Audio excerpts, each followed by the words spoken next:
This is for all you multi-talented, multitasking, multi-everything people out there. Take it away. Find your glory, write your story, fearless feet will carry you. Time you own it, take your moment, be a fire burning through. Hustling from night until morning, grinding it out, it won't be long. Feel your power, it's your hour, you inspire, you are strong. Enjoy your Zoa. Oh, no applause? You're all fired. Now that you've reached the stage in your life where quality television is important, Nubian TV is a Black network that speaks to your lifestyle. Nubian TV is the world's first digital network devoted to the upscale and political lifestyles of Black people. Nubian TV's programming includes politics, travel, fashion, food, automotive, arts and culture, civil rights, music, and more. Watch now on Amazon Fire TV, Roku, or watch globally at nubiantv.net. Nubian TV, it's what you want to watch.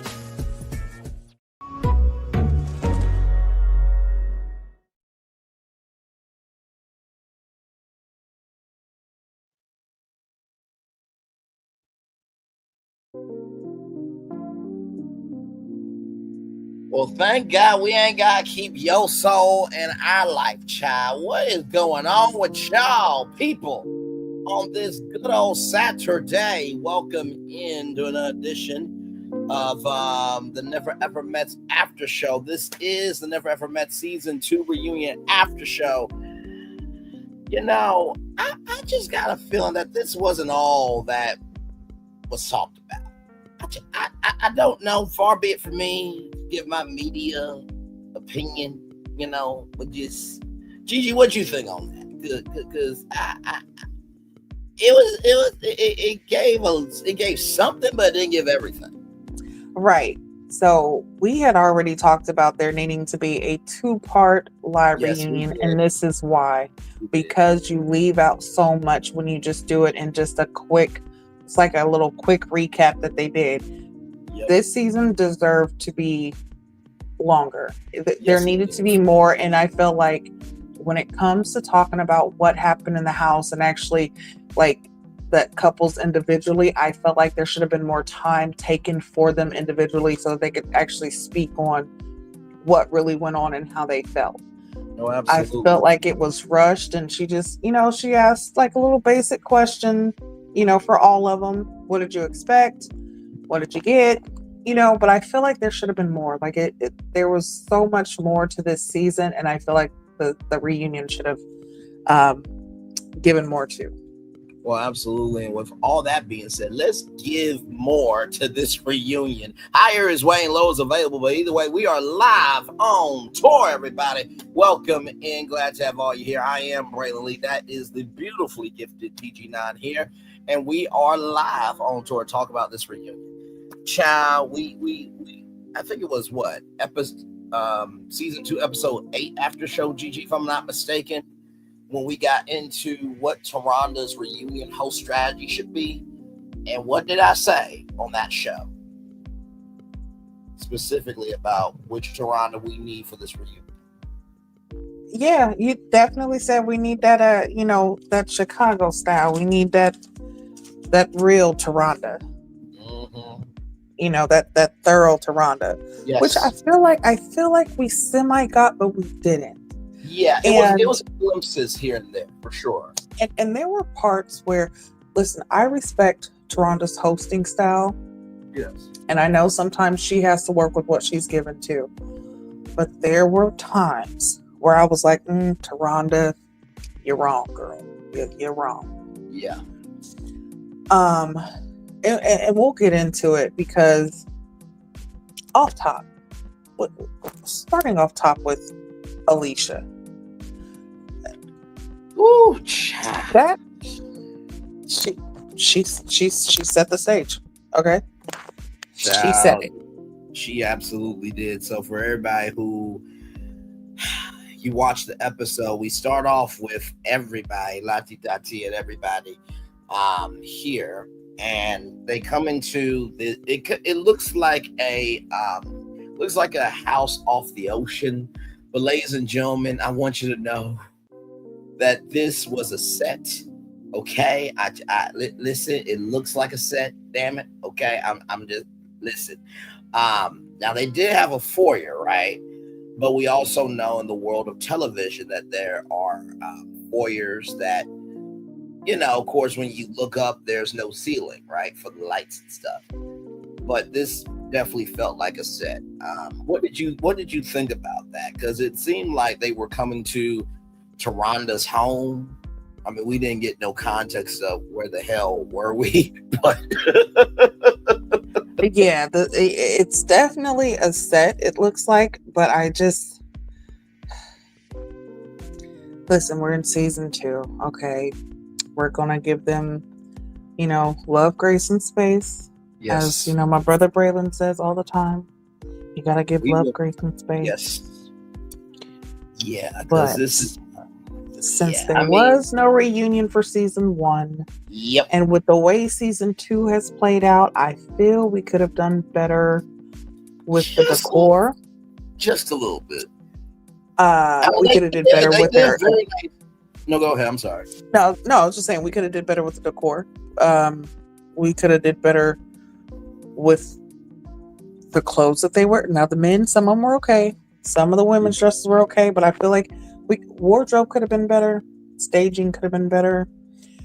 But again, this is the first reunion. Even though we're in the second season, this is the first reunion. So they have to start somewhere. And from where they're starting, I'll say okay. I'll give it. Yeah, I fully agree with you.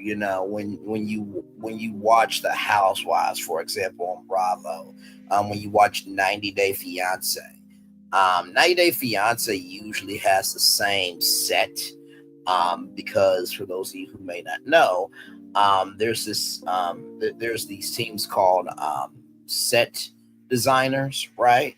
And stagehands that they actually construct the sets. So when you turn on your TV, it's a completed set.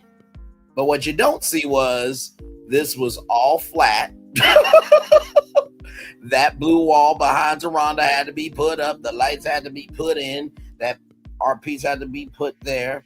Tables had to be set there. The whole rug had to be on the ground. The couches had to be where they were. And then, of course, what you don't see is a 3-camera setup. Now, if you ever go to a news station, the 3-camera setup is this, and it's also for talk shows as well. Camera 2 is the wide shot on everybody. Camera 3 were on the gentlemen. Camera 1 was on the ladies. That's literally the setup of most studios.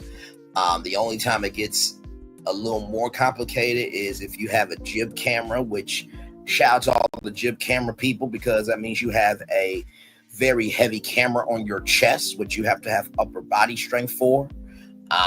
That is now that camera is more of the when you see a spontaneous zoom in, zoom out shot and all that, that's that. Of course, you have the big crane shot.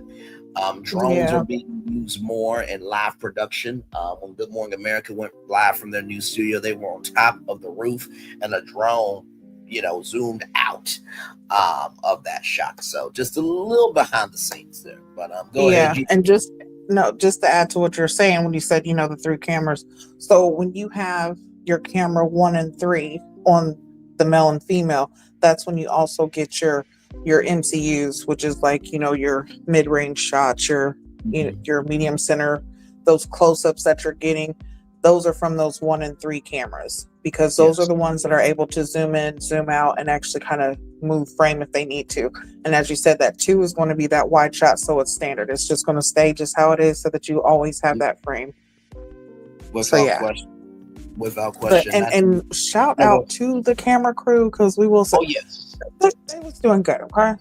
Oh, absolutely. Camera crew did great. Oh, absolutely. And Gigi is very interesting, beautiful, because before the fourth wall was broken, you did not know the behind the scenes as much as we did, because it was just for the insiders. But if you watch 90 Day Fiance, when someone comes on the set, they'll break that wall where you'll see the other side. So usually at a studio, there's like a control room, and control rooms have basically the same setup. It just depends on the event, right? So you have the main screen with all the camera, with the overlay of the land. Then you have, your specialty cameras. Then you got your teleprompter screen. Then you have the person that sit at the audio board. It's a lot going on, but also too, what you don't see is the on-set control room, and that is usually a playback monitor. There's usually PA, production assistants, and a little bit of everything there as well. So yeah. And I would just like to know, Gigi, what the on-set production team's faces were looking like in the midst of this reunion, because we saw a full hour. They probably I'm gonna say 6 hours. They definitely had to be. I mean, because when you're the on-set production and even in the control room, you have to make sure that you are in constant communication. You have to make sure you're listening to the controls that are called. If we're having to do, a lower third, you better make sure that you know what to put in there. You better, just like when they have the questions and, they have the questions pop up, you better make sure you got that timed right. Everything has to be right. If there's music involved, when the commercials come in, when they go out, who to be, who we're going to do a zoom in, zoom out. Communication has to be tight. So I feel like they were probably standing there like, listen, we don't know what the fuck is going on right now, but we are going to do this shit, okay? Facts on facts on facts. So that is the opening of the show, and a little bit more behind the scenes than you usually get. Now, this is not to say that other channels don't know the behind the scenes, but also too, most of the time with these review shows, they're not supposed to know. You know what I mean? But we always give context, conjecture, and connection, because if you understand the moves that are happening around you, you'll understand what you're seeing in front of you. So with that being said, let's get to this, because, ooh, Lord Jesus, like you said, Queen, Irvin and Alicia, woo, they came in hot. I mean, hot. Oh, we got it. Give me some hot chocolate, in the words of that conductor from the Polar Express. But I have a feeling, Gigi, that there's a warmer sense of love on the Polar Express than the polarity on that set. So, by the way, everybody, this is the first time that they've seen everyone within 6 months. Now, I do have some intel here from one of our sources here. Okay, so I'm just gonna pull this up. Now, this is alleged. Okay, I'm just gonna say that right now. This is alleged. Okay, pull this up. Tatiana has said publicly that the reunion was filmed when the first episode was dropped. I'm going to repeat that 2 more times. Tatiana has publicly said that the reunion was filmed when the first episode was dropped. Tatiana has publicly said that the reunion was filmed when the first episode was dropped. So, after that, and I think we actually talked about that last week, about the timing of when they normally film the reunion. It's normally months after taping. Yep. And it's normally within the first 1 to like 4 episodes, they are already filming the reunion. Normally within the first 3, but sometimes they'll do it like within the 4th one. They've already had at least, if it's like more than 1 part, they'll have at least the first part done. Yes, it's either within that range or episode 7 or 8. But when I heard that, I'm just like, wait a minute.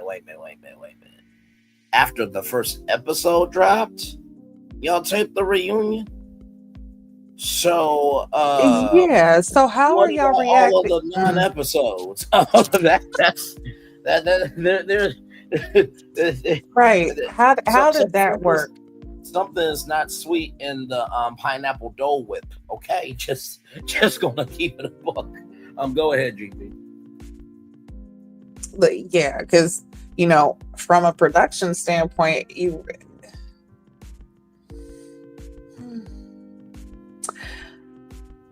what my head is itching because I am okay. So I'm trying to think about this in the most logical way and how. Okay, so this is the only thing that I can really think of is, so even though filming was done, right, when the first episode dropped, they probably had already been doing, well, one, they'd already had their confessionals done. So when they did the reunion during episode 1, they most likely had already shown them the clips of their confessionals, their confessions, or brought up certain questions. And that could be also why we see when Taronda starts asking them new questions. Yes. About things like, and it's so crazy. Braylon, did you hear the question that was asked? I know you did. Because it's a question that you have asked and said that you would want to know. Matter of fact, we both agreed on it when they asked about if you could have switched with someone in the house. Yes. Mm-hmm. Yeah. So questions like that, I feel like that's the reason why the reunion and the questions were asked the way they were and how it was filmed. It makes sense now because they did not see the full. They didn't see everything. You know what? It's interesting that you say that, Beautiful, because yes, we did talk about that. Because remember when Josh was here for last week's after show, and he talked about how, I think it was somebody within the first season house, right? That they almost somewhat. And it wasn't the threesome, y'all, from season 1, but it was something to that degree. But yes, I did say that of could a person in the house, a man, if he didn't like his partner and the woman didn't like their partner, could they actually swap? And shout out to talk to Solana, because she uploaded something that we're gonna get to a little bit later. Child, let me tell you something. Social media is supposed to be a compliment to these reality shows, but sometimes social media is the cutting room floor. Sincerely. But yeah, I thought that question was very interesting, Gigi, when I saw that. I'm just like, did y'all listen to our review? Like, I mean, listen. But this was after the first episode aired, so it was like we didn't even really get into that question until like the tail end, GG, of the season. But still, I mean, I think honestly I think we were in the middle, because at that point, so much shit had come out. There had been so many secrets and lies and betrayals that we were just like, at this point, can you switch? Like, how would that happen? So yeah, for that to come out, that definitely, I feel like I had to do somewhat with the way that they did do the reunion. Yeah. Now, no, they would not wait until the very end. So they either let them see the confessionals, not fully see the entire episode, or the full season, but they just went off confessionals, and then that's why they added those extra questions to kind of like, instead of really too much diving into what happened in the season, they just gave the little, what did you expect? Okay, this is what we've seen, these little clips, and then okay, now we're going to ask you some things that happen on the outside. So this definitely felt more. And hey, Linnell Stiller, and who said that, 6 people that were here, 4 people here now. Thank you all for being here. This really did feel more like a recap than a reunion. Because like you said, the couple, and by the way, this is usually the standard format for reunions, right? Depending on the show. I think with Housewives, because the Housewives are so known, they can let go of this format of couple recap questions, but because this is a new cast, they don't have that social capital to just rest. So it did feel like more of a recap than a reunion for sure.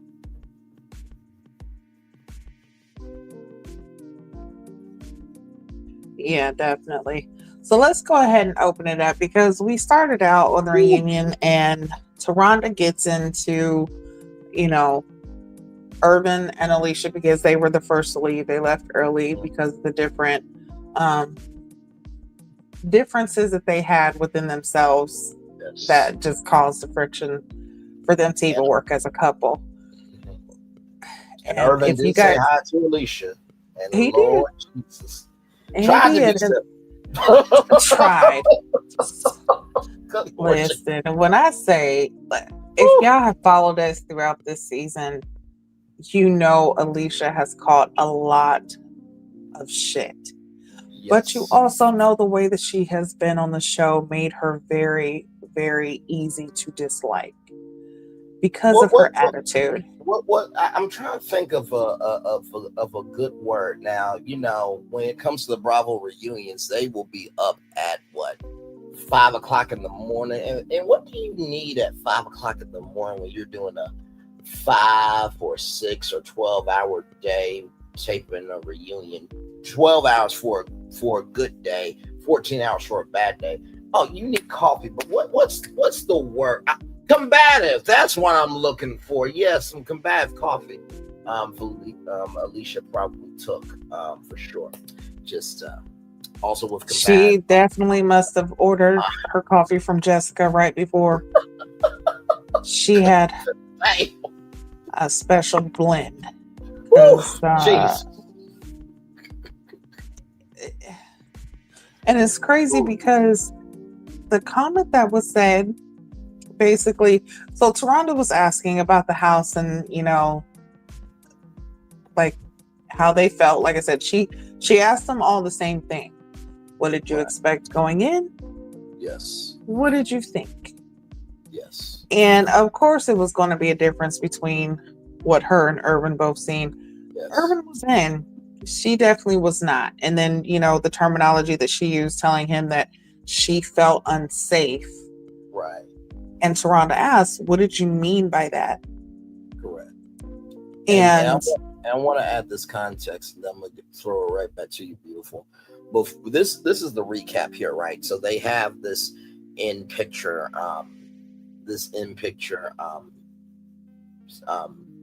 not platform, but this in picture scene, right? Or set in picture setup. That's what I'm going to say. After this recap was done, when Alicia said, "Thank you for peace," Irvin said, "Spare me." And Taronda said, "I need you to be a little bit more gracious here, Irvin." And Irvin said that, you manipulated and gaslight me, and you were, I think people are supposed to bring happiness to my life. And, my Lord Jesus. Alicia said, I'm so sorry for you. And Ty and brand support Irvin and Gigi, I will throw it back over to you to finish up your part of the recap of this. And this was just, yes, because when she was just like, "Oh, that's so unfortunate for you," when he was talking, like, "Girl, that is so condescending. Why did you have to say that?" And that's when the guys was like, "Listen, that's the gaslighting right there. Like, that's exactly what we're talking about. Like, that's what this man is saying right there." But she gave no fucks. Like, and for her to just be like, "Mind your business. Business. I'm like, that. What? And y'all, it wasn't even 5 minutes into the damn reunion. Like literally, like what the first? It seemed like the first minute, and the reason why I say this, y'all, It was. Listen, I'm right here at it. It was the first 4 minutes and 10 seconds. There it is. And the reason why I say that, y'all, is to give you a perspective of a producer, right? If me and Gigi were producers on, the Never Ever Mets, right? And we were also when we did the whole season. For you all, you're seeing it in full 60 minutes, 42 minutes without commercials, right? For y'all, it's that time, but for me and Gigi as producers, it's 10 minutes. And I say that because I remember when I was at TV2, my parents and everybody got to see a 30-minute newscast, but for me, it was at 10 minutes because there's so many things going on to keep up with production. So if you felt like, well, damn, that was pretty early, you had a whole experience to debrief from that. But for the producers on the set, they were like, oh, shit. Okay, well, we're off to the races, and I know Braylon's car has insurance, but I don't think the set has insurance. So back over to you, Gigi. What was right? the time again? I will tell you what I learned. Honestly, 15 seconds is all you need. Like in production, like what I do, 15 seconds. Like my professors have told me, listen, 30 seconds. That is great. But 15 seconds, you have enough time to get out a full, you can have a full commercial 15 seconds. You can get out an announcement. You can get out an advertisement. You can get out anything. 15 seconds is all you really need. And she took that 15 seconds quickly. Yes, she was able to grab that. But this is something else, because after she said that, Tatiana was like, basically saying that you shouldn't look for someone else to make you happy. Right. Okay, that's right, and that's wrong too. Yeah. It's understandable, and then again, it's not right. For the simple fact of, yes, when you're solo and you're by yourself, of course, one, before you can love someone or make someone else happy, you have to make sure you can make yourself happy. That is very much true. But when you stop becoming a single person, and you put yourself in a situation where you're with someone else, and now it's a you thing or a we thing, a us thing, you gotta get rid of that simple thought of, oh, well, I only have to make me happy, you have to make you happy, and that's it, because then it's not going to work. Right. You have to go from me, myself, and I. That's all I got. Right. Mentality to a we mentality. Exactly. So to say, you shouldn't look for someone else to make you happy, I'm sorry, but call it selfish, I don't care what you call it, but I want to make sure that my husband's happy. Right. Just as well as my husband wants to make sure that I'm happy. Now, is it, and when you love somebody, it's not like you're going out your way to do it. It's not like it's something that is such a job and it's just a burden and you're tired. If it's like that, then you're in a wrong situation. Because happiness is something that comes natural with love. Absolutely. So when you're really, really into your relationship and that's something that you really, really want, then all of those I don't want to say disbeliefs or I mean, all of those instances of individuality, they disappear. Right.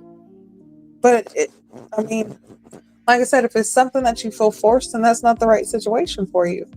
When you get to that point to where you know that you can,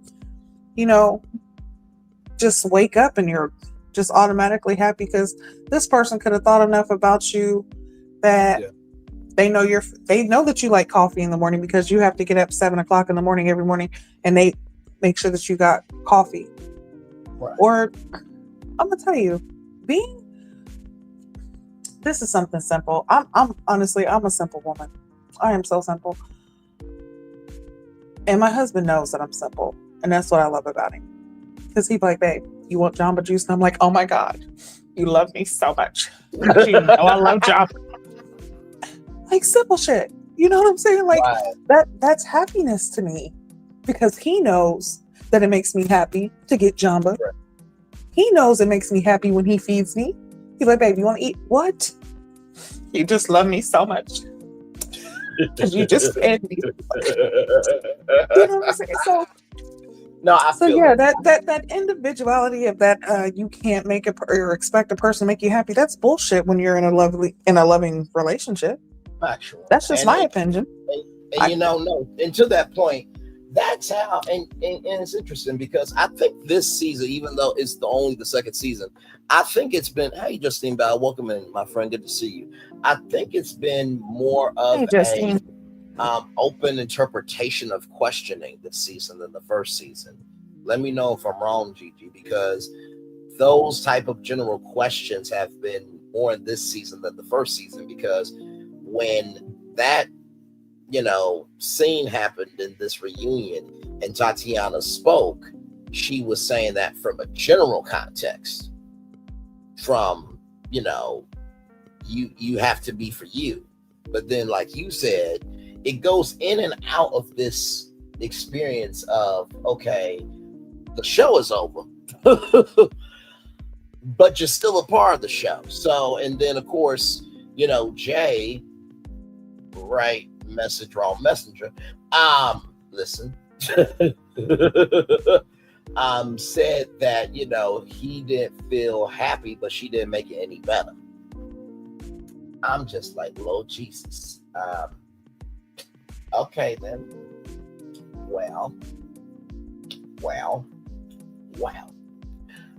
What do you think about that, Gigi? That it's been more of a general basis of questioning and more general answers about relationships from a self point of view than a couple's point of view this season? I feel like there was a lot of that. There was a lot of more individual thinking than from a couple's point of view. But we've seen that Urban and Alicia really wasn't on the same page anyways. And after Jay had said, basically like, hey, she wasn't basically giving him what he needed either, Alicia says, well, he shouldn't have been going to everybody else basically getting advice about what she should and shouldn't be doing. And that was not the case at all. And that definitely wasn't the case. But also, when he comes and speaks to you or tries to talk to you about something, you brush him off and you would rather go do those things with someone else. Correct. Just like the whole yoga thing. He showed interest in doing yoga with you. But instead of her wanting to do yoga with him, she would rather go do it with Brandon. Every time he went to go communicate with her, it was always something else. Just like him saying, hey, I feel a certain way about something that you've said or what you've done, trying to be expressive and communicative. And her response to it is, I feel you make me feel unsafe. And what is he supposed to do? No, I just want, what is he supposed to do in an instance like that? Like, is he not supposed to go speak to other people and see if maybe he is wrong? Correct. Because at that point, I mean, I would probably like, hey, like, am I wrong? Wait a minute, let me go make sure I'm not, you know what I'm saying? Especially if you're trying to make a relationship work, sometimes you will go get a second opinion just to make sure. Right, absolutely. To use a scripture from the Bible, trust in the Lord with all your heart, lean not to your own understanding, in all your ways acknowledge him, that he will direct your path. Another moment from Alicia that was something, to say the least. That is an understatement. Now, you would think after gaslighting a man, right, on national television, because had it been a man gaslighting her, oh my God, DEFCON 0 would have been all over the place. But that was just part one of what the fuck happened. Then right after that, Irvin said that he wanted the best from Alicia. And then Alicia said, you know what? I am better than all of this. And Jay said, we heard. And there is a way that a man usually speaks to me, and the fact that I am gracing you with my presence, and this is the energy. And then she asked the ladies if I am wrong, and they said no. Listen, I'm like, I wanted to go through this damn. Listen, what? Yes. Hold on. I'm gonna say this. It is not wrong for you to want the best for yourself. There's nothing wrong with that. But when you are so conceited to the point to where you deceive yourself into thinking like, I graced you with my presence, honey, you could have left that at home then. that You part. and your presence could have stayed wrapped up. Don't nobody want your presence at all. Not a present from you for Christmas. Not a present you showing your face. Nothing, ma'am. No. Stay home. You should have That called was- off. that Matter was of fact, complete- we could have did a Zoom call with her. that part. But- That part right there. No, Because that right there, I felt like was so. That was girl. She was so I mean, wrong for that, and that for the was- ladies to agree. yes, I'm just like, I mean, not to say this, but what were y'all cackling hens off of Family Feud? Good answer. Good answer. Good answer. And Toronto couldn't be Steve Harvey. But you damn well know that if you and I were co-hosting the reunion together, we'd be like, hold on one second. Question. All of us got bigger things to do, right? Yes. Okay. Second question, right? Do you give this same energy to other people in your life? And finally, if you that big and bad, why are you here? Let's all pause for a moment for Alicia to speak. What you trying to say, Brent? I ain't saying a damn word, but you say you better than this, but yet you're here. Do you give the same energy to other people? And honestly, last time I checked, I think Beyonce, if Beyonce came in the room, everybody would go over to her and leave you in the dust suite. So what are we doing here? And then, of course, Alicia will try to use her black woman card, be like, Gigi, you hear Braylon disrespecting me? What? No, you Listen, hear I'm gonna say this. Everybody, you should. Okay, your time is valuable. Anybody's time is valuable and precious. Okay, you should definitely be considerate of the time you give and who you give your time to. But like I said, when you are so conceited and you are so out of touch with reality that you feel like you are a star like Beyonce, and that, but you give off such a negative, like, presence, like you're just negative. No, that's not grace. That's something else. a whole nother entity entirely. And I know Gigi would have definitely handled her. Like, excuse me, Braylon didn't disrespect you. he just asking questions, and you gave answers. He didn't say you were this, that, and the third. Now, if you think I'm gonna go against my black brother here for being intelligent, you must have another thing coming. I'm sure Gigi will have her own language. Exactly, it would be very colorful. Exactly. But from a general sense, Gigi would defend me like I would defend Gigi, because we're that tight, we're that real, we're that true. But also, too, you wouldn't take this energy and match it anywhere else. So why are you doing it here? Stop this shit. So then after all that, and by the way, Life with Lakeisha, yeah, I need to co-host the show, LOL. Yeah, you know, that's the thing too, like, Taronda and the show is up for Emmy consideration. Some people think that she shouldn't be up for a Emmy consideration with Taronda Jones, but let me tell you the reason why this show should be up for Emmy consideration, right? Because this format has never been done like this. In all the shows that are on TV or reality TV that are dating, it's never been done like this. So let me tell you something, how big an Emmy is. if the Never Ever Mets gets an Emmy, believe you me, it will be a bigger investment from Warner Bros. Discovery if that show wins an Emmy. Believe you me. When you are Emmy nominated, or at least either you're Emmy nominated or Emmy award winning, as long as you got Emmy within your repertoire, it's not just knowing people that can get you in the rooms. It's not just your work that can get you in the rooms, but it's also associations that can get you in the rooms as well. Sincerely. So I honestly believe it could win an Emmy because the format is so unique. It hasn't been done to this degree, and this is just the second season, right? And so after all of that, right, after the Grace conversation, which child, okay, ooh, if that's Grace, I would hate to see. Hey, oh wait, you showed it all season, Alicia. Moving on.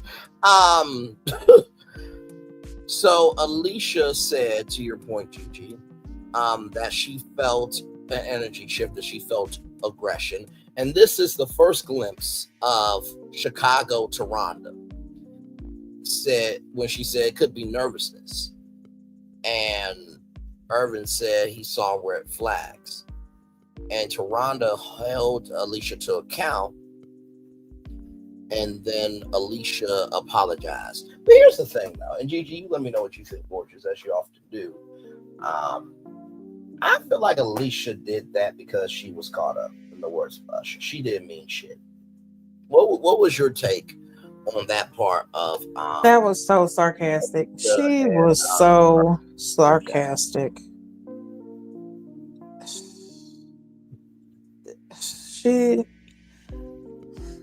She's fake.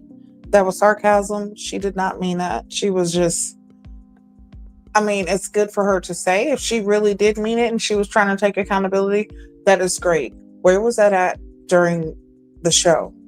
Because her and Irvin could have actually made it and worked things out if she actually was taking accountability like that. Yes. But she wasn't. Not at all. It's you're a day late and $1 short. Correct. Because I didn't feel that. You didn't feel that. And I don't think anybody on that set felt that apology. At all. I mean, for Rhonda to question you that hard, like, no. And this is where it gets dicey with some cast members when they say, well, it was editing. In the words of Karen Huger, who I know is in jail, but she did give a very iconic line, one of many. She said, I'm only judging what you give me. Now, they taped for 6 hours, 12 hours if it was a good day, 14 hours if it was a bad day of that reunion, because we did not see everything. But also, too, if you did not mean that, you would not have said that. Okay, so listen, it's almost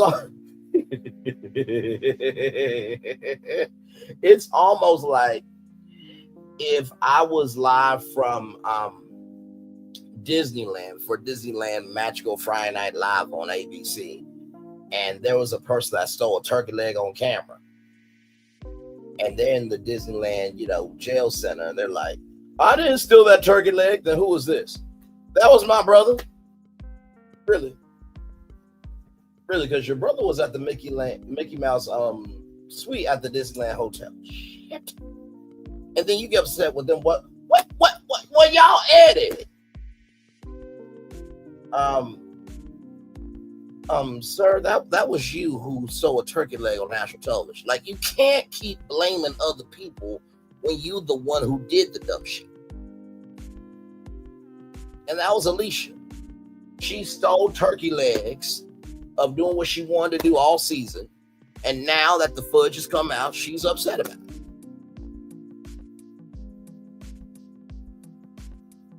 Yeah, because, I was wondering from the very beginning, where did she get the feeling of feeling unsafe? Like, At what point, what did he do? What did we not see to where you felt unsafe? And I was wondering if there was something that was going to come out during the reunion that we didn't see, because there were, never before they gave seen us a clips. couple never before seen, but honestly, did we really need those? No. Nah, it was more fun. I mean, yeah. Although there was we'll get to that clip because child, I'm like, damn, they put that on. We'll get to that. For sure. Because child, that was a lot for television. Oh Lord. So after all of that, then Irvin and his ex are together because at the end of their time together, Irvin and Alicia, Irvin talked about the ex, and then Alicia said no to dating. Child, I would assume that it's not no by choice for you, because what the hell? Like, I just. Right. Irvin said that he's dating and his relationship's good. And she's like, you lying. But then when Taronda asked her, like, are you dating? She took this long pause, and you could just tell the look on her face, like, girl, what you're about to say is not about to be the truth. Mm-hmm. All right, just go ahead and say it. No, I'm not looking to date. You're lying. Exactly. Moving on. Who's gonna want to date that? And I say that respectfully and actually disrespectfully, because I'm like, if you did that on national television, I just imagine what you are off camera. Like I said, you can blame Ed and all you want to. You can blame the fans all you want to. But you did what you did. The camera can't make you do anything. It can only capture what you get. So that no was not by choice, child. But moving on. I'm with you. Moving on. So we get to these two. Right. We get to Tatiana and Clay. So the question, of course, after the recap is done, what were your expectations? And Gigi, I think that was the basic opening for each couple, right? What were your expectations of coming in? The discovery was a reflection, and then where they are now. Right. Tatiana said that she wanted to have fun, be booed up, and leave with someone. Clay said he wanted to grow, and he said in the beginning it was a 10 out of 10, and it actually ended that way. Wonder if he watched the same show that we did, but okay. Events got exaggerated that could have been solved with simple conversation.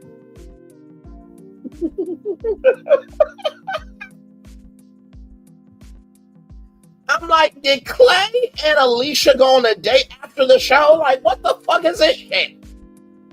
Listen, I was looking to see what names they put because hold on, we're gonna get to it because Jared. But anyway, this right here, when I say this had me rolling, okay? Because I was sitting here laughing. One, like you said, Clay, did you watch the same show we did? And now seeing or knowing that they filmed the reunion during season 1, no, he didn't see the same show we did at the time that we did because they did not get to see it. You mean after the first episode, right? Right. So he didn't get to see the full season that we see at that time. So, Clay, a 10 out of 10 at the end? Really? It probably was a 10 out of 10 for you because he got what he wanted. He was able to come. He had his. This boy done had so many different 15 minutes of fames. This was just another one. This was another thing on his IMDb website. That's it. That's it.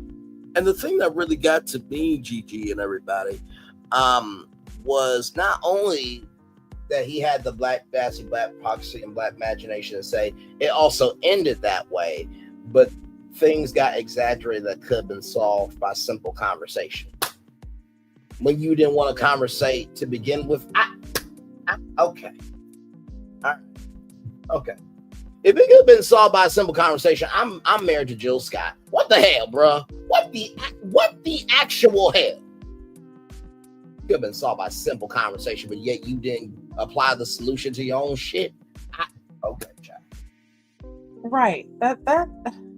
How could you even say it could have been solved with simple conversation when she gave you ample opportunity, child, more than most, speak the truth, to actually have a real conversation and honestly tell her what is going on?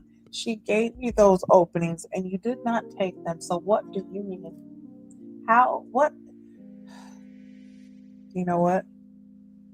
And then we get to the, him talking about his, after it was discussed, like, are you dating or whatever, and he says that he's in a relationship, and Tatiana called him out like, you're lying, it's not what you said. My thought went back to, well, damn, we exposed that a few weeks ago that he's got a girlfriend. Yes, indeed. And more kids. Yes, factual. And that was the thing with me. And let me tell you something. My mom has said this to me before, and Gigi and everybody, I'm sure you guys have heard this too. Money and circumstances don't change people, just amplifies what's already in you. So when Clay said what he said, right? And Tatiana was smooth, cool, and even kill, like cucumbers on your face with a facial. I'm just like, you got to be this damn stupid. Not to mention,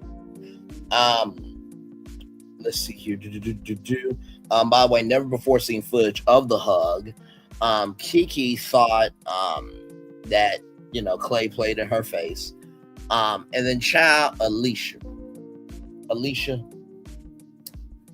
I need you and Clay to go fuck each other and leave the rest of us the fuck alone. And do you know why I say that, ladies and gentlemen, boys and girls, family and friends, lovers and supporters through the nation, around the world? Because Alicia said, if you have somebody that's making you insecure, uncomfortable, they have to get cut.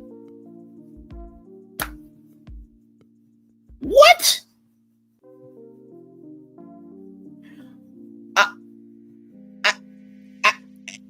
Okay, so in her, listen, I don't know if this is in her defense or if I'm just saying, I feel that what she was meaning is like, if you're in a relationship and you have a person that is a friend of yours that is making your mate feel uncomfortable, then you got to cut them off. But how does she have enough comprehension skills to say that articulately, but she couldn't own up to shit for what she did? That's where I'm confused at.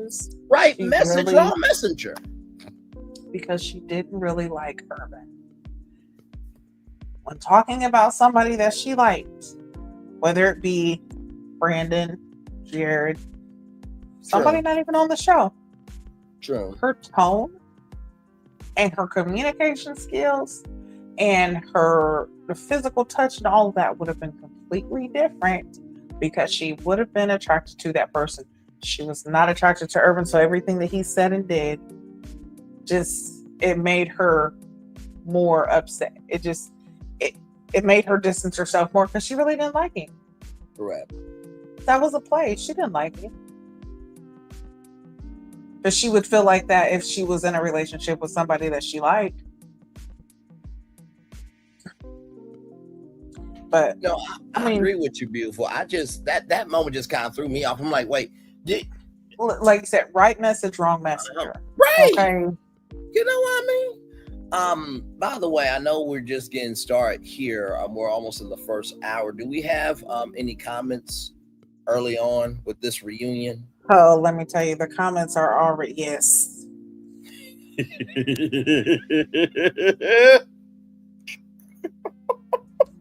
So we're just gonna start with the first one. The very first one says, "Okay, the host is full of shit.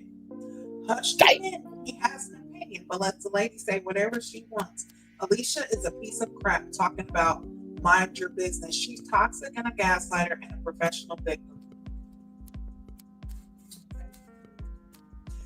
No lies told, child, but saying the host is shit. Good damn, this is the first reunion. This is her first, and for those of you who don't know, this is Taronda's first hosting gig, period. And this is her first reunion, right? So, love, grace, and space, but good damn. Yes, that is what they said. This is. Ooh, okay. Let me see. Okay, yeah, I'll read that one after this. Apart from Cinco, Chris, and Ty, those men looked and sounded ridiculous, just laughing and looking silly. Which, yeah. Oh, Lord. Okay, so Lethea Johnson says, I forgot all about the Haitian man and the praying woman. They did not say anything worth listening to. I don't disagree. Oh my God. Hey Dondi, welcome in. No, we like Taronda as host as well. Yes. But and here's the thing, right? You know, we often, as Gigi said, you know, we do give love, grace, and space over here as much as we can. And like I said, that's why we do give that behind the scenes perspective, right? Because when you are a host, right, and always break down hosting as this perspective. Hosting is recognizing you're in the room, but the room is not about you, but it's your job to guide the room for the experience, right? You are the conduit for the audience. I am sure that OWN, with their public relations, marketing, advertising, social media, and crisis management teams, I'm sure they know everything that we've talked about on social media. But do you honestly, actually, factually, smackly think that they talked to Taronda about what was happening on social media before taping the reunion? No! Because they want to keep this right, tight, and smooth. Right, tight, and smooth. Right, tight, and smooth. Stick to the prompt. Let's not make the prompt about us. So that is why you didn't get everything else that we're giving you here. Back to you, Gigi. I just had to add that because I understand what they meant from a viewer standpoint. By the way, there's a difference between being a consumer and a viewer. A viewer is they tune into the show once a week. A consumer is they consume anything and everything. But whether you're a viewer or a consumer, from what you're able to see, you could say she was shit. But also, too, you gotta understand, all they had was an hour. And so I'm sure that she probably asked many more questions, but Taronda doesn't own the format. So she got to work in the confines of what she's given. Over you, Gigi. Yeah, listen, I'm about to read this comment and it damn near kind of describes where I'm at too a little bit. Let's see. 2 Cent Tam says, if this show is not a case study on modern dating, I don't know what is. Laughing my ass off. My brain is boggled and I'm genuinely baffled. Same. Yep. Because Tammy says this show was like a humiliation ritual for women. They got embarrassed by these losers. Ooh. Right. Wow. Yeah. There's more to come once we get further out, but yes. Yeah. People say Lethea says Clay's girlfriend is probably the best friend, which, you know, from what we've seen, that does not look like the best friend. His girlfriend definitely does not look like the best friend. No. Someone else said the reunion was not good as I hoped Too many unanswered questions. Same. Hey, Yep. it is what it is. Same way. So yeah, I think we all feel that way. Like the reunion could have definitely been better. Could have answered more questions, and I definitely feel like we should have had a 2-parter and a Yes. live Okay. questionnaire because there's so many questions that the viewers have. Yep. That I feel And like honestly, should have been answered.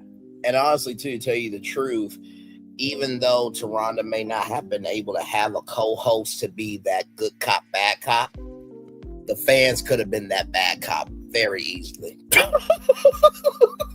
Very easily. Yeah, that part. Where Taronda's yeah. like, listen, these are the fans, okay? I'm just here.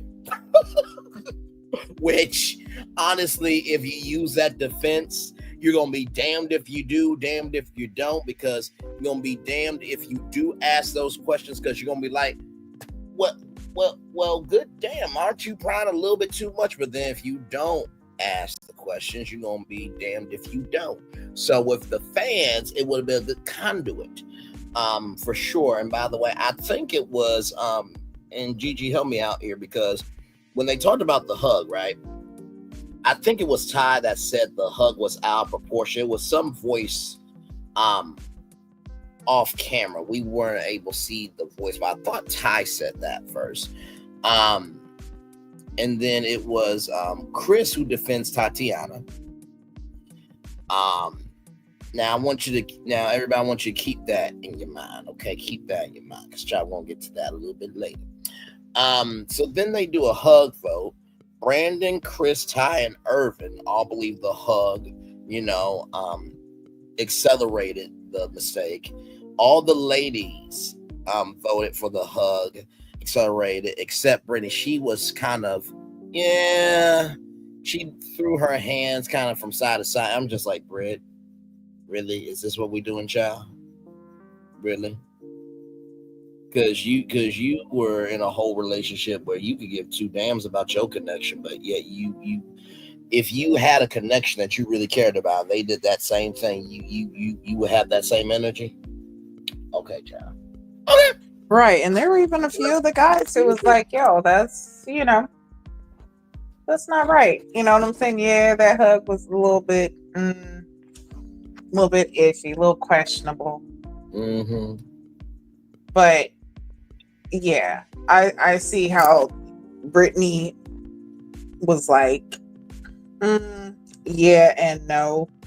And it's like, girl, what?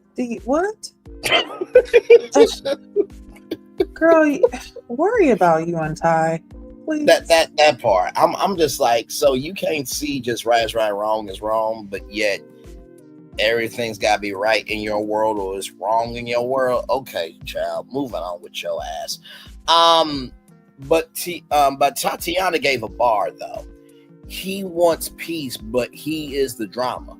I'm like, if you don't get that on clothing and mugs and hats, he wants peace, but he is the drama. I'm just like, damn, she actually dropped that bar on national television. So the update on these two is Tatiana has a roster. Clay said he doesn't have a roster, but is with someone, and this is when beautiful Gigi Nan said, and I quote, that Clay said that he had a girlfriend, but apparently Tatiana dropped another bomb. And by the way, Tatiana is smooth with information and delivering it. She doesn't get frazzled. Can I say something real quick? She doesn't get off her rocker. Go right ahead, my friend. No, go ahead. I'm sorry to cut you off, but it's just something funny. So when Tatiana says she had a roster, I don't know what I was hearing. I thought she said that she was a roster. I was like, oh my God, me too. That's why I like her. And then I was like, wait. She said roster. I was like, oh no, I don't have one of them. My husband was sitting next to me too. So I was like, and I'm sitting there like, oh yeah, okay, she's a roster. So am I. Cool. I knew I liked her for a reason. And then they said it again. I was like, oh wait. Oh no, baby, I don't have a roster. No, that's not what I meant. No, not me. No. You know what? I love you, baby. No, I wasn't. Now wait a minute. Hang on, I'm gonna help you out. Listen, I can be point guard in the bedroom. I can be guard. I can be a point forward. We can have some game sevens. Okay, so I am every position on the roster. Look, in the words of Walter White from Breaking Bad, fuck danger. I am the danger. Now, that's how you flip. Yeah. Answer, ladies and gentlemen. Okay, listen, but be careful. Yeah, with but that definitely. Move, sometimes it can backfire on you. But go ahead, Gigi. No, but to your point, what you're saying, Clay was like, yeah, and Tatiana's like, but that's not what you said. And then she said, "Is that sweat on your brow?" Calling out that he's nervous. Oh, Lord. Because apparently when she had asked him if he had a girlfriend when they had spoke right before they all came on stage, he was saying he gave one of them, I'm just going to generalize it, it's complicated. No, I mean, my situation's complicated. It's like, yeah, no, but I don't know really, like, where I'm at. Like, I might be here today, but tomorrow it's up in the air because yesterday I didn't know what happened. It's like, that's the bullshit that he was feeding her. And she's like, I'm calling you out on your bullshit. And as I said, we had brought it up 3 weeks ago or so, at least 2 or 3 weeks about him and his new girlfriend. So we know that he's got a new girlfriend. Pretty sure Tati knows he's got a new girlfriend, unless this girlfriend he got even after the reunion. Yes. So, I just got word, Gigi, from one of Clay's family members. Now, this family member is related to another famous family member in the world of reality TV, but I think that they want to bring some light to Clay's situation here. So let's listen to this. No pictures. I was telling you a story, Mama. Well, it could have been a scheme that Todd set up for him to come to you with the bush.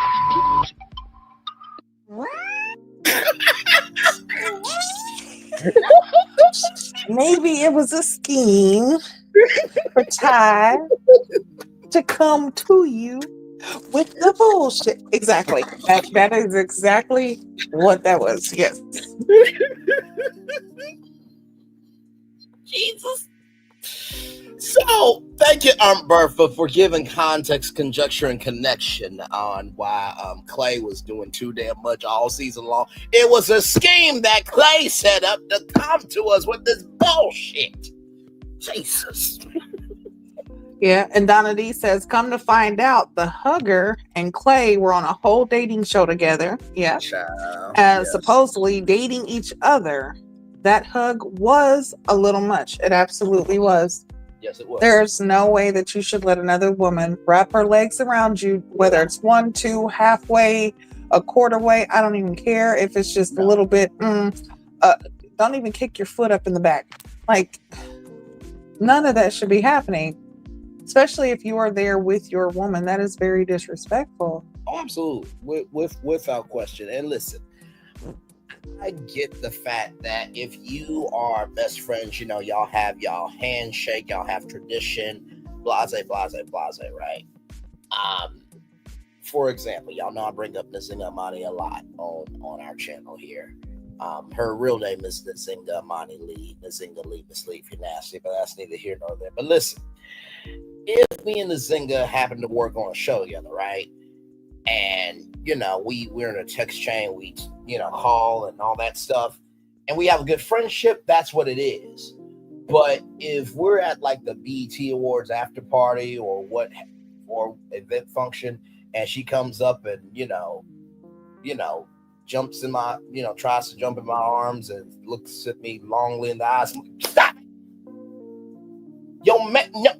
I'm my black life matters, damn it, and I'm not gonna die tonight. Now, circumstances were different. Now, this part you don't say out loud, gentlemen. Okay, you say this in your head. Now, circumstances were different. Your ass is single. Oh yeah, you my wife at this point. Fuck all this other shit. We can leave and have our own after party. But you don't say that shit out loud. But the point is, even as a man, you also have to be responsible for what you do, right? And I feel like the reason why so many people were upset was it's easy to blame the woman, but what about the man too? It takes two to tango. But you know, listen, can I want to say something real quick. go ahead. If you call yourself a best friend and it's truly just a friendship, you should know boundaries yourself as a friend. You should never put the person you call a friend in a predicament to where they are being questioned by the person they are so-called in a relationship with. There should be no reason why you should give any given any uncomfortabilities to the person. And this is for a man best friend, female best friend. If it's truly just a friendship, straight platonic, no feelings, no nothing, there should not even be any reason for the person's significant other to feel uncomfortable around you or feel that you give off any of those traits if that's not what it is. Absolutely. Only when you have feelings for that person are you going to act that way, or if you're just immature. Correct. But if your friend, now, not saying you can't be there for your friend, but you don't wrap your legs around them, running their arms, wrapping your leg around them. And okay, some people's like, yo, listen, I grew up with my best friend that's like my brother, da da da da. We grew up in the same house, like, you know, something's okay, but still, even then, you are not going to make them feel uncomfortable. Correct. Because of the respect you have as a friend. Absolutely. Absolutely.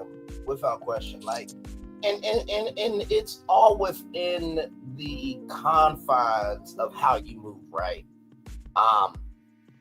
And I will say this, being at 30 years old, I will definitely say that I did not know everything of how to move in terms of communication.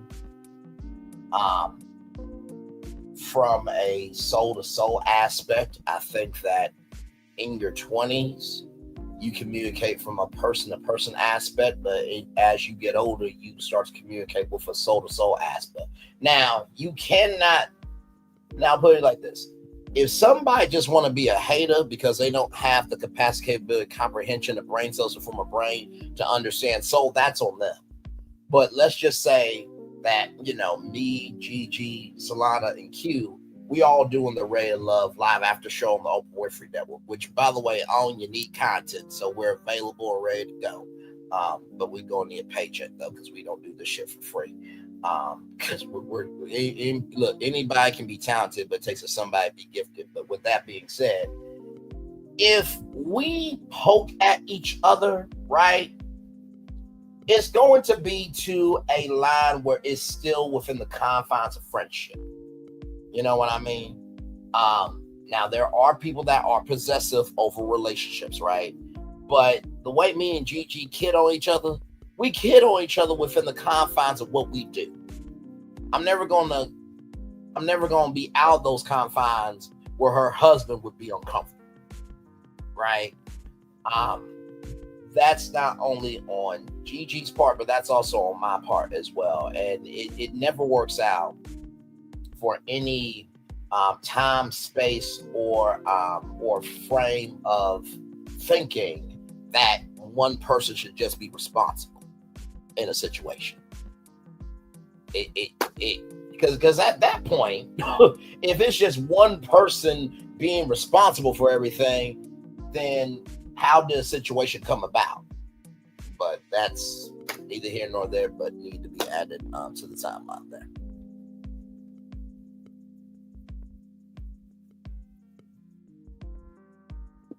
Gandhi says Tatiana was angry with cast members who knew about Clay's baby before he cracked. She apparently forgave Chris, though. Yeah, we'll get into the talk about Tatiana and Chris because, as we've seen on the show, there might be something in the background.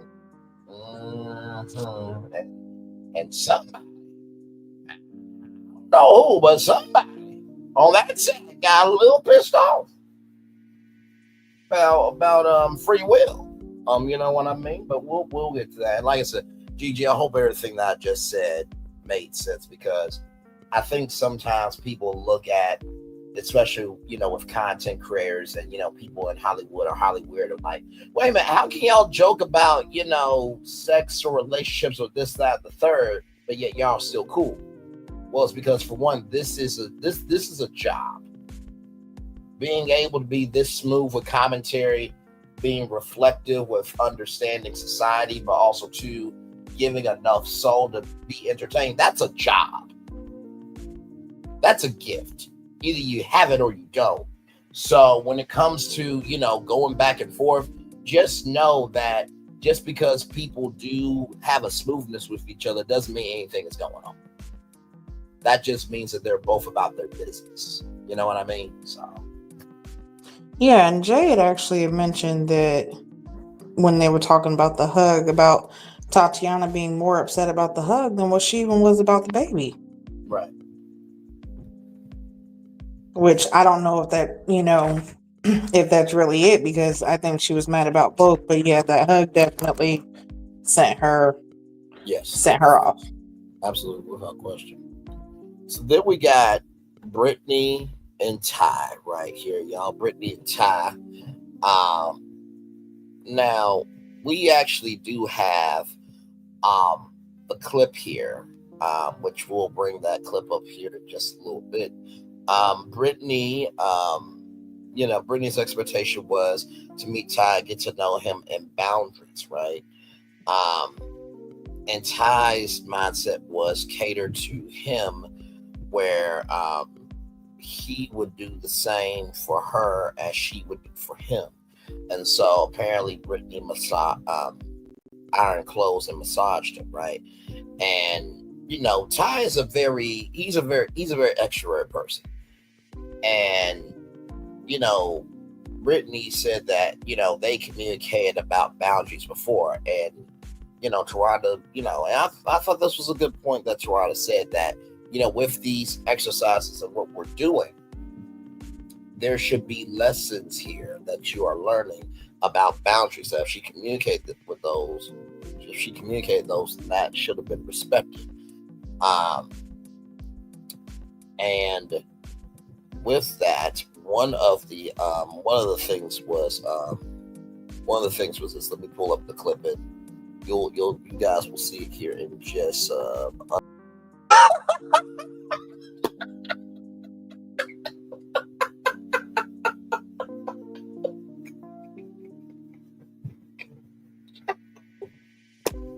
I was defending that aspect. So you didn't like that shit? Now, listen. Don't. Now listen. That's not what those marks said on your ass last night while I was using that BDSM whip on your ass. Don't you come out here and play stupid now. Don't you do that shit. This right here is another clear case of you like who you like. If she liked Ty, then that would not have been a problem or a thing, because she kept talking about her boundaries and how before they got there, she told him her boundaries, and when they kissed, he snuck a kiss and she didn't even know. And then that's when the whole, situation with him slapping her on her butt and her saying she liked it or didn't like it. If Ty was someone else that she actually did find herself being attracted to, that would not be an issue. Yeah. Him even, and we've even spoken about this, because when she had brought it to Ty's attention that the things that he said that he was going to do for her, he hasn't been doing or hasn't done, he changed immediately and tried to do those things, but she did not reciprocate because she's not attracted to him. She really was not trying to be with him like that. She's trying to find every excuse and reason as to why he was doing something wrong that she didn't like. So I feel like that was her way of basically saying saving face. Yep. No, I fully agree with you. And Brittany said to that point, beautiful, that he gave good hugs. And Brittany was trying to keep the peace. That was her mindset. But Taronda said that you should have talked to him. So the update with this couple is Ty is, dating. He's not with anybody in particular, but he is dating. And Brittany said the dating seems all right, but exes are trying to split the block.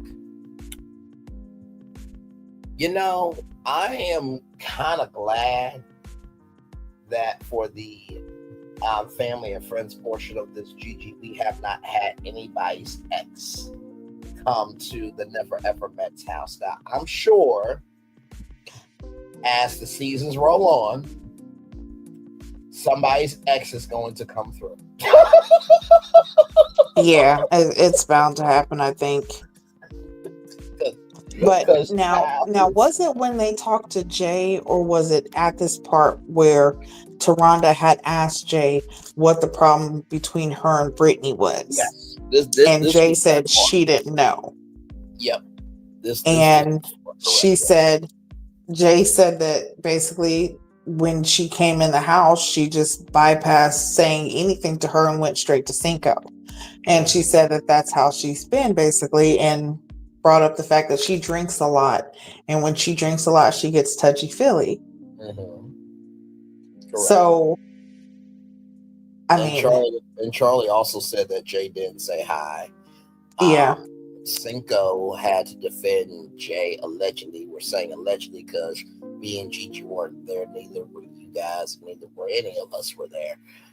So we're gotta take the word from the cast here. But Cinco defended Jay, and that's why Brittany gave Jay a chance. And then the older, younger actually before that, Brittany said Jay doesn't have any friends, and Jay talked about the older, younger comment there. So, now listen, we've went to the Reddit page before, and I kind of see it with Jay not having respect for people. I can see that because that was very the energy was heavy from that, sincerely, because and Gigi knows what I'm talking about, because we've actually read some posts from Gigi, and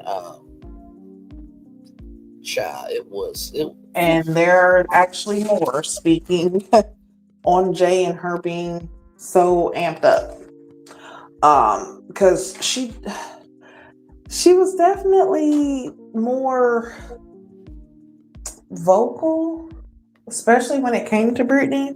I mean, even with Alicia, but honestly, I understand with Alicia. Brittany too, because they just always get up on nerves, honestly.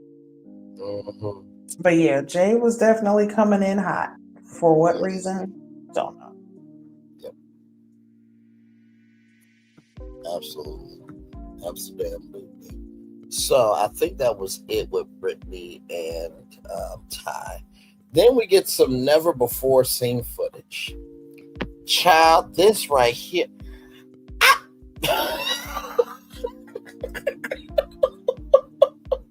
What the fuck? And like I said, this is never before seen footage for us. And never before seen footage for Taronda and the cast. And I say it's never before seen footage for us because, the editors, they get to see the footage, right, before we ever do. But this right here was crazy. So this was a game because Taronda was like, it wasn't all rain and lightning. It was some sunshine and rainbows there too. And let's look at never before seen clip. And Alexis asked, how much adult content do you watch? I'm paraphrasing it for YouTube purposes, y'all. Okay, we all know what I'm trying to say. But let's roll on. But how much adult content do you watch? And Chris said he watches 2 times a week, and he doesn't have a favorite. And Alexis said that she watches gay porn. And Jay asked, "You watching lesbians?" No, I ain't watching two chicks. And then Jay said, "I watched the same thing." I'm like, you know what?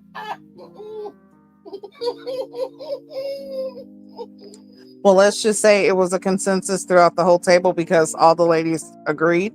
So there's nothing wrong with that. They all said yes. So be who you want to be. To use the words of a song, if you want to sing out, sing out. If you want to be free, be free. Yeah, because there's a million little reasons that you know that they are. Be your own little person, your own little chair. Be whoever you want to be, in the words of our Black Cinderella, Brandy. Because Gigi, let's talk. I think you and me, we're both from the same era, the 90s, right? I don't think that boldness would have ever been aired as a never before seen clip back in the day. Yeah, I don't think that's why it's so crazy with what they're showing from the never before seen. Because it's like, this is what y'all put on the reunion? Y'all could have showed this during the season. Right. Would have been a little bit more interesting or something, but yeah. But finding out, like I said, like we did, this was taped after the first episode. So yeah, we're definitely. And the fact that OWN approved this, I'm like, this is bold for OWN. I'm like, listen, can we really be surprised when with the Never Ever Mets, they have their own boom boom room? With candles, oils, and everything else needed. So are we really surprised that they actually had a never before seen like really this? No, but when you look at the totality of the Oprah Winfrey Network from the antithesis to now, I don't think it's ever been that type of boldness on the Oprah Winfrey Network before like that. If you know what I mean, because Life Class and Master Class and Kidnapped by the Kids and season 25 over behind the scenes, like the energy of back then and now. That's what I mean by that. So no, I'm with you. I mean, the show is the show, and of course, when you're talking about sex, love, and relationships, of course, a clip like this would come out. But for it to come out on the Oprah Winfrey Network, Oprah Winfrey never got that bold 5 days a week. Ever. So the fact that the network is based off of the Oprah Winfrey Show and who she is, I was just surprised that they actually yep, that could go on national television. I'm like, what?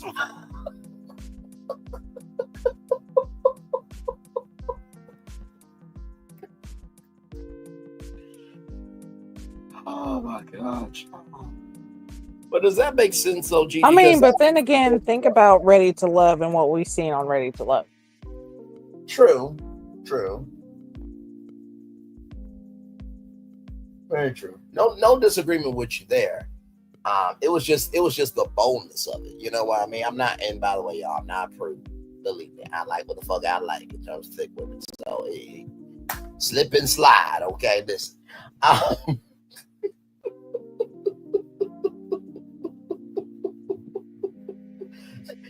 Hold on to that mat and slide down that slide, damn it.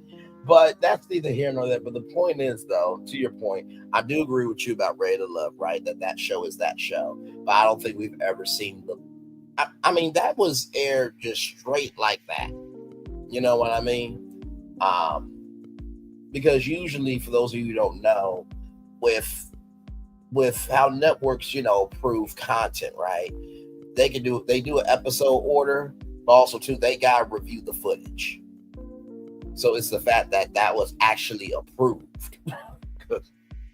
Believe me, that would never get on ABC that boldly. I promise you. But let's see here. Let's see. Brittany showed Ty's brother more love and affection than she showed Ty. We did talk about that, Donnie, absolutely. Even if men did like to watch two men, they would never admit it. That's factual. If I can keep an abuse like Montreal on show, I don't put anything past the network. Now we all agree with that. I was just bringing up that in a totality sense, because usually when it comes to sexuality and TV, it's always been taboo. So they've always had to dance around it. But I think it's just we didn't expect that clip. So, Gigi, I hope all that made sense. I know it was a lot of. Oh yeah, no, it absolutely made sense. Yeah, Right? and I agreed on it. If only can keep an abuser like Martell Holt on the show, I don't put anything past them either. Yeah. I mean, not only that, but look at Bell Collective. Like I said, Ready to Love. We've had, different people on Ready to Love, who were, let's say, very bold about what they like and what they prefer. Wait a minute. And with a show like The Never Ever Mets is like, it's almost like a no filter reality. Yes. Like, because the stuff that we see here it definitely is a step above what we normally see on OWN. Oh, without question. I mean, this series is a one-of-one network where, I've always said, I think Gigi will also agree with this, every network has their unscripted hit that puts them on the map and their scripted hit that puts them on the map, right? And those are pivotal foundational blocks for how this for how networks are done. I was about to say, wasn't there a woman on Ready to Love this season that says she walks around naked? I can't remember her name. Oh my God. Serena. Yes. The one who said that she was homeless and everything else. Yes, I think I think it was Serena. I think that was her. Yeah, because she said she was a nudist. Now I'm like, of course, being a nudist, that's a part of a lifestyle. But that was what they watch on a regular, one of the many categories they watch on a regular basis. So that's why I said it's a bit different.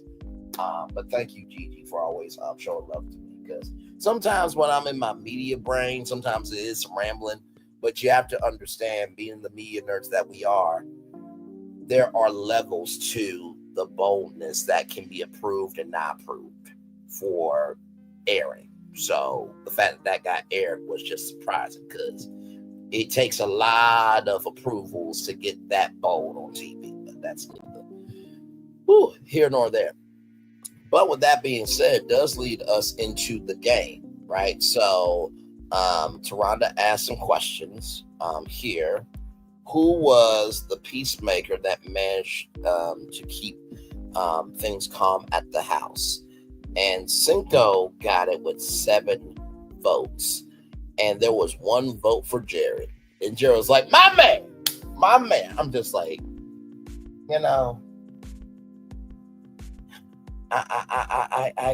I guess showing up is important to being a peacemaker, because if you can't show up for peace, how can you broker peace, I guess. But I'm like, okay. And then of course the question came up of, if you had to do over and could switch partners with anyone else on the stage, who would be and why? Right? And this one right here, Taronda was flabbergagged, okay? Because Jared said, I think we all was flabbergagged, because like, what? Yes, Jared said, Alicia, so I could gaslight back. I'm like, what the fuck? When did we get to be a society of like, wait, so we can actually put that on a whiteboard and we just roll along with the conversation? I mean, Taronda was flabbergasted, like you said, gorgeous, because she couldn't even finish it. I'm just like, dang. And this is why we said there needs to be a part 2, because I would have probed, like, why do you feel that way, Jared? Why do you want to gaslight another woman? But could you imagine, though, Jared and Alicia? Could you just think about that? How he gaslit Charlie so bad, and how she did Brandon. That right there, I would want to see that match. Ooh, child. I mean, I feel like the Never Ever Mets, I feel like they'll probably have to get to what, season 4 or 5 before spinoffs start happening. But I could see Never Ever Mets singles edition, where you bring some of the alumni back, kind of like they're doing on. Now they could do this with just the alumni, like Bachelor in Paradise, or they could do it like 90 Day Fiance, Hunt for Love, where they bring some of the alumni from the Never Ever Mets along with new singles. But I think that'll be season 4 or 5, because they got to build a roster up enough of former cast members. It's too early right now. But I was like, wow, bro, you really said that shit. Now, of course, Chris and Tatiana. And guess what? The feeling was mutual. Kiki said Chris, and Brandon said Charlie, because Charlie was Brandon's waffle buddy. Okay, Brandon. Now we're making waffles together every morning. And I think Charlie picked Brandon too. So you didn't eat her waffle batter on some mornings? I'm sorry. Did I say that? I'm so sorry. I mean, it wasn't like she was carrying a bag of waffle batter around the house and in outfits in every episode. I'm sorry. Let's roll on. My damn mouth. And then Alexis and Brandon. So Alexis is still cool. I ain't mad. Gigi, what did you think of these answers? I was shocked at Jared's response. That definitely, I was like, wait, what? But Chris and Tatiana, I wasn't expecting that. Although I did say I didn't think that him and Alexis was going to last. I knew they wasn't going to last. But I see that it did make Alexis jealous that Chris, felt some type of way about Tati. Oh, and she was not the only one. We'll get to that here in just a little bit, y'all. Whew, my Lord Jesus. Here is Kiki. Now, Kiki, I'm gonna say this with all love, sweetie. But why do you look like Cassie Davis, Aunt Bam's daughter from a Tyler Perry movie? Why were you not in Medea's Destination Wedding, the movie, which is coming out on Netflix on July 11th? Like, I'm sorry.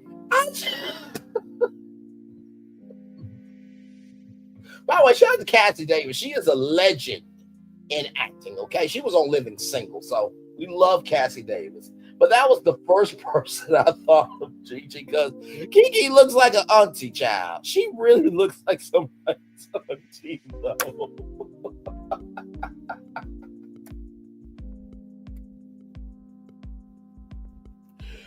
Oh my God. She definitely channeled her and her Cassie Davis. She definitely did.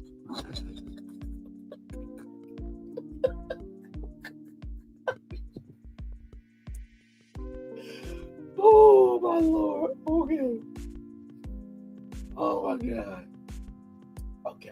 Let me collect myself. I just can't. Like literally, this photo, I literally thought of Cassie Davis from House of Pain and Unmanned. That is literally the first person that I thought of when I saw Kiki in this shot. Oh my God. Hey, I'm trying to get this next picture up here. Really? Picture? Really? Come on.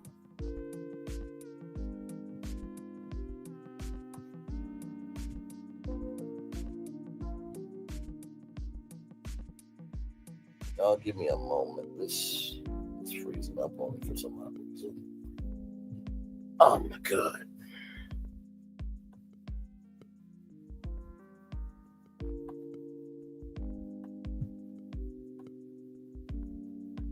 Why is it not? Okay, y'all give me one moment. I'm gonna be right back. I'm gonna reset my computer. I will be straight back. Hang on.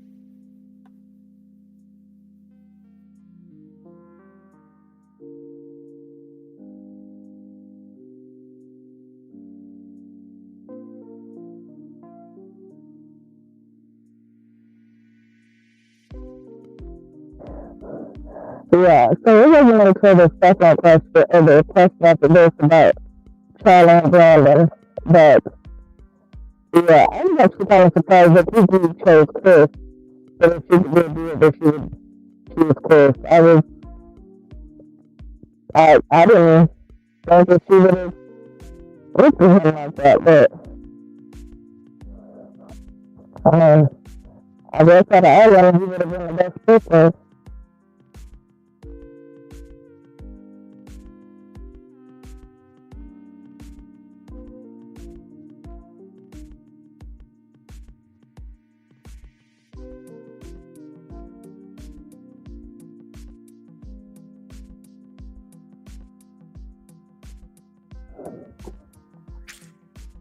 So while we're waiting for Braylon to come back, I'm gonna go ahead and read a couple comments.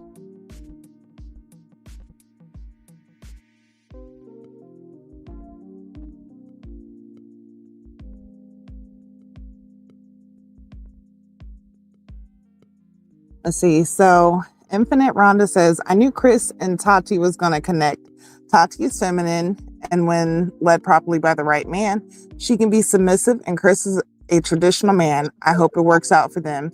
They would make a beautiful couple. Clay was pissed, but oh well, you played, should have been honest from the start.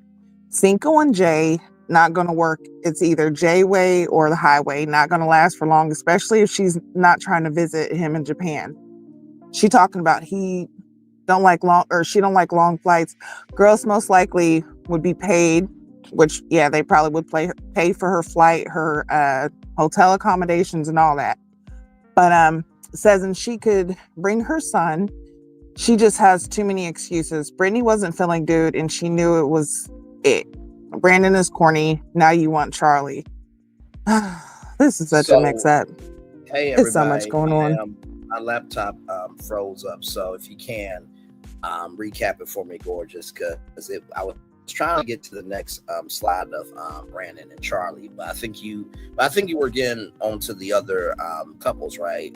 About their decisions. I was actually just reading a comment while you were gone that Infinite Rhonda said about Chris and Tati. Yes. And then, yeah, just saying how I was surprised that Kiki actually picked Chris, as if, she had somebody else that she could do over, she would do it over with Chris. I didn't expect that. But, I mean, I guess out of all of the guys, Chris would be, I guess, the pick for, out of all of them that didn't have a scandal or issues like that, like real big issues, Chris was one. So understood. Yeah, it was very interesting with, the couples and who they chose, because I was just as surprised as oh my god, okay.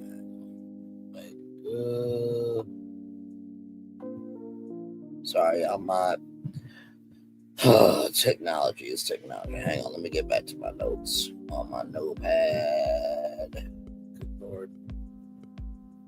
Good lord.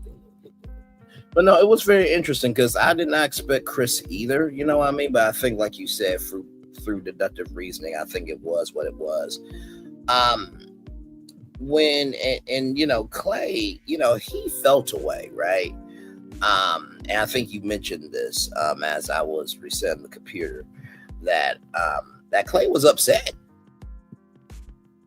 because Clay was pissed off. He was pissed because Chris was saying that, Tatiana's a gentle woman and you got, you got to be able to hug her right. And it's just like, he got so upset over that. It's just like, bruh, you can't really be too big mad at her for that. Like, you did what you did.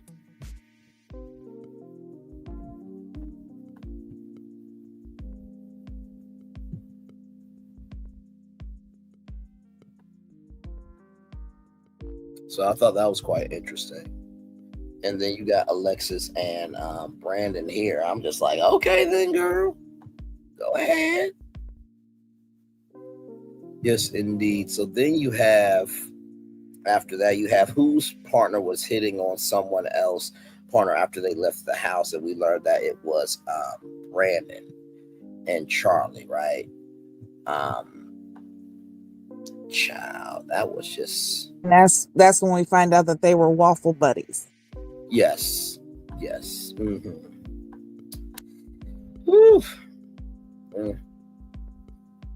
Well, I mean, I don't know if they were actually eating waffles in terms of food, or if he was in another waffle with, peach juice dripping on the waffle, or peach syrup rather dripping. Well, they didn't say that they met up after leaving the house. They've just probably communicated on social media. Mm-hmm. Mm-hmm. But Alexis was saying, like when Chris was talking about Tatiana, Alexis was saying how she felt it. She knew that it was something that he liked Tati. Right. And then Chris was saying, like, maybe y'all speaking it into existence. Wait, what?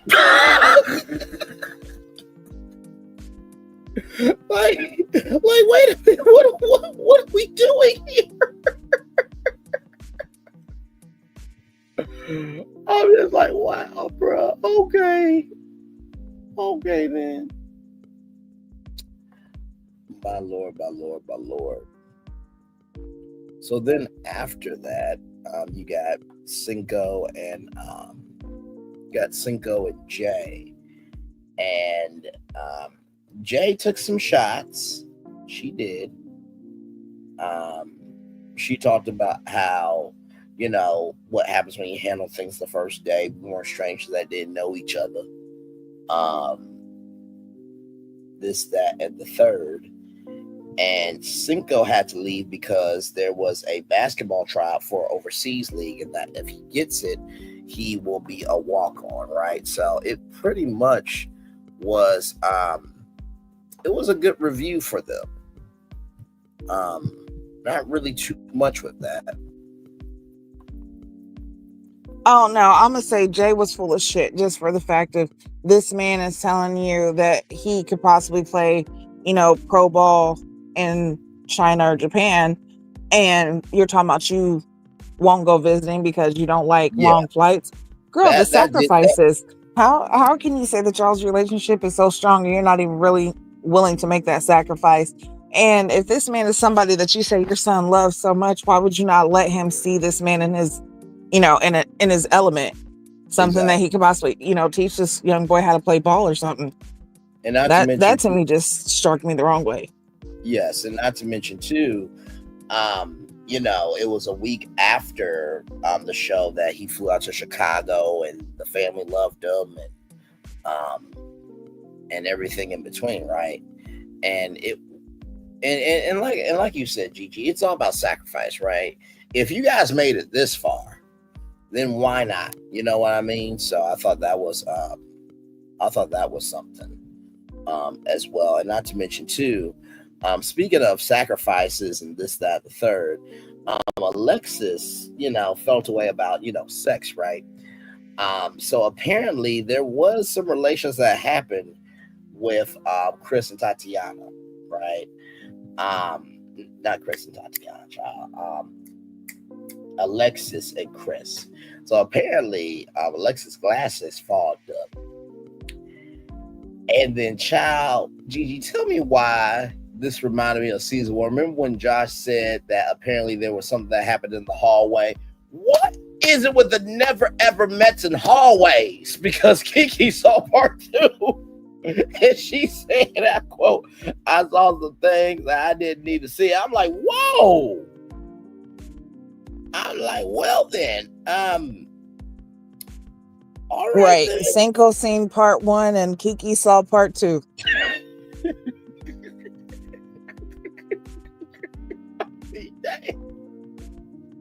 So basically, Chris and Alexis didn't need the boom boom room. They used their own room.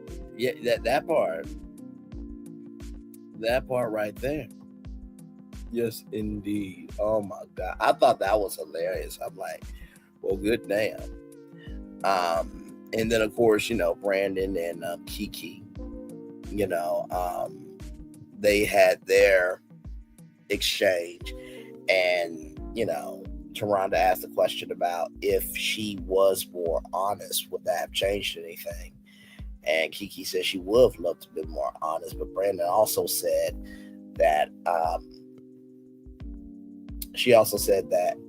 Brandon also said that that wouldn't change anything because that is a deal breaker for him. You know what I mean? And when it came to, the years that they've been together, Alexis clocked something really good. She said that that's your best friend, right? How can you be a best friend when you are not even carrying yourself of a friendship level and you lie? I'm like, child, Alexis could have took over the host chair for it, man, because that was a good bar.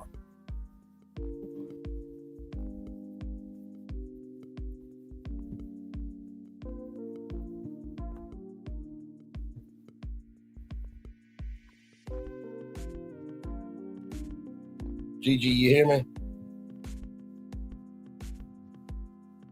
I'm sorry, I got logged out. No, so good. If you could repeat that last part. No, absolutely. So what I was saying was the fact, they talked about Kiki and Brandon, and would the secret have changed anything? She would have said something, and Brandon said that he really would have been a deal breaker because he doesn't deal with cheating. And then Alexis said, let me see if I got this right. So you say that that's your best friend, right? This, that, and third. Well, how can you ever be in a relationship with somebody if you're not even treating them on a friend level? I'm paraphrasing, but she said, how can you be a best friend when you're lying? And I'm like, child, Alexis could have taken the hosting chair for a good damn minute from Tawana. Listen, because that was exactly that. That was true. And that goes into what I say. If you are a best friend, now, this is if you're a best friend and your so-called best friends in a relationship, the respect level. The same as if you're calling someone a best friend. Like, people use the word friend and love very loosely. Those are two words that I feel like are used up the most, and sometimes they are the least genuine when said. Because people will say that you're their friend just to occupy a space in their life. Sometimes people don't want to be alone, so they would rather have so-called friends so that they seem less lonely. But yet you're steady lying and hiding and deceiving these people, but steady calling friends. Or these people are lying and hiding and, deceiving you. So that whole friend thing, like, no, I agree with Alexis. Like, Alexis, she hit that shit on the head. And honestly, when she said it, I would have looked not only at Brandon and Kiki, but I would have looked straight in Jared's eyes. Yep. Because he kept telling Charlie, oh, you're my best friend. You're my best friend. I want you to be my best friend. You don't even know what a best friend is. Yeah. You don't even know what a friend is. Like, and Taronda, her Chicago came out with Alexis and said, I'm with you. Because that's not my definition of a friend either. I'm like, okay, we got glimpses. Like we said at the top of the show, we got glimpses of Taronda. She surely said, I don't have friends that lie to me. So there it is. But I thought that was so poignant from Alexis. And, Alexis also talked about, and I wanted to get your take on this, Gorgeous, because I really appreciated Alexis for really being grown enough to reflect, because she said after everything was said and done, right, they're not together anymore, like you said, like you predicted, but she said, after everything, like, I was a trigger here, trigger there, trigger everywhere. And she was like, I had to do some self-reflection. I'm just like, I'm not going to keep moving in that fashion. And, Chris said it was mutual on, both sides. What did you think about that? Because the way I felt about it was, I know that boxing date didn't solve everything, but I do believe in not just opposites attract, but I do believe in complementary communication styles. And that doesn't mean that y'all communicate the same, but maybe your communication style of, suppressing things, and her communication style of being aggressive, as of not being aggressive to dominate you, but being aggressive of, hey, listen, this is a problem. We need to recognize this as a problem and taking ownership. I thought that was a really great compliment of a quality that Alexis had, because it seemed like Alexis, had a bit of weight to her in her sadness. Yeah. Alexis is, she's a little bit older. So she's seen things. And I think it was also, once again, one of those attraction things. Because I kind of feel like after the show, their communication wasn't as good. And they probably, weren't on the same page as where it's like to continue. So that could have been another reason that made her like, hey, let me just look at myself, figure out what I'm gonna do, and not continue to be somebody's trigger. Right. Which is good. If a person, just like with Urban and Alicia, if a person tells you that you're triggering them, or they feel unsafe, all of these different things that are against who you are, then yeah, it's time to walk away. Don't continue to, especially after you try to fix it. Now I'm saying don't just walk away if you truly love that person, try to fix it. But if you try to fix it and you see that person is still saying the same things, or it's not changing, making a difference, then yeah, walk away. Don't keep giving to someone who's not trying to receive. Right, absolutely. Without question. So I thought that was a very interesting part of the show there, for sure. And then we finally get to we talked about the sacrifices of going overseas and this, that, and the third. And like I said, either you're gonna be with them or you're not gonna be with them. I mean, we did talk about the fact that you're in Chicago, and he made the trips to Chicago. I mean, you got Rose's 3 days out the week, right? So it's not like y'all can't work, right? But then we get to Jared and Charlie.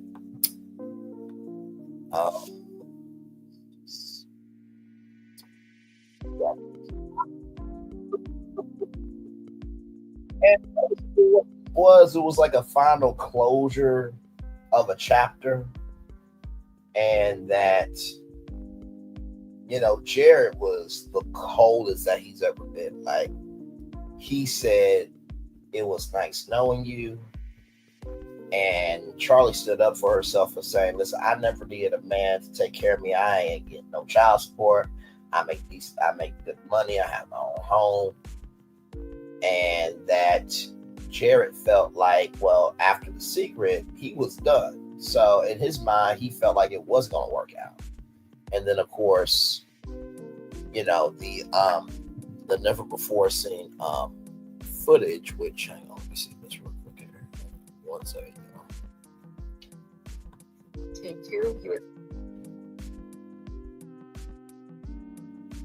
Oh, the biggest thing.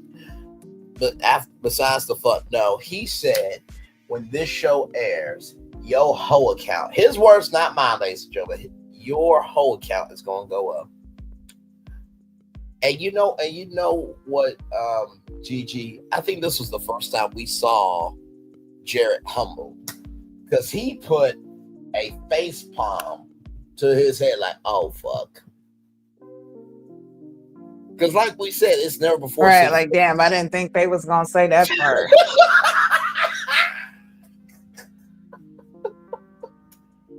Because all this time, he was this uppity motherfucker, and he just got kicked in the mental balls of motherfucker. So you think you massa? Oh no. You a slave. we run this pill, motherfucker. What did you think of Charlie and Jared's conversation? Because I'm just like, Charlie kept it to be Charlie is getting on my nerves. She was making so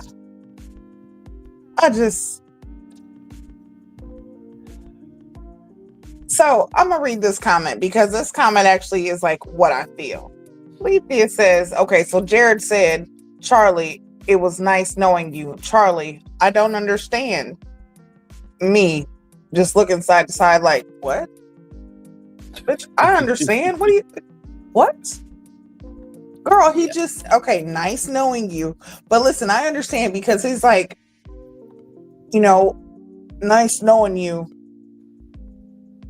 Call me if you ever need anything. Wait, what? Right. What?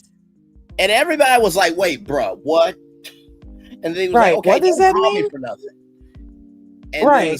Then the soulmate thing, which is in this clip. Hang on, I'm gonna play it real quick here, you guys, because it comes on at the end. Give me one moment, so right. Why do I feel like Charlie's face is gonna be a gif or a meme, Gigi? Like, wait, what?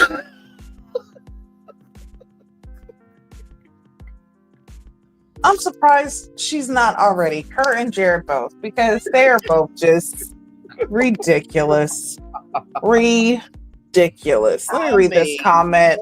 Go right ahead, my friend. Listen, Lethea Johnson says, Jared and Clay hate women. They don't want Charlie or Tatiana, but they don't want nobody else to want them. They isolate women, then break them down, ruining their self-esteem. Seeing them both made me mad. I agree with that. Fully agree. Fully agree. Because no, go ahead. I'm sorry. Go ahead. I was just gonna say, because I have never seen this much stupidity aired on national television. I feel like I believe like this. I feel like Tatiana is where Charlie wants to be, but it's gonna be a road to get to where Tatiana is. And I feel like where Charlie is of holding on to that hope, I feel like that's where Tatiana was in the beginning, but she could give two fucks about it anymore. Does that make sense? Yeah. That they are both a reflection of each other? Mm-hmm. Listen, Yo-Yo BQ says, now this is their opinion, not mine. I did not say this. Listen, yeah, no, I gotta let y'all know. I will let y'all know when I agree and when I disagree. And right now I'm just going to remain in the middle and say, because there's a lot that I agree with, and the other parts I'm like, hey, I'm just gonna stay out this one, okay? So I'm not play down with you. Go ahead, Rita. Listen, it says that honestly, men like Jared and Clay who treat women like shit are womanizers, always cheating, lying, and never satisfied with the woman they are with. They are down low, gay down. Oh my. I don't care what nobody say. They really be wanting to be with men. I didn't say that, but that's what it said. They said that. They said I didn't say it. Yeah, they are here for it. It is what it is. And to catch up on the comments here, Dondi says Clay was just added out this for another role. He was upset with Chris. Nah, because this is my thing. If you really that damn upset, you would give it a fuck. Mm-hmm. If it doesn't apply, let it fly. But if you let it fly, it must apply. Sounds like to me, Chris and Alexis' intimacy may have been one-sided. Well, I mean, yeah. Listen, let me get this. Let me pull up this Instagram because, child, give me one moment, because this Instagram. While you're doing that, I'm gonna read this comment, and then we can go. Butter Pecan 3 says Jared is nasty as hell. Him saying Charlie's soul is what he wants forever sounds demonic. Soul ties are a real thing, and those spirits you possess through sex are possessive. Denounce every soul tie. Also, I wish Jay would hush. She has a comment on every situation and answering someone else's questions. Her and Cinco will not last long. Yeah. I'll agree with Child, listen. Okay. She listen. Beach Bum Lex BBL. Okay, listen. She said back shot in a hashtag. Okay. Listen. I'm not saying that, Did somebody say BBL Beach Body? I'm sick. No, it says right here, Beach Bum Lex. Beach Bum Lex, right? Oh, okay.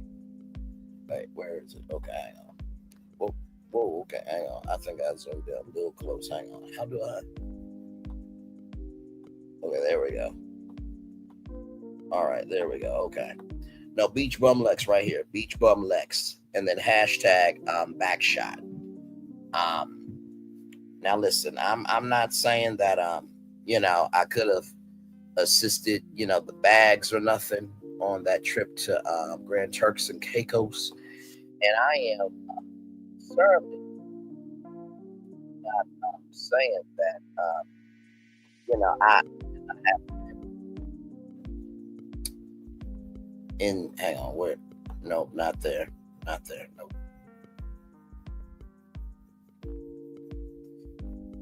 Wait, hang on. Where is it? Anyway, this picture right here, this video right here. I'm not saying I could have been available for that shoot that day, but listen. And she looks so different in them pictures compared to on the show. Yeah, filters do wonders. You know what? I'm about to play the piano with you. Let me tell you something. Alexis is cute. I was just saying she looks a lot different. Yeah. No, agreed. I think that this show, the reason why it's such a runaway hit is because it forces you to confront with yourself with what you think you believe, and it gives you questions that you never asked of yourself before.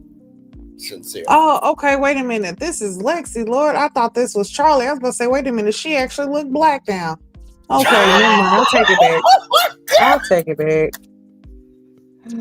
Okay, Lex, that's you, girl. Okay. I was not comprehending. Okay.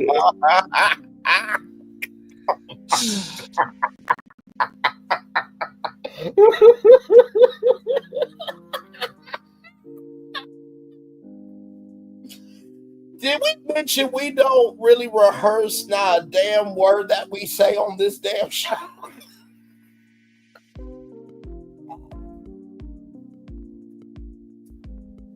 It was the fact you said she looked like that for me. Now all that's playing in my head is BBL Drizzy. BBL. Oh my God. Listen, this is okay. My bad. Child, that was fucking hilarious, child.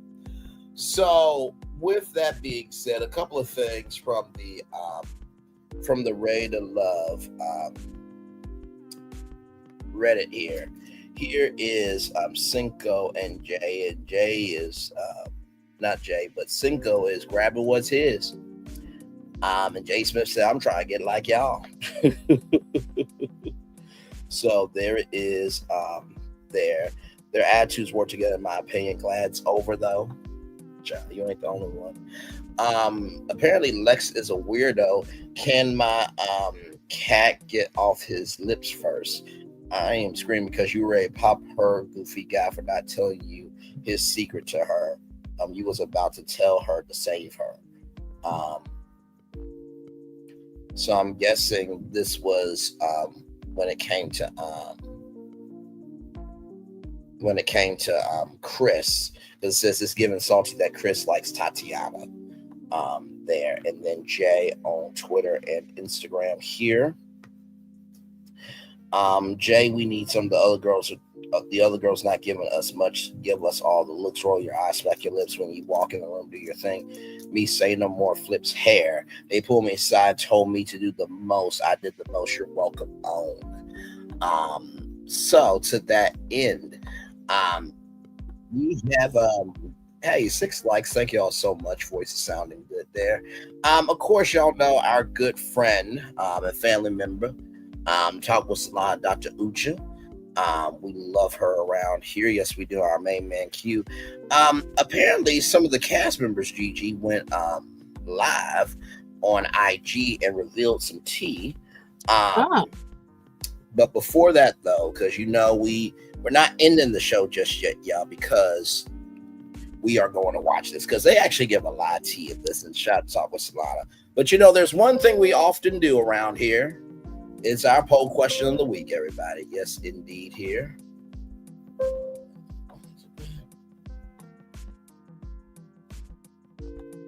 That's not letting me.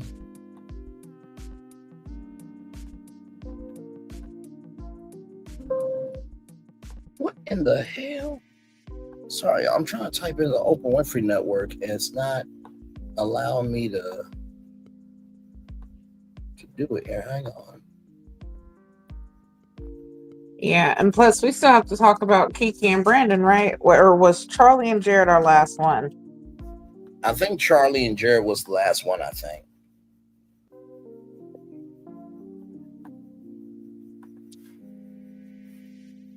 What in the world?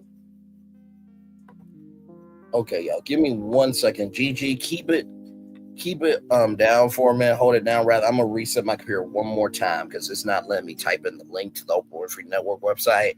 And when I come back, we'll do the poll question and the video. Because, child, this video, wait till you hear some of this shit. It's crazy. I'll be right back, y'all.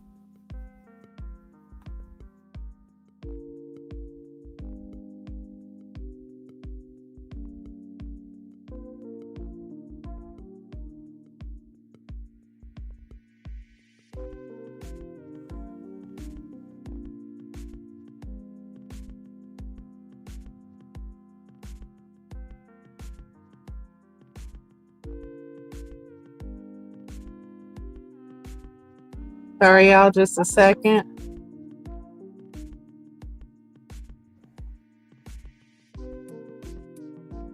So yeah, that's what I was wondering. Braylon has the slides, but we're going to go ahead and get into the conversation about Kiki and Brandon because we did not talk about them because they, I believe they were actually our last couple to talk about. And getting into it, of course, we talk about Taronda asking the same question about what they expected in the house and how things went compared. And, well, actually, I think we did talk about it because we talked about them lying and what Alexa said about, the whole lying situation. But I have a question. Do you guys feel that Brandon basically took Kiki's drinking too far? Do you feel like he was maybe exaggerating a little bit as far as her being an alcoholic? Or could it possibly be that she was drinking a lot and that's something that he recognized? And also, do you feel that, how do you guys feel about the couples in the house who don't leave together, communicating with maybe the other couples who are separated, the other person, talking to them outside, like Brandon and Charlie? Is that, they're both single. Is that an okay thing? Or should that, is that a limit that should be crossed? Well, I don't see anything wrong with it. But no, I feel like at this point, if everybody is done, then everybody is done. And hey, everybody, the website finally wants to work. Technology can be so fun sometimes. So just know, whether you are the Oprah Winfrey Network or you're a content creator, technology cannot like your ass sometimes. But that was the question you were on, Gigi, as I was resetting the computer. Yeah, the first question is, when it came to Brandon and Kiki, did Brandon take it too far with exaggerating about Kiki's drinking, or could it really been that she was drinking a lot and this is something that he noticed? And also, is it okay for them to communicate with the other couples who had separated if they feel like there's an attraction with one of them? Is it okay to pursue it? I think so, but I feel like this. When it comes to the Kiki Brandon thing, I will give Brandon credit for saying maybe I should have, let the problem unfolded. But also, too, they dated for like what, 4 years, I think. Yeah, like 4.5 years. Right. Four and a half years. So you would think that in that time frame, you know that person, so that will allow you to be able. You have carte blanche to say some things that other people in a new relationship, like 6-9 months, wouldn't be able to say that boldly. But I am proud of Brandon for having reflection of that. But like Dr. Ali said, that could have been a coping mechanism. And not to mention too, Gigi, with the second question that you asked, beautiful. I feel like this is different. You know how like there's a rule with girlfriends and homeboys that, you don't date your friends' exes. Yeah, all y'all were on national television. If y'all are done with each other, y'all are done with each other. You're grown and so am I. That's how I feel about this situation. Sincerely. Like, because what else y'all need to talk about if y'all done with each other?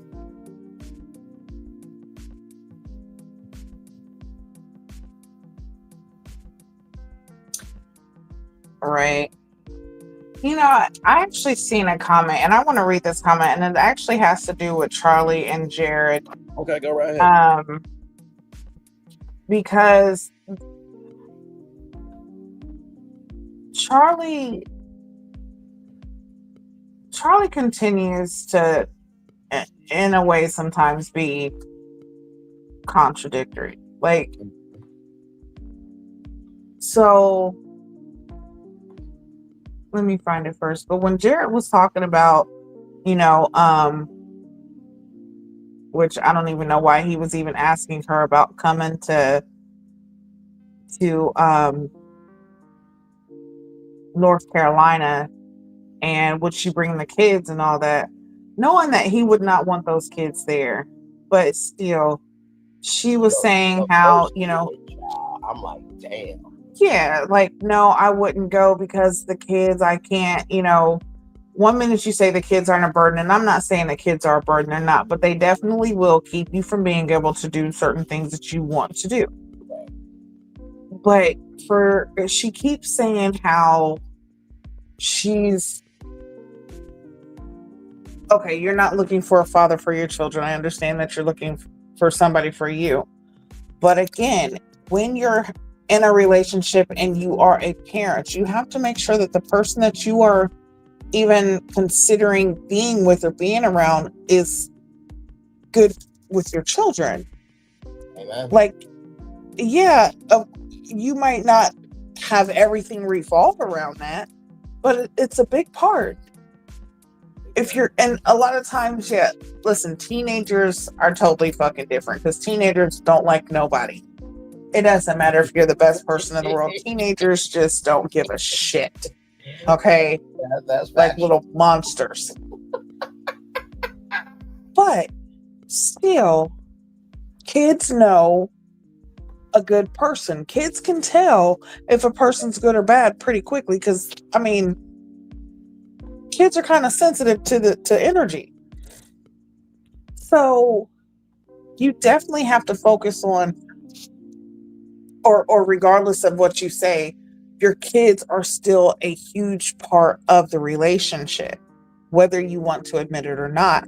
And for her to say like, oh, well, I couldn't go to North Carolina because of the kids. And he, it's like, okay, so not even saying moving there, but just going and visiting. You're telling me that it's hard for you to go visit with those 4 kids, but yet you talk about the money you have and the cars you have and the house you have and all of these things, but yet you're saying that you couldn't make preparations to be able to travel with those children. If you have all that and you have access, then you should be able to be willing to do that, especially if this is a man you say that you like. Exactly. You want him, but then you're not willing to do certain things to be with him, but you're willing to be stupid enough to stay with him. Exactly. And not to I mention, don't know. too, I really do think that, and I've said this before, sometimes you have to be seen so you can be embraced. And I really think Charlie, because child, her cougar, no, that, I'm sorry, that was Alexis cougar friend that said, condoms, Rose, condoms.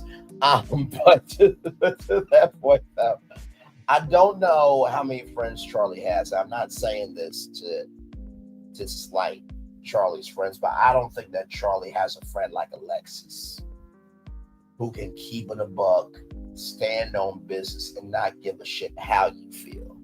I don't know if Charlie has a friend like that. And I hope that their friendship evolves and grows and rises, because Alexis was very clear on that balcony and in that reunion. Even, Toronto, which as a host, you have to be neutral. But it's just like, girl, and this is what Toronto was trying to say to me, was like, girl, he just said it. He just said it. Like, he done. And then even Toronto was confused, like, wait, what? Did you really just say, if you need me, holler at me for anything, really?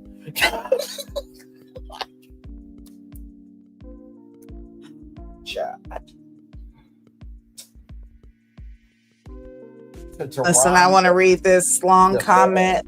Go right ahead, my friend. Because, we haven't gotten a long comment out, but this is about to be a summary of the show for this person. So Ghost Pepper says, the host told Irvin to have grace. If I was him, I would have told her, we're not about to eat, so ain't no grace here. So as I said, spare me. He should be able to express himself. Alicia thinks she's so great and nobody is worthy. The hug was blown out of proportion. If his friend was not considered attractive, nobody would have a problem with it. And people seem to forget she's not a random person. It's his childhood friend. Brittany is stressful. Just admit that you don't physically like Ty. Oh God, just be honest. Question. Do straight women really enjoy gay male porn? Now we're going to answer these questions after I get done reading it all, okay? Cinco was making all the effort, but Jay is iffy. What you mean you don't like long plane rides, but went to a house and stayed for however long filming was? She will fumble Cinco. Chris is a man's man. He has morals and standards. Him and Tati should give it a go. She's always smiling when his name is brought up. Everybody held Kiki accountable. She couldn't say nothing. Charlie said, in quotations, "You're making it seem like kids are a burden, which they are not." Seconds later, Jared, "Would you have come to North Carolina, kids and all?" Charlie, "I couldn't do that to my kids." Your kids are a burden, but it's life and your reality. Jared is just there for free ass. He's not even hiding it. He knows that she likes him, so the potential for free ass is there, and anytime she feels to scratch that itch. Well, damn. Okay, and that's that. But let's go. One thing I want to say, okay, so they said that hug was not blown out of proportion. I feel like, or they said the hug was blown out of proportion. Mm-hmm. I don't think it was. And I don't feel like it's just because she was attractive. It's the fact that it's their whole respect thing. It's a whole boundary being a friend, period. Mm-hmm. Like, even if that is something y'all do, don't do it around his girlfriend or in an area where his girlfriend is. Absolutely. Like, that should be a talk or a conversation that y'all have in between that. Like, childhood friend or not, and then us knowing the background about them being on this dating show together, like there's more, and then you want to talk about how she's a porn star, and yes. Come on, it'd be different if you just would have left certain things out, like, hey, that's just your best friend, but no, you want to put emphasis on what she does and how she looks. And correct. To me, I feel like that's also what made it worse too, is what he had said previously and then how she acted when they seen each other. What do you think? No, I fully agree with you. I think that with Clay, he looks decent enough to get by, but as they say, there's a light, but nobody's home. And that's how I truly feel about him. Like, he just exists, nothing more, nothing less. And like I said, if the shoe was on the other foot, Clay would be jealous. You know what I mean? With Irving, I totally feel him. Now, we all agree that the X comment was a little much. I think we can all agree with that. However, the same token, Irving really didn't do anything wrong purposely to Alicia. If anything, I think that Irving dodged a bullet, because I remember Bishop T.D. Jakes said the only time you can ever choose who is in your life is when you are dating and who you end up marrying. That's the only person you could ever choose to be in your life. And I have never forgotten those words. I'm just like... And that is the truest of truth. You know what I mean? So, I'm trying to think, did I hit all the points in that comment? Because that was a... Yeah. Yeah, and then, so then there's other questions like, so we all agree that Brittany was not physically attracted to Ty. Oh. So there was never going to be anything that was going to hold them together, I feel. No, not at all. Conversation was going online. You wasn't physically there. You physically got around each other and there was no chemistry. So, yeah, we all agree that Brittany and Ty, we knew they wasn't going to work out. We knew that there wasn't going to be anything after the show. So I think we knew that. Mm-hmm. Question says, do straight women really enjoy watching gay male porn? I cannot comment on that. We're just gonna move on. We're just gonna skip that question. Okay. Well then, okay. All right. Moving on. And listen, we'll just say, silence is never mind. Anywho, so as far as Cinco and Jay, I do not see them lasting. I don't see it. I feel like Jay could be a little bit too much, but then she's also, we heard about what Cinco's doing. What is she doing? Because Cinco still says, like she said, he's giving her flowers and monthly trips to Chicago. Trips to Chicago right after they got done filming. He's met her family, her son. Like, he's making the necessary moves to make things work and to keep them connected. But her knowing that this man has an opportunity to go play pro ball in Asia, like, this is a huge opportunity. Yes, this is huge. And it seems like you're being unsupported, because if this man says, hey, I miss you, come catch a flight, this is an experience for your son. Not many kids get to experience going to a different country, especially so young. Being able to have someone that they look up to who plays, even though it's still pro ball, it's just overseas.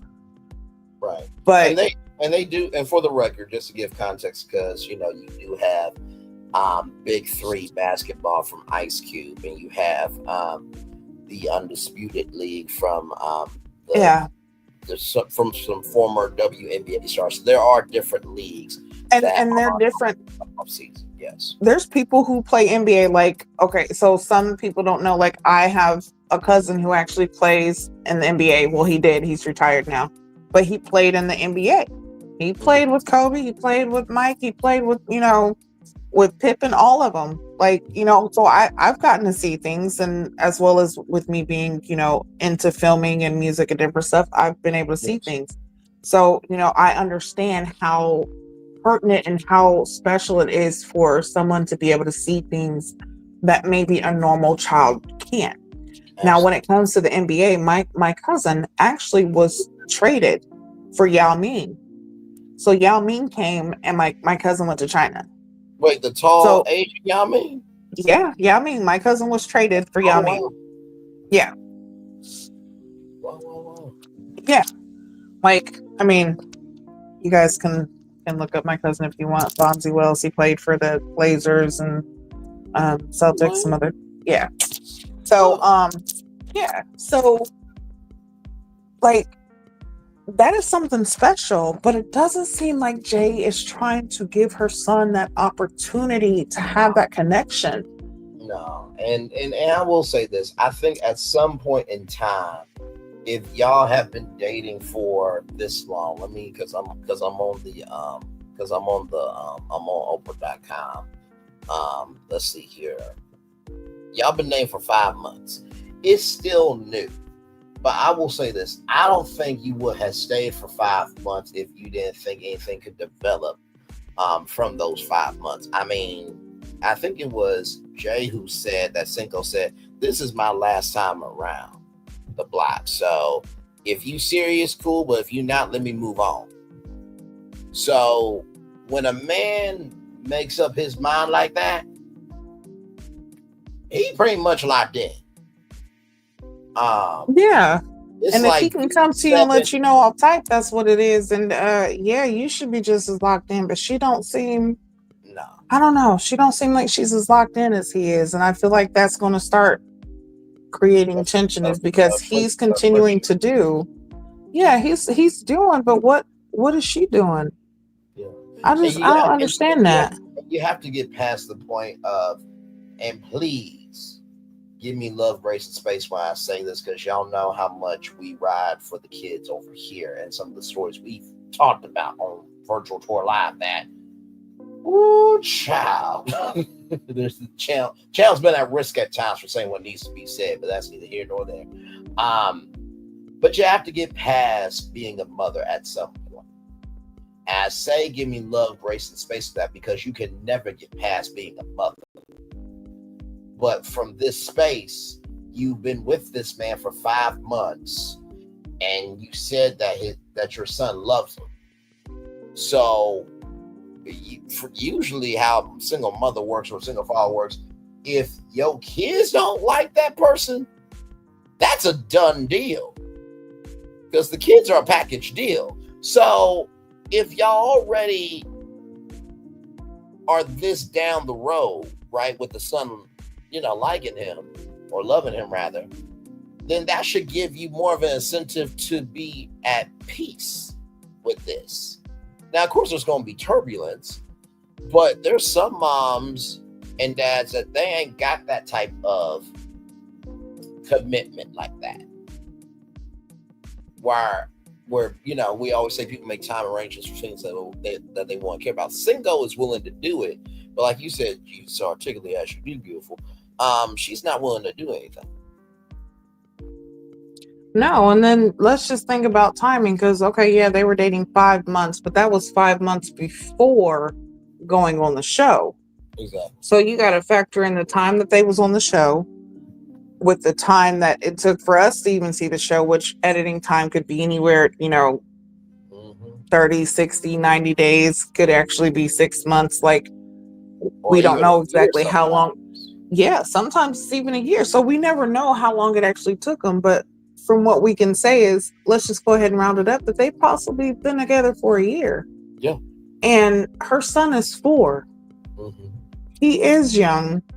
And this is, if you are going to uproot a child, yes, this is the time to do it. Yep. You don't want to wait until they're in school and made friends. Yeah, they probably made friends around the neighborhood, but it's different when you're little. Of course, I mean, kids can remember, their friends from when they was kids. Yes. But it's a different attachment, and it's easier for them to form friendships with other children in different areas at that age. Yes. Now, once you start getting to them, after the 7-year-old, age of 7 and up. That's when it starts becoming tricky and harder to move. So this right now, and then having the opportunity, like I said, once again, I'll keep saying it, a man who is overseas and has an opportunity of a lifetime and that can teach your son how to, one, be a man. I mean, we don't know her situation for baby daddies in his life or not. Even so, the man that you're with, this is a role model for your son. Absolutely. I feel there's like no way that I would go against that. I feel like Jay is being Jaden Smith from the Karate Kid with that scene with Taraji P. Henson. I don't want to be here in Japan. Why would y'all move away from me? I'm so damn wrong. But that's the thing that I'm thinking of. It's like, when I moved from Arkansas to Ohio, it was a culture shock and a soul shock. But I recognized, first of all, I'm human, so I have the right to feel that. But also, too, if I allow that to consume me, right, then I'm also blocking the Calvary of God or whoever I believe in. I'm saying this from the general standpoint for our conversation that we're having. When you allow fear to dictate your movement, it also blocks the Calvary of God from sending resources for you to be at peace. Sincerely. So believe me, I get it. Moving is not easy. But sometimes you have to move in order to rise. Now, that was a bar. And we're not even talking about moving. That definitely was a bar. You need to remember that. But he's not even asking her to move. No. We're just talking about visits, and you shut down even a visit. Right. So moving seems out of the question. But then again, to me, and this is my opinion, come for me if you want to, whatever. Jay, if you want, say it to my face. I don't give a damn. But I don't feel like she's willing to put in the work, not only to cultivate this relationship even further, especially if he does leave and goes to, another country, but I don't feel like she would want to put in the work to learn the ways of that country or the culture, because it's totally different. And honestly, if it came to like her son, this is the perfect time for him to learn a new language. Without question. And he could definitely benefit so much more in the future by learning more than one language.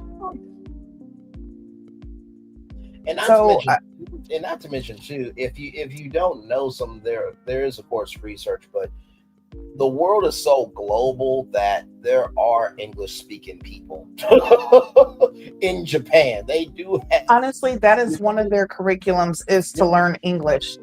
Yeah. So English is a part of it. They have to learn it. Right. So you definitely will be fine. It's just the fear of the unknown. What I meant by moving is sometimes it is a physical move, but sometimes it's also a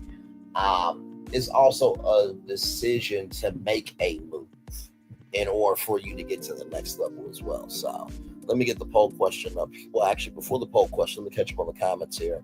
I still fault the cast members who knew about Clay's baby and didn't tell Tatiana before she agreed to go to the boom boom room. Yes, there is blame to go around there for sure. Totally agree there. Dondi also said, plenty of blame. Yes, for sure. Jace makes Cinco do the heavy lifting in the relationship, but uses her son as a pawn. Not saying she doesn't love her son, but I think we just agreed with that for sure. I think Kiki freaking a lot. We saw her fall off the chair and suck at her thumb. You know what? I'll say this. I believe everybody has habits, right? It may not be a habit to you, but it's a habit to them. I think for Kiki, that might be a soothing thing. You know how like you had your favorite, plush growing up, or a favorite blanket, or something that, soothed you growing up. And whenever you get nervous, you might laugh, you might tap your foot. So I think that might be more of a soothing thing if she's nervous about something. Now, I could be wrong. Now, it could be. Everybody can do what they want to do, but in the world of 2025, when we know more, we should be able to talk about more. But I think that's truly what it is.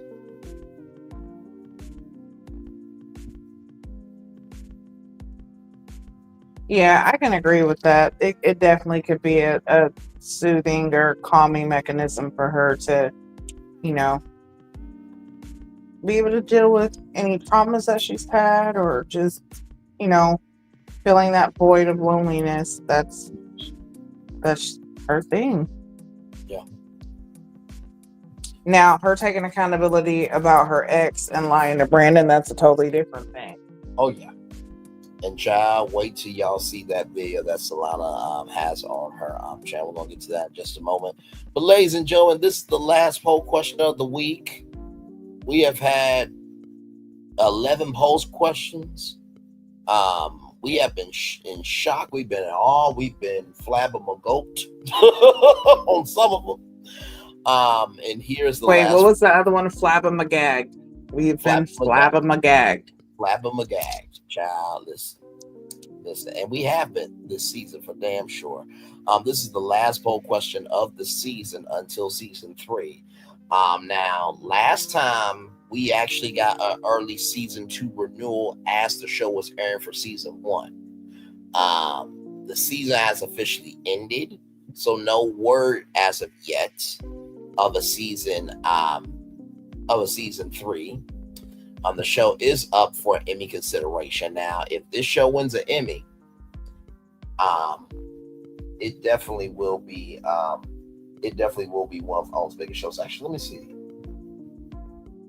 Has the Oprah Winfrey Network won an Emmy award?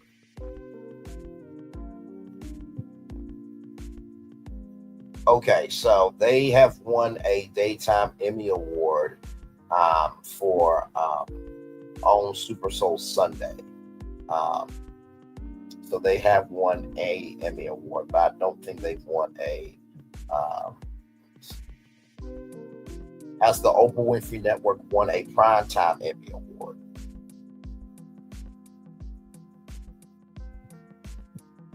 Okay, so they have won a Primetime Emmy Award for Outstanding Documentary or Nonfiction series of 2023 for the 1619 Project. But this will be the first Primetime Emmy Award for an actual show on the Oprah Winfrey Network if they do win it.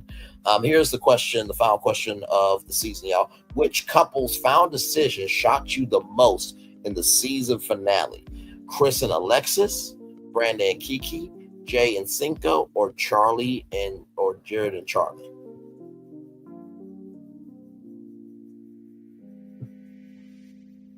Let's see, which couple's decision shocked you?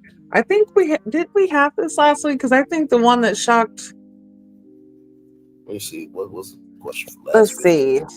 Was Brittany too flirty with other men in the house? That was the last question. Was that? I thought we answered that one before. Wait, did they skip episode 10? Yeah, that's what I said. I thought we did that one last week. Okay, so then I guess it's from last week. Okay, that's interesting. Because I'm with you. I thought the season finale there wasn't. Hang on, let me see something real quick. Let me go back. See, this is the power of YouTube, and this is why you label every single show. All right. Hang on. Let me go to episode 10. Yeah, I'm gonna go because I straight. think Chris and Alexis was, because we knew Jared and Charlie weren't leaving together. Jay and Cinco. Maybe it was because I think Brandon and Kiki was at 5%. Jay and Cinco and Chris and Alexis was like at 70 something. I don't know. I could be wrong, but I could have sworn. Wait a minute. Hang on, I'm about to show y'all right now. Hang on, give me a moment. Here it is here. So this was last week's question for the season finale. Okay, so I was not tripping. No, you were not tripping. So they didn't have a poll question for the reunion. It would have been nice for a poll question for the reunion.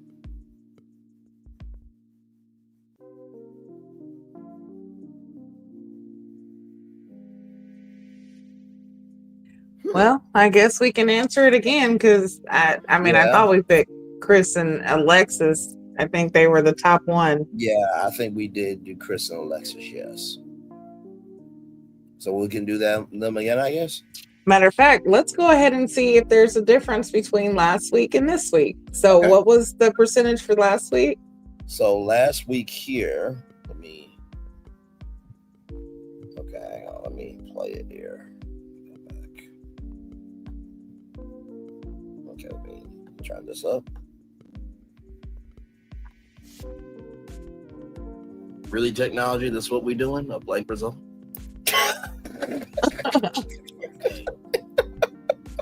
Well, as we're waiting, one thing to know, two things for sure. You always get a live reaction on this channel here. It's legitimately not showing it. Okay, hang on. Let me refresh it. Okay, Chris and Alexis submit.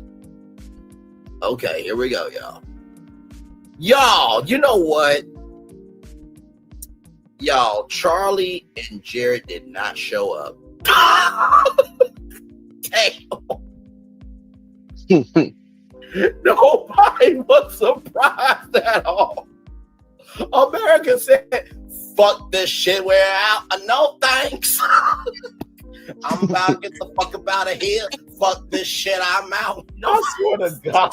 Why am I at so Brandon and Kiki at 5.6%. Jay and Cinco at 16.7%. And Child at 77.8%. Chris and Alexa was the most shot couple in this episode. So there it is. Those are the results. You know what the poll question should have been for the reunion, Gigi?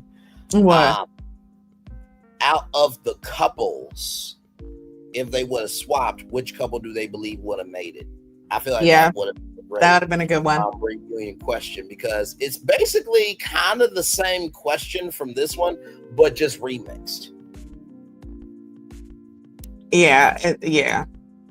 That would have been a good poll question. Damn you on. Hell, dragging our mental health and shit all season. We could get a reunion question. But then again, child, like, we asked for a reunion, so at least we got that. But still, if you're gonna do a reunion episode, you should have done a reunion poll question too. I mean, common sense. Child.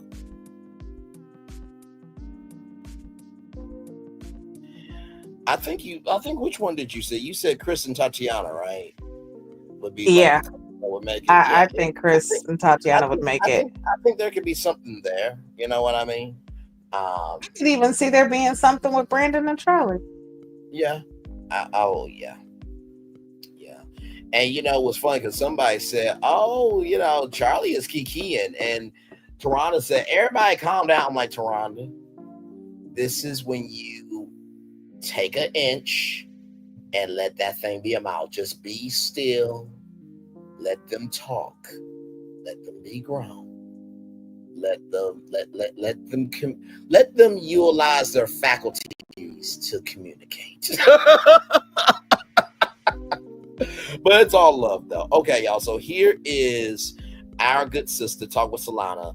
This is Kiki, Tatiana, Jay, and Jared exposing the cast and productions. Child, they had a lot to say. You ready, Gigi? I'm ready. All right, let's get into it. We have to see the face. We have to see the face. It's 12 o'clock at night over here. It's Be late. Camille, just know that just know that I know. Just know that I know. You know what? I knew everything before it was even said in that house. Oh, I had the never insight. Go ahead, Jared. Where your face at? What's up? It's right here. You can see my teeth. Look. Any questions for Jared? I know y'all got. Why did those teeth look like those glow-in-the-dark stars that... Stop it. Stop it. Oh, stop it. I'm gonna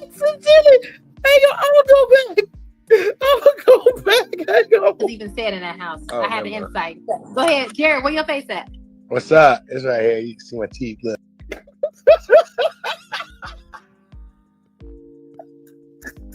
You know what? Go to the corner right now. to the corner.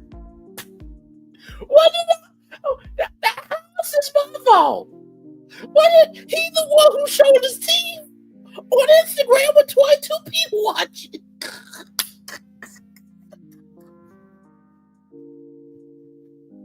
It's bedtime. It's bedtime. Roll it on. Any questions for Jared? I know y'all got him. For Jared. Public enemy number that y'all one. hate Jared so bad. He was probably the nicest guy in the house. I don't know why people hate literally Jared. the nicest guy in the Like house. what did he do wrong? Jared is who y'all think Brandon is. Yeah, that's true. Yep. Jared was very pleasant, and he was in nobody's business, and all he did was have his little drinks and go lay down and sleep and do his thing. I was not. Yeah, he had a good time. He ate good. Party time, party. Have his little drinks and go lay down. I don't know why people hate literally Jared. the nicest guy. Like what did he do wrong? Jared is who y'all think Brandon is. Yeah, that's true. Whoa! Jared is who y'all think Brandon is. That's a statement, Kiki. I don't think that Brandon lied about having any children. And I don't think that Brandon played you. Hey, Nikki News, good to see you, my friend. Hopefully all is well with you. Always good to see you, my friend. Y'all like, comment, share, subscribe to Nikki News and Narcissism. Hey, Nikki News. Dondi says Jared's probably with another woman and wants to keep her in the dark. That was a bold statement that Kiki made of that Jared is who y'all think Brandon is. And I'm just like, well, I don't think Brandon lied about having children. I don't Hold on, wait a second. What is that supposed to mean? Because from what we've seen, Jared ain't shit. And at least Brandon was trying. So you telling me Brandon is a liar and a deceiver, and Jared is. That's what I'm saying. Oh, okay. No. He didn't lie about children. He didn't try to drag you along. Actually, he really tried to show love to you. But also, too, listen to what Jay said here. Hang on. Jared. Public enemy number that one. y'all hate Jared so bad. He was probably the nicest guy in the house. I don't know why people hate literally Jared. the nicest guy in the Like house. what did he do wrong? Jared is who y'all think. This is why you know Jay ain't shit, because what did he do wrong? What did he do wrong? What? If Jared was her man and he did all that to her, she would not be asking, what did he do wrong? Heifer, if you don't get on that plane to Asia and shut your ass up, move it on. think Brandon is. Yeah, that's true. Yep. Jared was very pleasant, and he was in nobody's business, and all he did was have his little drinks and go lay down and sleep. He was in nobody's business? He was in so many people's business that. Did you ever try to give Dr. Phil advice to Tatiana, or did Jay watch the same show? Matter of fact, wasn't he also trying to give advice to Brittany? Yes. Okay. All right. Okay. Listen, just because he drinks his drinks, goes lay down and sleeps. He was in everybody's business. We've seen that. And just because he was a certain way and friendly with y'all, the woman that he was there for, he was shitty to. He was doing shitty things by lying to her. He was doing shitty things by deceiving her. He was doing shitty things by manipulating her. Regardless of if she was being stupid and allowing the shit to happen, it's still that he was doing these things to the person he was there with. So that's the one who can actually speak on him being a nice guy or not. Y'all were basically outsiders. Y'all are irrelevant to what was happening in the relationship. But the fucked up thing is y'all seen what he was doing. So how can you ask, what did he do wrong? And not to mention, most of you women voted for the fact that the hug took Tatiana over the edge. So would it be fair to say that Jay's the one who even said it? Yeah, I was about to say, wouldn't it be fair to say that Kiki and Jay ain't shit to Tatiana in this moment right now? Well, child, these are friends who need enemies. Rolling on. I mean, what the fuck? I was not. Yeah, he had a good time. He ate good. Party time, Jared party had a good people. time. I had me a So y'all blast. hating Jared? I don't understand the hate either. But I ain't gonna cap. I said some crazy shit. it was funny. Yeah. Like Yeah, don't try to make it seem like It was funny shit. That's what I'm saying, Jay. Like you, that's how I know that you and Cinco ain't finna last long. Because that shit right there, like you think it was funny him being disrespectful to another woman. It was funny him doing what he did and saying what he said to the woman that he's supposed to be with. That was funny. It was. If funny that was to- Cinco doing that to you, would it be funny?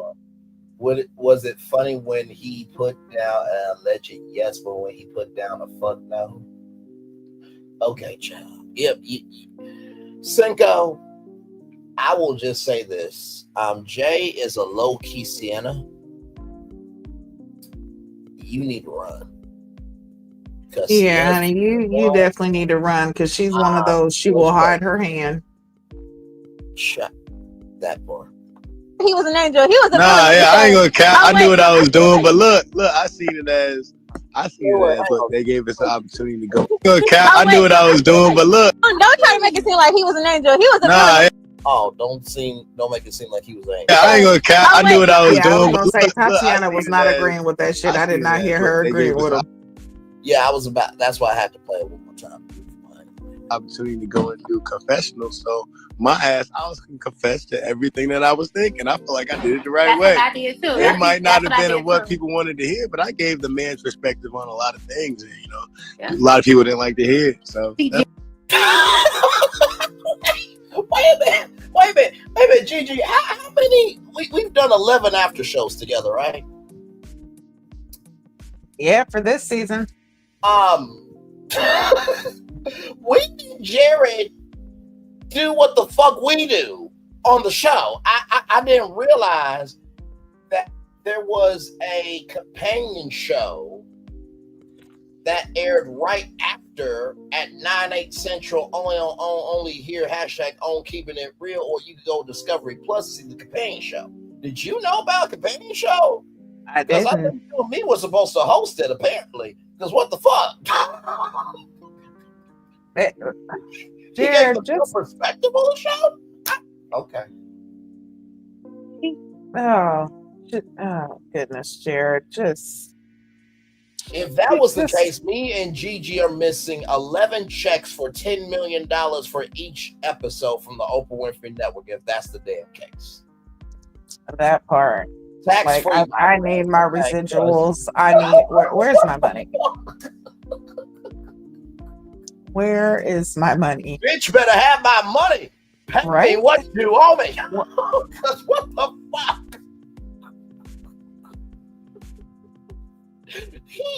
Okay, let's roll on, child. I can't with this shit. Okay. Jared is blunt and I'm blunt, but my blunt is more aggressive, and Jared was more chill with his bluntness. So people hate me, but they hate Jared too. But Jared was chill with his bluntness. Yeah, you and Cinco are not gonna make it.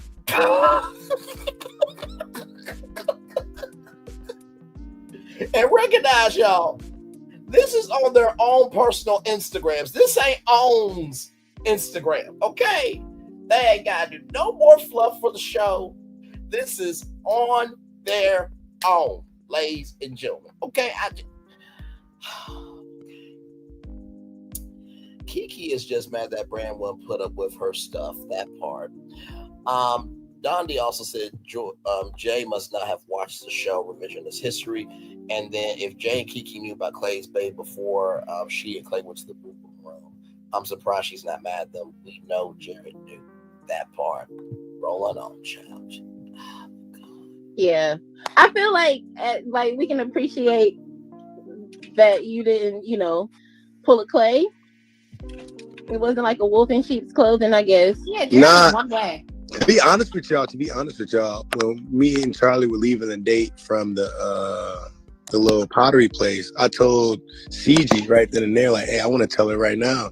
And they was like, nah. Yeah, they were like, no, why would you do that? And I was like, bruh, because That's crazy. I don't want this shit on my head. And they told me no. And then of Okay. course I woke up to it later on. I don't think y'all understand how much production had to play in everything that we did. Right. Yeah. They let us down to like disarm us because when we first got to the house, they called a house meeting and was like, hey, we don't get involved. Like, we're not that kind of production. Yep. But they was messy as hell. They definitely like played a part in how shit played. They had people thinking that I forcefully wanted to be the last one in the house and I wanted to plan on it. I didn't plan that stupid ass basketball day. Production played that stupid ass day. They made me do that loving basketball shit. I didn't want to do that shit. I'm a fucking Barbie. I don't want to do that shit. Rihanna's a Barbie child. Oh, I was about to say you a Barbie. That part, child. More like a Cabbage Patch Kid.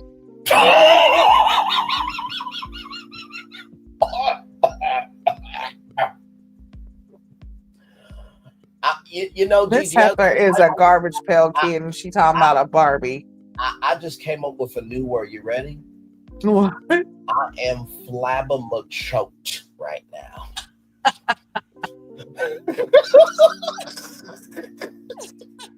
I am flabbermachoked. I am flabbermachoked. Not a Cabbage Patch Garbage Pail Kid. Okay. I feel like with that comment, all of Nikki's fans need to just come out the woodwork. Just pull up on her ass. Like, what? Like, you are not allowed. Bitch, you are not even allowed to buy Barbies at Toys R Us.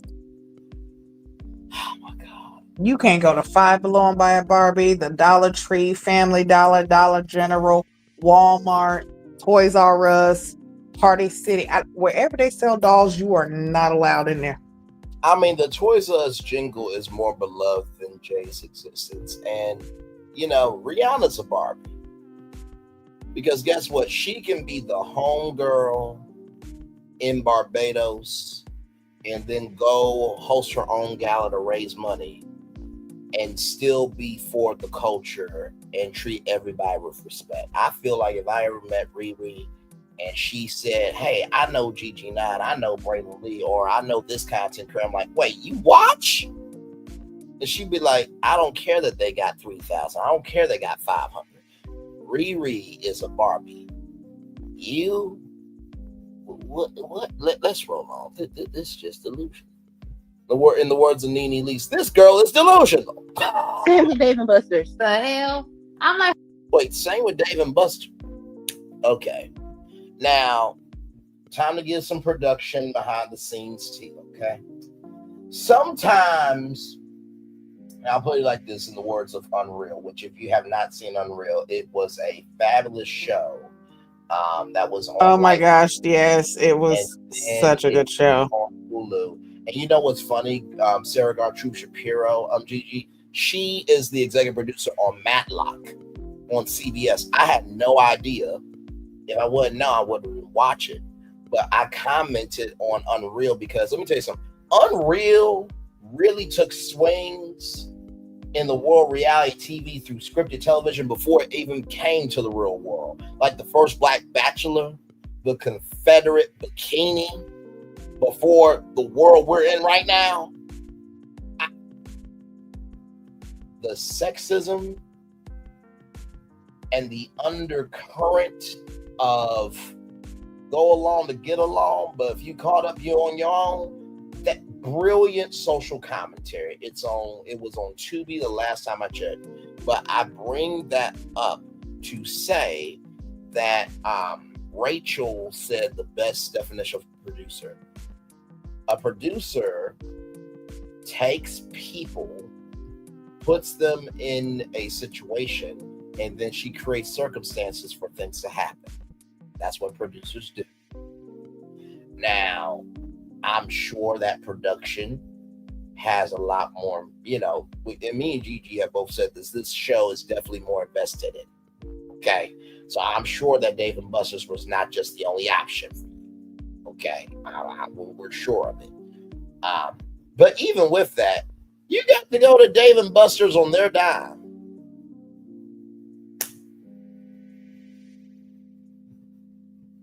So what are we complaining about? I want to know because listen, I love Dave and Buster's. Do you? I, listen, Dave and Buster's could be call me simple if you want to, but stuff like that is fun as fuck, right? Right. Especially when you're going as an adult. Like it's different when you have to take kids because you have to, take them to the games that they want to play and be right there with them, and it's about them. But no, when you're on a date and it's you and another fucking adult, y'all can get drunk as shit and play basketball and try to race each other and realize that one of y'all's drunker than the other, so you got the upper hand. That part. Love that shit. And not to mention too, like I said, Dave and Buster's can be expensive. So they paid for it.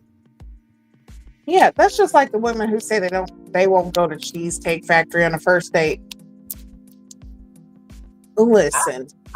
I don't get that. I'm like, hey, question real quick. And no shade to no woman or man with this question.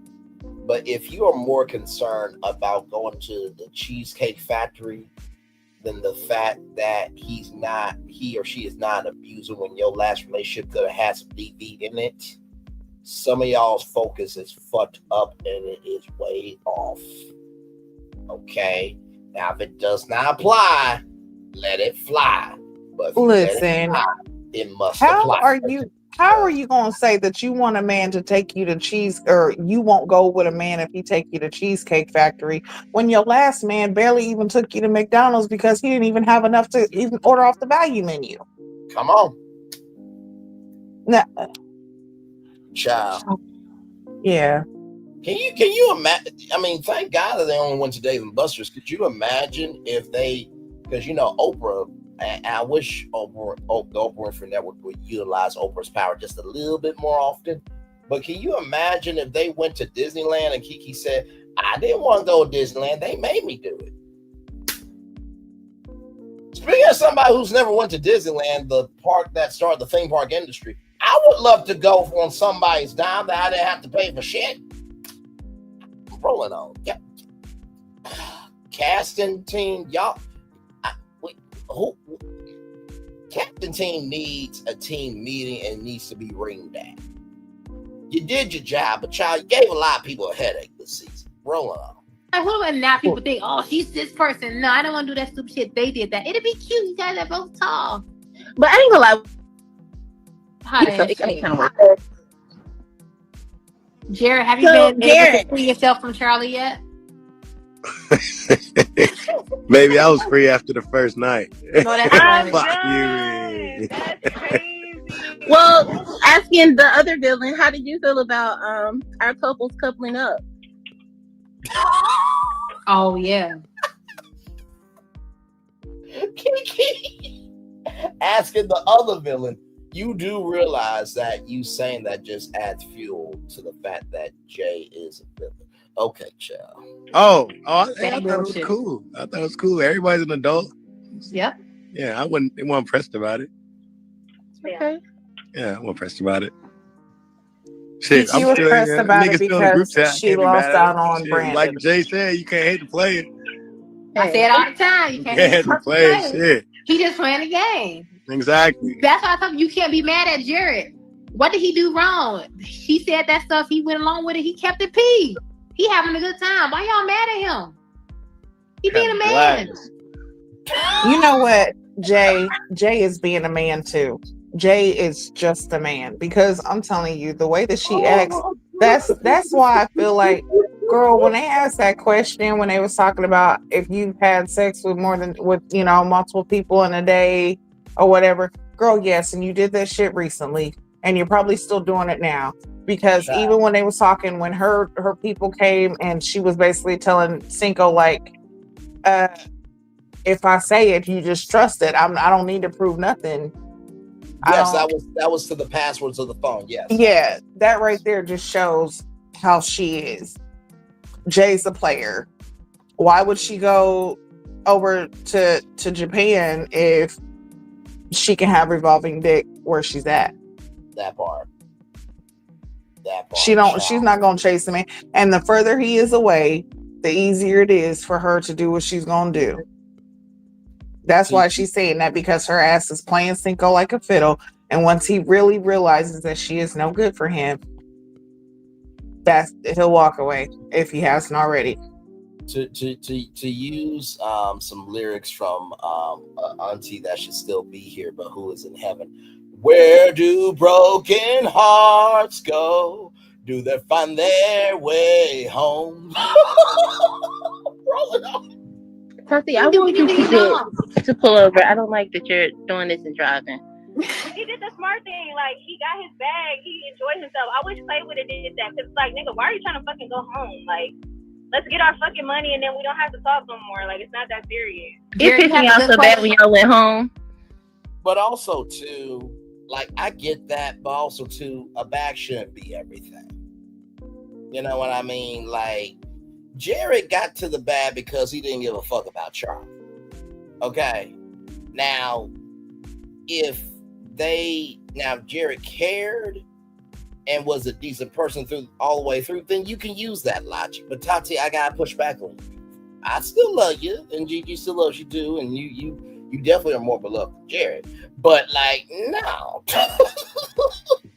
To mess over somebody and still get a bag, you can be glad for the bag, but morally you fucked. Okay. Honestly, with them, that's just what it is. Y'all, it's a money grab. So y'all go ahead, get your 15 minutes of fame, get your Instagram followers up. You know what I'm saying? And or as Jared would say, your whole count up. Yeah, your whole count up. Yeah, go ahead and rack it up and be what it is, because y'all wasn't there to truly date and be in a relationship with someone. Y'all was there to get exposed. Y'all was there for just a simple exposure, and that's it. Because if you really was there for each other or really in a relationship, that bag ain't shit, because outside of that TV show, y'all gonna get to the bag together. So what you make on this show ain't gonna mean shit. That's just an investment into y'all's future. But that's not really what they was looking for. No, not at all. Because like I said, and I think you also agree with me on this, eventually the right couple will get a spinoff show from the Never Ever Mets. Absolutely. This is a great foundation for spinoffs to be spinoffing. Or a season 10 wedding, like they did for Ready to Love. Yes.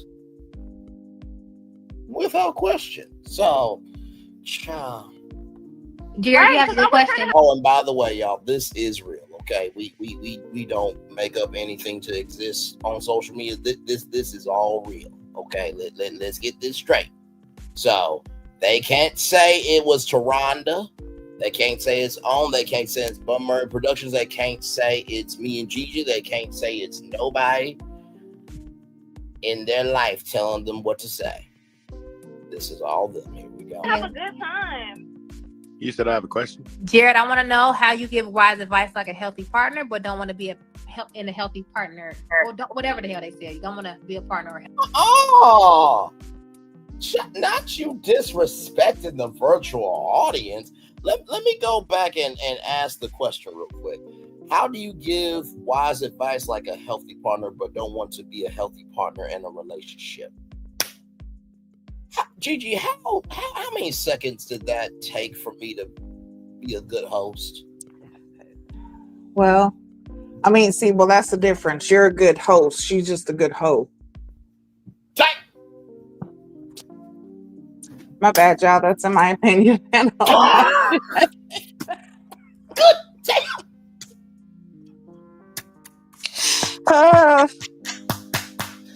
Okay.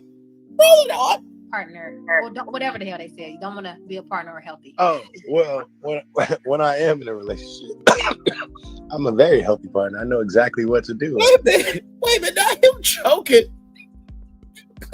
He couldn't get that lie out. That lie was not, he was lying. You know what people say when you choking? God didn't want you to speak. Right? But I just did not see that as a healthy relationship. She decided to play in my face, so I decided to play in hers, you know? And it's what it is. It is what it is. Wait, did you say that's fair, Tatiana? After what you've been through?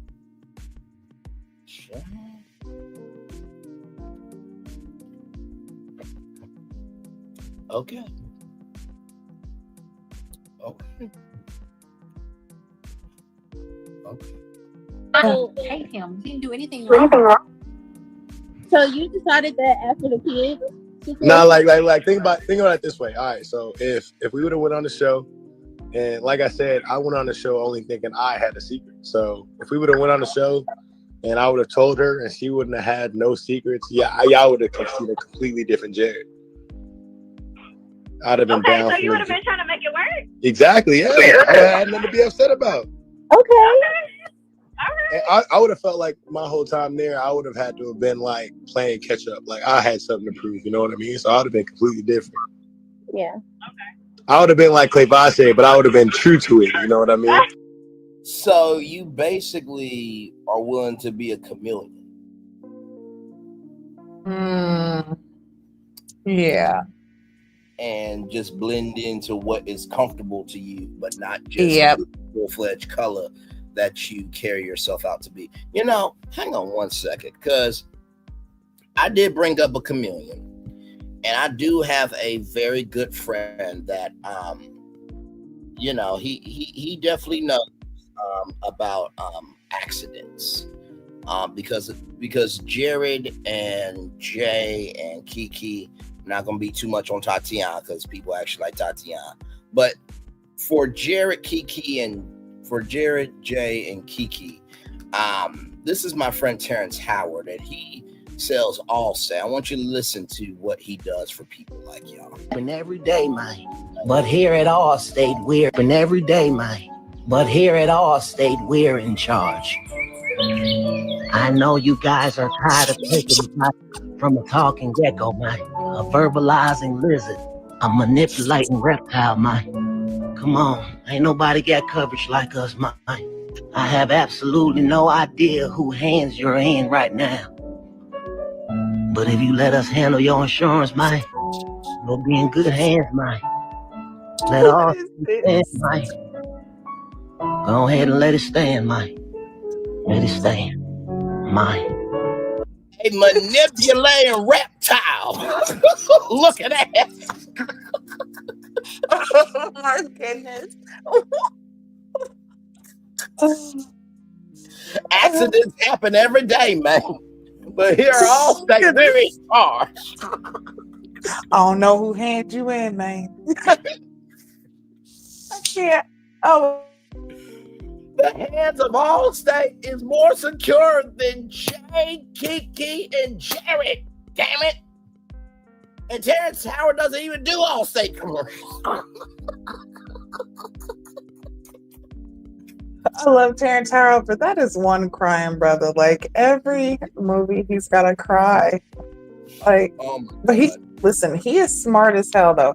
A lot of people don't know, but he is very, very smart, and he actually came up with a new mathematical formula that people are using. So yeah, Terrence Howard, he's very intelligent, but he's emotional. Yes, he is. Hang on, I'm trying to find that. Hang on, let me see, because I know exactly what you're talking about. Hang on, give me a moment.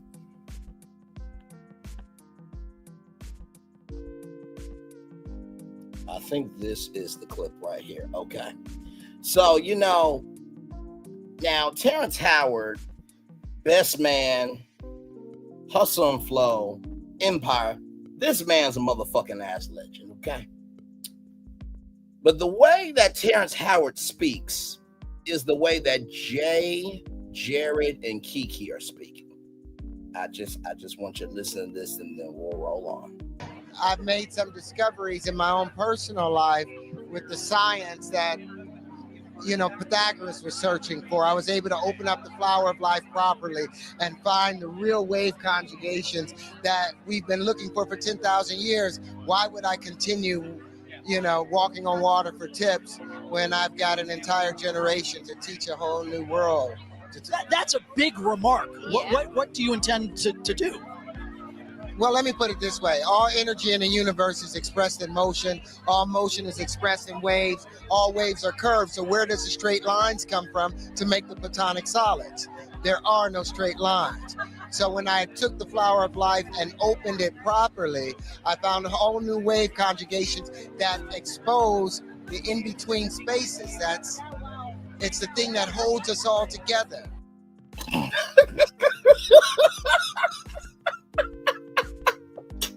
Listen, Jared, Jay, and Kiki are the wave conjugation, okay?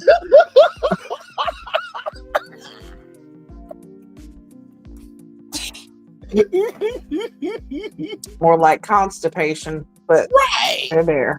They're So, there. I mean, so loud and wrong. It's the thing that holds us together. Motherfucker, let us loose. Let us loose. Let us fucking loose. Going back to the damn clip. Shit. Okay, good. Because he wasn't all bad, y'all. But He wasn't. I mean, he was doing the right stuff, you know, just at the wrong time. Yeah. We could have had fun. Like, I don't know. My whole objective, I was thinking, like, I'm going to come. We're going to be booed up the whole time. Like, but this nigga just kept playing. It's like, why can't you just choose? Oh, someone told me she was on the show to be there. Jared, do you absolutely not want to be in a monogamous relationship, or do you feel like you just had to be that extreme for Charlie to get it? Nah, it's just not. I'm not in a monogamous phase in my life. Like I was, and I have phases, but just you know, at this point in time, I'm not in a monogamy type of mind. Gotta respect it. I see a couple more gray hairs, I might slow down. I'm so done. Let me see. I honestly, listen to me. I don't think she actually wanted Cinco. I didn't think that she did not want Ty, so she gave the other guys her attention because she did not want Ty. So Yeah, anybody but Ty can get her attention. I think she was just bored. That's what I'm saying. Like, because it was boring. It was y'all. We didn't have you and your man was not getting along, or y'all wasn't like. It was so boring. Like me and Brandon couldn't stand each other for a week, and I was bored. I was so bored. Yeah, I never got bored. They should have let us be single who wants to be single. Like, why we gotta be together to be on the show? I would have been like, okay, bye, and then I would have been talking to Chris. Yeah. Oh shit. Well, damn. Her and Chris are probably conjugating. Mm-hmm. Yes. You know, it's so interesting, Gigi, how you and me, being the media nerds of social media that we are, how just somehow, you know, we never really get the credit that we deserve, but somehow what we say always gets into the ether, you know, just I know. Well, as long as we keep speaking it into existence, we will soon be hosting on Own Ourselves. Come on. You know, so let's just... Because this don't make no damn sense. Because like Gigi said earlier, I did say that eventually somebody, two couples, they're not going to stand each other. And then they're going to swap. And Exhibit A. They could have Wait, did you say something, Gigi? No. Okay. I think that's my thing on that. She just was bored, and she was drunk a lot too. That would be so much better if we could switch people. Like, that would be so much better. Did y'all like Taronda? Taronda was there 2 times. Next. I was. Or if couples got voted off, that would have been funny. I couldn't say it. That's true. Did y'all wait? Have you had y'all with Taronda? I saw her twice, maybe 3 times. It's crazy they trying to put her up for Emmy consideration. She ain't do nothing. She didn't do a thing, y'all. Coming there with them hats on, taking all day to come out and just to leave. Bye, Taronda. Goodbye, Taronda. She was kind of funny. Bye, Taronda. No shade, but it's true. Like, take the shade if you want to, Taronda, because she was getting tough. She was getting tough for me a little bit. I ain't like her dynamic with me on when we were there anyway, so I really was never feeling Taronda.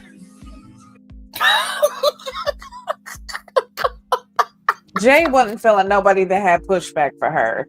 Anybody that got any pushback you don't like. And that's just what it is. Period. Right. And even though Taronda only showed up 2 times, it don't matter if she didn't show up at all. Still, she's Taronda. That part. She's more of a Barbie than you. That part. She was on the And show. y'all gotta understand, y'all are here on a second season. She's already showed her face on a first season. That part. This got picked up for season 2 while season 1 was on the air. And also too, Jay, she was on a show on Fox that put Fox on the map for scripted television called Empire. Okay.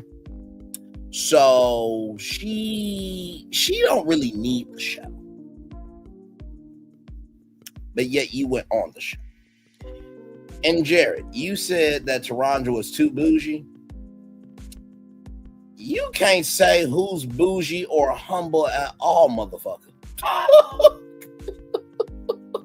And what? Was she bougie because she wasn't paying your ass no attention? Right. Why is he giving me the energy of Chris from the first season when Chris said what he said about women and Toronto reamed his ass a new one? Like, the fuck? That's what it is. I think that they didn't like the fact that she was giving pushback, even though she only showed up 2 times for 5 minutes. Because even Josh said it. Josh said that, last season Toronto showed up for the couple minutes that we see is about how long she was there, and that's that. Right. But still, the fact of the matter is she is the host of the show. Yes. She was chosen for a reason to host this show. Absolutely. And she's bringing life into it, regardless of if she's just showing up sometimes or what. She can show up one time, but whatever game she gives you in that one time that she shows up is enough to carry on for the rest of the season. And plus, not only that, what y'all don't really and this is why there needs to be more people like you and me, Gigi, having the careers that other people are having. Not saying everybody doesn't deserve their career. Y'all calm down. No one is shading, dragging, or trying to malign y'all, okay? We're just saying if we can have more people like me and Gigi and others who move like us, you guys would not be as confused to what you're seeing in front of you. Because what y'all don't know is while she is showing up that one time, before she shows up that one time, she's getting briefed by producers. Do y'all not know her schedule is longer than y'all's? Because she got to hurry up and wait for production to have everything together for the activity, for the toss off to the therapist, right? Now, of course, she has a little bit of an abbreviated schedule because she's the conduit. You guys are the stars of the show. And Jared, you better hope, you dumb fuck, that this show wins an Emmy, because guess what? Like I said, the only Emmy awards that they won was for the 1619 project and for Super Soul Sunday. I don't believe that the Oprah Winfrey Network has won a Primetime Emmy Award. So if this gets a Primetime Emmy Award, let's see. Gigi, how long has the Bachelor franchise been on ABC? Oh, goodness. Too long. That part. Too long. We're like over 30 years, but either way, like you said, I was going to say, we're shit. Yeah. We are up there. Yeah. So then I feel like they have to think about the fact of Tarandra is coming, unless she signed a contract saying that she was only going to host that show. She has other gigs and things that she's doing. Yes. She's filming and doing other shows or filming movies or whatever she's doing. This is not her only thing that she is doing. No. Like I said, unless she signed that contract saying that she's not going to do any other work except for this until filming is done. Okay, that's one thing. Yep. But I doubt with the amount of time, if y'all saying that y'all only saw her twice within the 3 weeks that you guys were there, then clearly she's probably doing some other filming. Absolutely. She has real shit that she's doing. That part. And this is the way to give, like you said, let them be the stars of the show. Yes. She's a host. She's not there to be with you every single day. No, you guys are there to manage yourself, just like production. Y'all said production said, hey, they're not getting involved. So this is a hands-off thing. This is hands-free. So she's not finna be around you guys like that. This is a Bluetooth brand production. Right. You should be happy that you even have someone like Tarandra come and host the show. Absolutely, and not to mention too to land our plane here, Jared. If this gets an Emmy nomination, like Gigi said, the Bachelor franchise has been on too long. If this gets an Emmy nomination, motherfucker, you do realize you will be alumni of an Emmy award-winning show, which could give you some bags. But see, this is why you gotta let people be mental strange fruit sometimes in trees for themselves. Because you know what I would do, Gigi? If I was on, I'll be like, oh, bet. When the Emmys come up, don't send Jay an Emmy invite. Don't send Jared an Emmy invite. Let them all be at the house. And I'll be bougie enough to say, hey, guess what? You know what? We're going to do something that we've never done before. If you're a content creator, we're going to have 10 fans of the Never Ever Mets fly out for the Emmys. And guess what? When the Never Ever Mets win, and if you're not a part of anything moving forward, you fucked your own self up the ass with no loot. So you better hope it wins an Emmy, because that means that could be a potential highway. That could be a potential lane on the highway for you to drive on. But you don't see that right now. And Jay don't want to go on a flight to Asia, so she better hope it wins an Emmy too. Like, I swear, Gigi, does it not amaze you who gets a platform and who doesn't? I mean, just and not to mention too. Listen, I wonder. I'm like, what is going on? I mean, we're the cause of our own rise and demise. I'm like, so why is it up for Emmy consideration? Motherfucker, do you not realize you're on Black Network and that's a black woman you ruin against? Gigi, am I making sense here? Like, the fact that they would be upset. You definitely are, but this is coming from Emmy nominated show is. There's other people that have been in Hollywood for years that would love to be a part of an Emmy nominated or Emmy consideration show. Go ahead, Gigi. No, because that is so true. And what's so crazy about it is the fact that this is coming from a man who can't be in a monogamous relationship. Jay probably can't really be in one either. And Kiki, you so confused that you don't know if you want an ex that don't want you or somebody that does want you. Come on. You don't even know the difference. Y'all know nothing about production. Not a damn thing.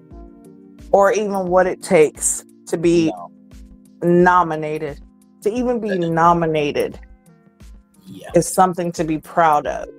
Absolutely. But the way that y'all are speaking as if it is a burden or something bad. No, it's good for it to be nominated for an Emmy. Are you kidding me? Child. But that just speaks to y'all have no idea. They spoke to Auntie Janelle, who said that the executive producers are sponsors saying, and they are her footstool. That's who they spoke to. They spoke to Auntie Janelle from Ready to Love. That's what. Yeah. The only one who came out unscathed was Tatiana, because she said, no shade, but it's true. But you also saw that Tatiana didn't disrespect Taronda either. Right. She didn't take it further. And, like I said, Jay's mad because she got pushed back. Jared, you too. Like that. She wasn't looking at you. I don't know if you think that you're just some real good looking guy that everybody's supposed to pay attention to. No, that's not the case. Exactly. Did Sienna get pushed back from Taronda as well first season? Yeah, I think so. Yeah, Taronda, she don't be playing, and I think that's what it is. Even though she comes in only 2 or 3 times during the entire season, so what? She gives enough in that time, just like I spoke about earlier. In filming, 15 to 30 seconds is enough for you to do a lot. If you have a minute, you have A minute is damn near like a lifetime in production because you have so much that you can get done in that minute. Actual. Why do you guys think that you see PSAs that are 30 minutes, or 30 seconds, or 15-second ones, little 15-second commercials? Because in that 15 seconds, 15 to 30 seconds, you can get out an entire advertisement. Absolutely. So her coming for those little brief moments is enough. It's enough for the show. It's enough for the cast. It's enough for the crew. And it's enough for us viewers. Yep. She does not need to be there all the time because that's going to take away from the cast. Right. Yep. And not to mention too, Bun Murray Productions on the Oprah Winfrey Network hired her. So, and last time I checked, question, Gigi, does Own and Bun Murray need them, or does the cast need them? I'm a little confused here. I mean, they seem to think that they massa. This must be a new world. Is a slave. This is a new world because evidently they are the production team, and their own. Okay, they're the ones who are making it all possible. They're writing checks. Even though I thought that they were the ones who were getting the checks, but clearly, from the way that they're acting, they act like they done acquired Own or something. Y'all barely. I just hope that. No, go ahead. No, go ahead. I was gonna say y'all just now getting y'all Instagram followers up, and y'all think that y'all the shit. That part. I just like I said, I hope when Emmy time comes, don't send them no Emmy invites. Mm-hmm. And let their ass sit at home and win and listen. You know that scene from I Can Do It All Bad by Myself when that black man finally came around when his son finally made into the NBA and be like, hey, I'm a part of that Emmy winning show. No, you're not. But yes, sir, I was on. No, oh no. You forgot the Instagram live you did? Right. But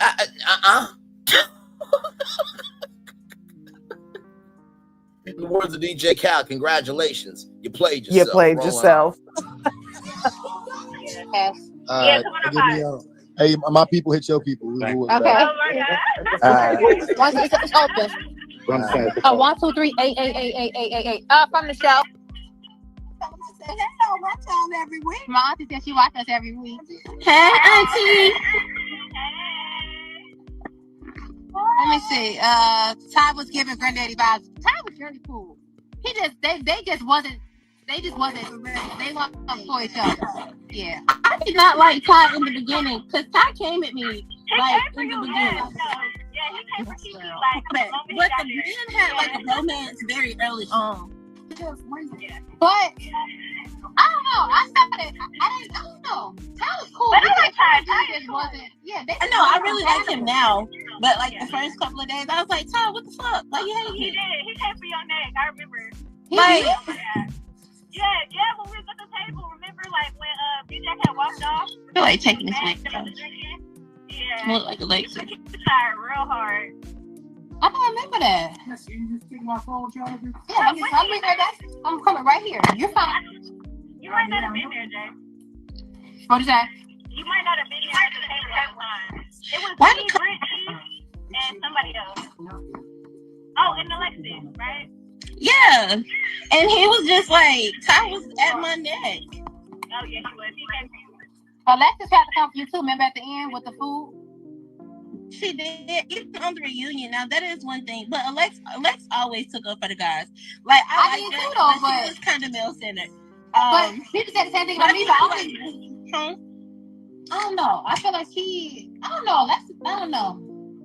I like Lex. I ain't gonna sit here and pretend like I don't. But it was just some things that rubbed me the wrong way. Like even at the reunion. What do you mean, best friend? Like, I wish I would have saw more of that conversation too, because Fonzie said, Kiki. Who said that? I wish just Lex would have like LeBron interacted James. with us more, like on the show. Cause I feel like I didn't really get to know Lex that much while she was in the house. I feel like now I have a better sense of her personality after seeing like her posts and stuff like after the show. But she was almost never with us for real unless like she had to be or it was dinner time. So That's very true. Who would have done better if production didn't bother? Us. I think Kiki and Brandon, to be honest. It was so when I tell, because I don't want to say that, but yeah, things just it was a lot, yes, because a lot of my I guess I can say this. A lot of my interviews where I'm going in on Brandon, it's because I was under the assumption that he was going in on me, and then I watch it back and he's like being sweet, and I'm like, you gotta understand, Kiki, that stuff was edited, so he could have been doing that too, but they edited to make him look like the good guy. You gotta remember, all this bullshit y'all see is edited.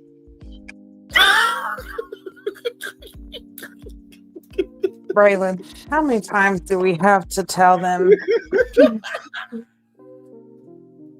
I get so sick and tired of cast members. Every time shit comes out, they always, it's editing. Yes, production edits. And yes, they do arrange things in a way to make it seem a little more dramatic than what it is. Yes. But we can only take from what you give. That's it. The only way we can edit things is if you've given us something to edit. You have to give us something to work with. In order for there to be edits made and arranged the way that they are, it's because of what we have filmed. Yes. What you've shown, the attitude you've given, the disdain you feel, the secrets you hide, all this stuff. Production does know all of that stuff beforehand. Sometimes they don't. Sometimes there's stuff that they get shocked with too. Mm-hmm. But edits are made and based off what is filmed and shot. That's it. So if we're steady seeing the same shit, that's because that's what the main thing is. Now, sometimes production, I'm telling you, they'll production will stir shit up. I'm not gonna lie. The productions, especially with reality TV, it is major to kind of stir things, stir the pot, sprinkle a little salt when it should be sugar. You know, it happens. It does. Not saying that it doesn't. Right. But all of this production. No. Take it. Let's think about yourselves. Because just like when they was talking about the dates. Oh, Jay didn't want to do that whole love and basketball stuff because she don't even like it. She's a Barbie. Kiki didn't want to do Dave and Buster's. The production did that. Okay, well, let's just ask this question.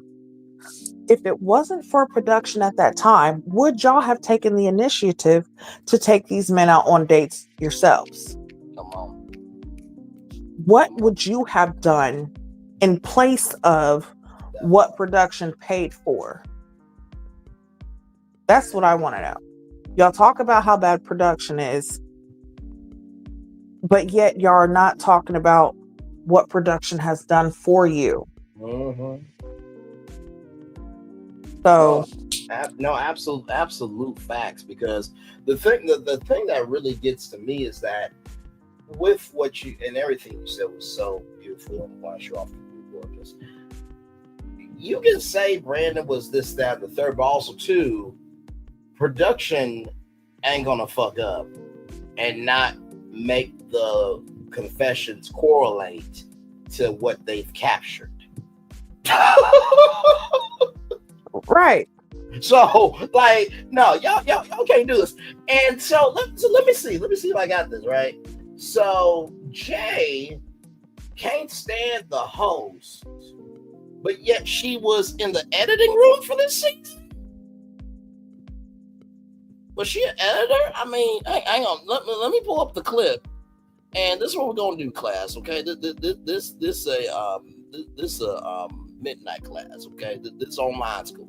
Okay, so class, we're gonna watch this clip, and y'all tell me if y'all see Jay's name in the credits as an editor. I don't think I saw Jay. I did not. As an editor, this season on the Never Ever Met. I mean, unless it's a silent partner, producer credit. I don't know, Gigi.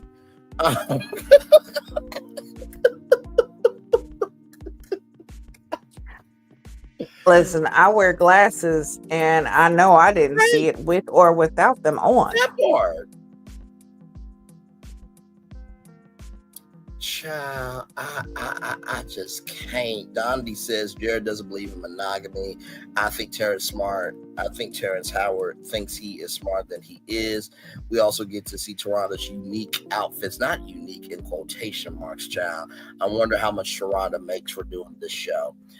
I'm sure she probably makes a per episode payment, because most hosts, unless you get to be a Jeff Probst, Julie Chen Moonves, or Phil Hogan, respectively Amazing Race, Big Brother, Survivor, or The Bachelor with Jesse Palmer, formerly Chris Harrison, unless you get to that status where it's every season, you usually get paid per episode. Like even with Regis Philbin, he got paid per episode Who Wants to Be a Millionaire. But let's just say this. Taronda was on Empire, that put Fox on the map for scripted content. After that, she ain't going nowhere where she doesn't have to be. So obviously it must be enough to come back. Now, I'm not saying that to bullshit you, Dondi, everybody. I'm saying that because we will never know that unless they say it, and they don't say it because that's not our business. Which, you know, maybe Jay and Kiki and Jared can take a lesson and shun the fuck up sometimes. Child. Right, but moving on, let's see what else they have to say. I was told, and I'm like, oh, I'm gonna light this. I'm gonna light his ass up. Whole time, I love Kiki. What? No, he had me cracking up with what was the fucking show where when we was in the car and he was like, I don't know if Kiki likes me. And another thing I want to touch on, that scene where they was like, you wasn't touching him or whatever. Tati, do you remember? I went to sleep on Brandon. Like, I'm all in his laugh and everything in that scene, and y'all back, and I'm like, they cut all of that out, and it's like, oh, she don't want to be touched. That shit was fucking hilarious to me. Like, I like the contrast was crazy the way they ended it. So we had a good time though. Like, we did. Yeah, I really am happy I got to meet like everybody, like all the cast and everything. It was way more good than that for sure. Yeah, maybe I am a little bit of a villain. You think so? Hang on, I just want to make sure that we all. Maybe I am a little bit of a villain.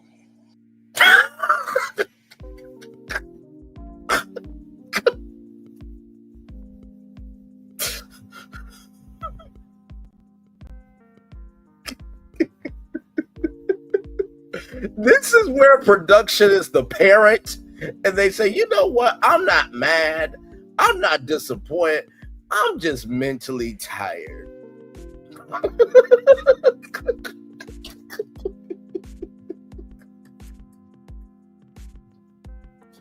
You were just blaming us. And then for you to say that maybe I am a little bit of a villain, Kiki.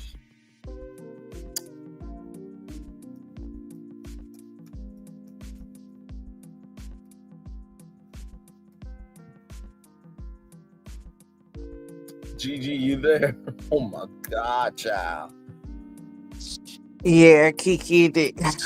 I was about to say something, but I was like, you know what? I'm not going to be that mean. And I didn't mean it in a mean way, but when she's like, I think I might be a villain, I was like, yeah, you're the penguin from Batman. Oh, no! No!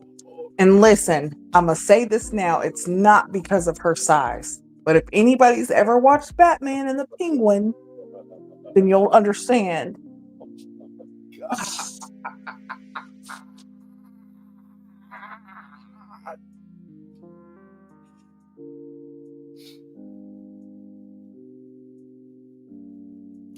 You know, I didn't realize we went to Gotham City this season for any dates. Gigi, I had no idea. I didn't know that. I didn't know that this cast was in the DC universe. I had no idea.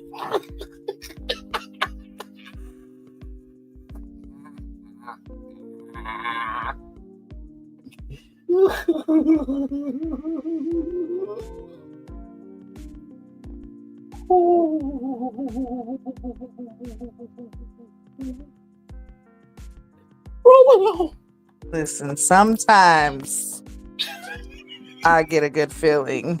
Yeah. Ooh, child. There is not a fast enough Batmobile to get away from this damn season of this fucking show. Roll it on. Good damn. You think so? I mean, this was my outlook on it, because I'm like, if y'all have that much footage showing me being horrible, I'm like, I really have to step back and be like, well, damn. But the same with me though. They said when Sika finally took me on my day, oh, Jay can finally be feminine. Like, yeah, like I was in the house doing push-ups and shit every fucking day. Oh my God.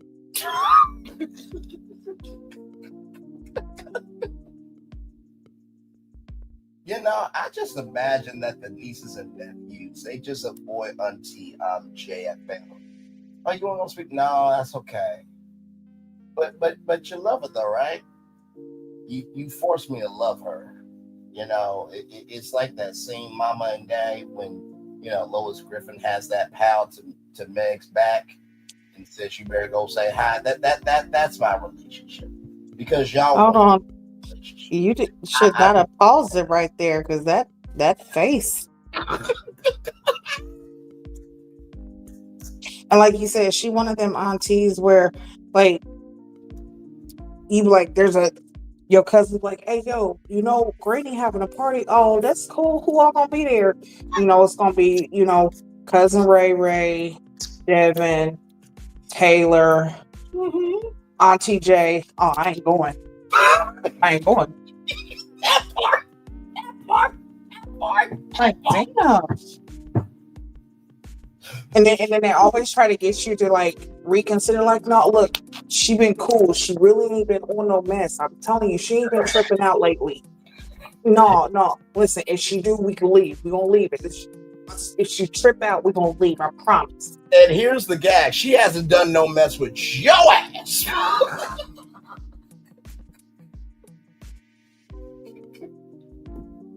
Right? She don't mess with you because you the child of the brother that whoops her ass, so she know not to mess with you. That part. But the rest of the family, we are not safe.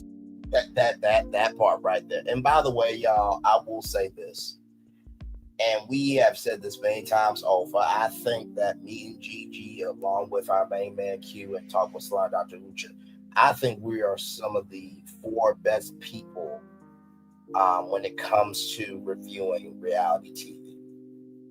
And I don't just say that because of our dynamic. I don't say that because of how connected we are. I definitely don't just say that because we do what we do together.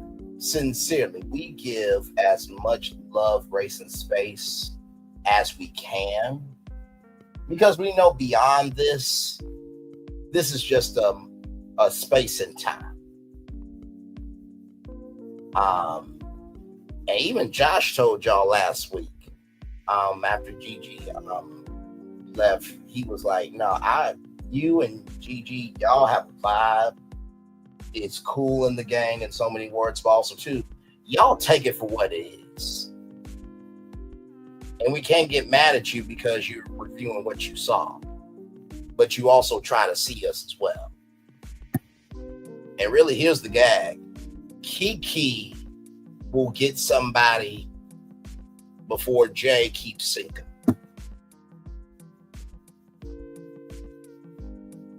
That's just being honest. So even though Gigi did that, let me tell you something. If On said, hey, Braylon and Gigi, who would y'all like to interview? We would probably interview Kiki before Jay any day of the week. That ends in Y. And that's her motherfucking ass day. Because at least with Kiki, she's sweet. She has a disposition of she it takes her men to find her footing, but she will at least invest into the space. Child, we say if our existence moves wrong with Jay on the interview, oh my God. Excuse me, let me get some water. And what you need water for? What the fuck? I do allow you. Why I'm here?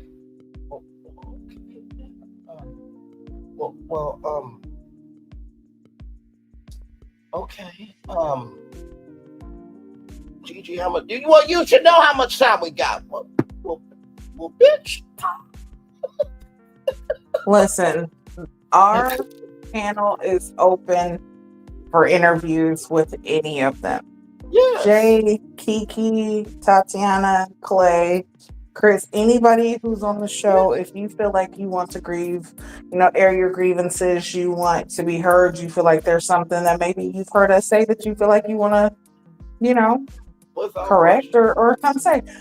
We are always open for conversation. Always. So, you guys are listening. You guys can always come up anytime. And let me tell you something. If you really want a good reference point, ask Aaron H, Diamond, Millie, and Josh. That should tell you everything. Because they were the cast that allowed y'all to have a shot. And they will tell y'all, we say what we say, but we also are very open-minded when you come to us for an interview. Because you took enough time, energy, and commitment to come over and at least, be with us. So we remember everything we said, but we also hear you out too. But in the same token that we hear you out, that don't mean that you can run from your shit either.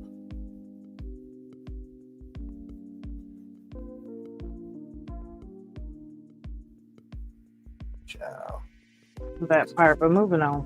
Yep. Exactly. Yes, she did so much for people. Like, these just people breakfast, lunch, and dinner. She served her man like, Hey, Jay, I'm not a woman. I'm a full-grown ass man. But if you're feminine, you don't have to say. You just execute it. I mean, I could be wrong. I mean, I do have a grown ass woman here. Gigi, if you are a feminist or feminine, do real women say that, or do they just execute it? I could be completely wrong in my assessment. I mean, I can only speak from personal experience. Mm-hmm. My femininity and my queendom shows all its own.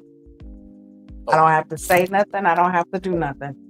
When Beyonce said, I woke up like this, I woke up like this. Understood. Okay. Thank you, gorgeous. I just wanted to make sure, because she really is self-projected of what she is not. Very loud.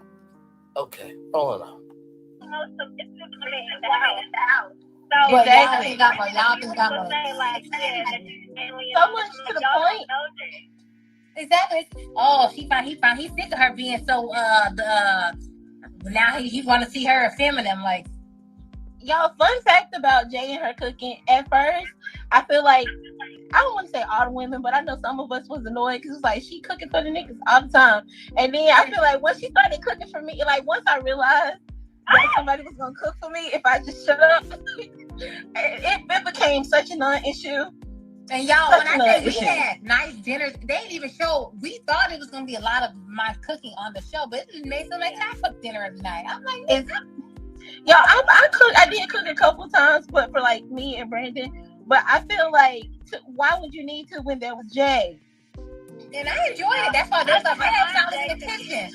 If we're being honest, the day that I didn't come down there, Jay had already told me that she was gonna help out. Yeah, so before it that really even wasn't happened, I'm like, not I'll help. helping. Exactly. I was literally said I will help. I ain't got Okay, hold on. Can we And I was pause that part right real there? good. Let's pause that right there because I don't give a damn. If you are so-called with this man and y'all came into this thing with the intentions of being together, working things out, and coming together as a couple, there's no way another woman should tell you, oh, no, you don't have to do it. I'll help cook with your man. No. That part. No, ma'am, no ham, no turkey. Yep. I'll cook with him. I don't give a... Listen, back could be hurting or not. I got a rollaway chair. I will roll my ass all through that damn kitchen. That part. You got to take a break, sit on the stool. But no. So for Jay to say, oh, it's okay because I told you it's okay, I got it even before all that happened. Jay, you shouldn't have said shit because one, it was already said when y'all went out during the activities that it was expected for couples to cook together. Yes. So why you talk about Brittany being bored and going around and, touching other men or being around other men, but yet it seems like you was opening yourself up almost the same way. That part. Because if it was really something like that, like you could have said, yo, Kiki, this is your man. This is a building exercise for y'all. This is something you should do. As a real woman, I'm not about to sit there and say, oh, no, you go ahead. As much as I love to cook, I'm going to cook with my man. But I'm not about to just excuse you and be like, oh, no, you go ahead and go lay down. Me and your man and cook together. No, because one, that's disrespectful to my man. As well as I feel like that's you being disrespectful to yours. Right. But the whole thing was this is a team building exercise. Absolutely, without question. That would be like if if one of the men in the house said, hey man, listen, I know that that you and I both like honey ginger tea, and I know that your girl's been sick for most of the day. Do you mind if I make her a cup? I'm like, bro, first of all, I appreciate it. I know you're trying to be a good friend, but she's my responsibility. Like I was going to do that anyway, but I appreciate you looking out. Now I will say there's a difference between looking out and doing what Jay did. Now there's a homeboy that's like, hey, listen, Brian, I know that you have been trying to, take care of her all day long, and you've been trying to relax and stuff. Do you mind if I, make the honey ginger tea for her and just let her know, like, hey, you just downstairs, you're just resting? That's a lookout to me. I could be completely wrong, but that's a lookout to me. Or even better, instead of just making it individually, make it as a group so it doesn't seem like you're just making it for that individual person. That part. Yeah. Okay, so if there's 4 people in the house that likes this honey ginger tea, okay, well, listen here. I'm about to make a pot of water. Here's the tea. Correct. Here's the cups. Here's everything. I'll put everything on a tray as if we're making hot chocolate. Here's everything right here. If you like this kind of tea, here you go. Here's different kind of teas. Here's coffee. If you want hot chocolate, here it is. We'll make this a group thing. Yep. I'm not going to individually separate it and say, is it okay if I take this to your person? Fuck no. I shouldn't even be wanting to know if it's okay. Unless it's one of those where we're all eating dinner. Right. I'm a female. She's a female. Okay. Hey, I see she's not feeling too good. You're eating. I'll go ahead and take her plate to her as a woman. But another man shouldn't be doing that. You know what? I will agree with that. So, and see, this is why I love our dynamic, is because we don't always agree. I know it sounds like that, but that's what we call healthy communication faculties and skill sets. Some of y'all need to go back to school for that shit. Some of y'all, not all. But like I said, if it doesn't apply, let it fly. But if let it fly, must apply. But with that being said, Gigi saw my heart. And she saw my point of if a homeboy was trying to do a lookout, that's not a bad thing because the context. But what Gigi did was she just added some super on my natural. She didn't say it wasn't a bad idea because that's being a kind person. But she insulated it where you can still be kind, but it's still respectful. And that's what's lacking here with Jay. And what's going on here of why are you stepping up to be somebody else's helpmate when that's what Kiki is supposed to do for Brandon, not you. Child, when the ones who are on TV don't have no sense, and the people who are on TV do have more sense than the people on TV, that's a sad state of affairs, child. Going on. And thank you, Gigi, for that, sincerely. Oh, they didn't even show that. My favorite. They did. I used to love that. Like, so good. So good. So, yeah, Jay was a great cook. She kept us fed. It was amazing. She did. Amazing.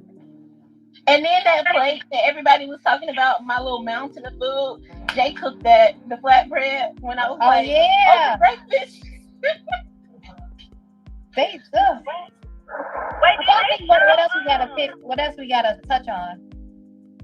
We don't want to say too much. Like when Urban had gave we feel like the tea and like the did they show that part? They did, but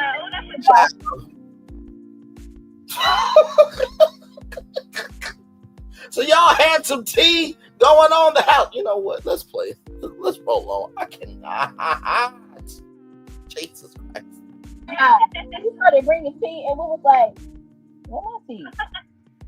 We was like, "Oh, that's a good man." Alicia, like everybody was so blown away by that, and then it was Jay's idea. Man, that was so funny. Wait, Kiki, there you go. People, you are a sweet anti-hero. You weren't a villain, but I think people were looking for you to be more accountable. What do you think about that? Oh, thanks. Because y'all, when I tell y'all, I have been so distraught. Because I'm like, how do I become the villain? What? I got ADHD real bad. Like a squirrel to a nut. I don't know. What was the question? It's the honesty. Y'all didn't have drama like season 1. We was chilling. I know they put all the drama stuff. Hang on. Wait a minute. Let me go back. Y'all didn't have drama like season 1. That's a lie. Maybe not as much drama as this season, but there was a whole DV situation. I was about to say season 1 had drama. Season 2 had lies and deceits. Yeah. Okay. There's a difference. Yes, very well done. Very well. Very well. And that's factual. There was drama season 1 because you had Sienna, you had that DV situation, you had Aaron and Diamond, and that sister-in-law. Oh Lord, that was a situation. So there was drama season 1. I don't know who the fuck said that in the live chat, but they were a dumbass because there was drama in season 1. But as you so articulately stated, as you often do, my friend, this season was full of lies. And Jay, you even said in the reunion and in that preview that we showed that there were a lot of secrets in this house. So, okay, child. That's wrong. We was chilling. I know they put all the drama stuff in the show, but 9 times out of 10 during that whole shooting, we were chilling. We wasn't all that. We wasn't doing all that every day. We was chilling, y'all. We was getting. We're doing that every day, but the days that you were up, they captured what they captured, Jay. So it still aired, So. Okay. And again, it wasn't that much. It wasn't like it was messy drama. It was more secrets and lies Yes. than anything. Yes. Without question. Without damn question. Y'all, I wish I would have saw how well everybody got along. Like Exactly. It was not that. The personalities in the house were like 10 out of 10. Yeah, it was some funny people. It was just so many. It was fun. I would do it again, but I would go as a single. Let me be fucking single. I would do a show, but I do not want to be attached to nobody. Like, let me roam and like pick who I want and switch up if the nigga switch up on me. Like, that's what I would want. Like, yeah, I don't want to be attached to nobody. Yeah, we'll be seeing Tatiana on Ready to Love. About that part. Actually, hang on. Telling you, mark my words. Tatiana will end up on an episode, on a season of Ready to Love. Hang on, let's see. No, I'm with you, beautiful. Let me see what state she's in. Riverdale, Georgia. So whenever it gets to Georgia, not Georgia, Georgia. If it gets to Georgia, then we may see Tatiana on. And listen, if Chris could be on the Never Ever Mets, then Tatiana could be on Ready to Love. So, yes, indeed. Rolling on here. The accountability thing. And like I said, watching the show back, it was some things that I was like, you know, okay, maybe I was wrong here. But a lot of stuff, like I said, if y'all would have saw more, a lot of stuff I don't think I was wrong. And if I would have been able to tell my secret earlier, I definitely would have. Because I still don't think it was a big deal. Like, it's 4 years we never met. Like, it didn't become real to me until I could touch him. Once he became real, once I touched him, I was like, hold on. Hey. Hello. No. Came out on Facebook. It says JD said the fragrance I actually do.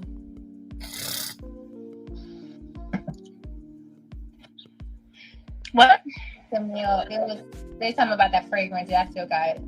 It was actually a nice date, y'all. Y'all told my stuff. I can't wait to talk about when we do our podcast. I'm not gonna say too much on this live because I know I want y'all to really. Wow. Let me know if I talk too much because I need y'all to subscribe to that YouTube channel though, and follow our Instagram page. Let me put it in the chat. What do you guys? I'm driving. Yeah, I was gonna say put it in the chat so people can see it. Is it underscore y'all? I think it's underscore Two Sugars One Shot. Is it? It's a shame we don't know. Yeah, so we're gonna have to find this out, and of course, you already know we're gonna be hopping over and seeing what's going on. Oh yeah. I think it's just regular 2 sugars, 1 shot. Okay, 2 sugars. Hang on, let me see. 2 sugars. Hang on. 2 SUG sugars. Oh, wait, is this it?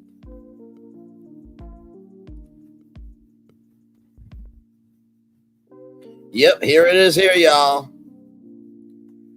2 sugars, 1 shot, served hot every week. Kiki, Tati, and Jay from the Never Ever Met Season 2, LA, Atlanta, and Chicago. So they have their platforms there. Right here, their link tree.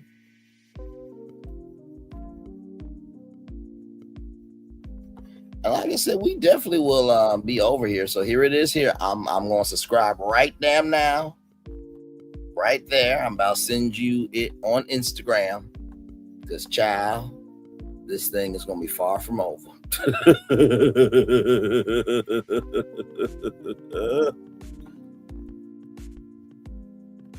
There we go. I just sent it to you, my friend.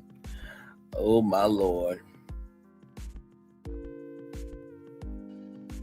I hope so. Damn. Okay, I'll subscribe to it once we end our live.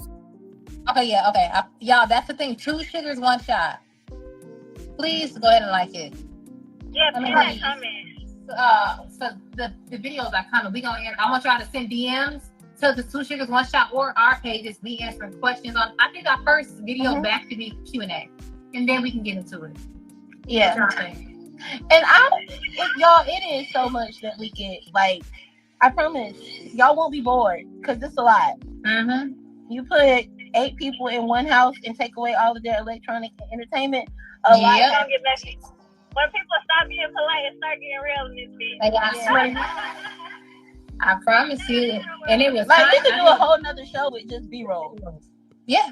They need to put those. I hope they do some. They even didn't even show some of the behind the scenes stuff they showed us on the reunion. Like, it's so much they have in the vault. I want that footage because it's funny. Girl, you're not gonna get it. Not at all.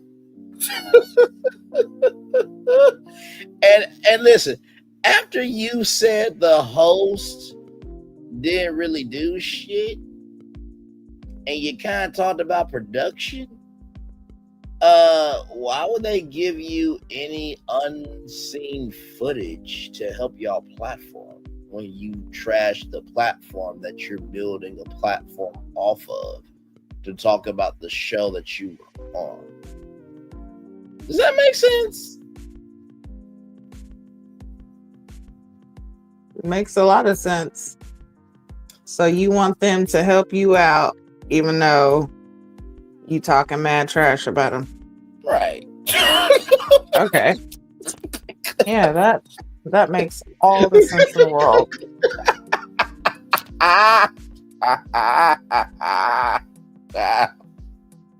Well, y'all, I'm gonna go on back to these people in the backyard. I want to be rude to these people. You know, I have some manners. I know people don't think I have manners, but I have fucking manners. Ooh, charming.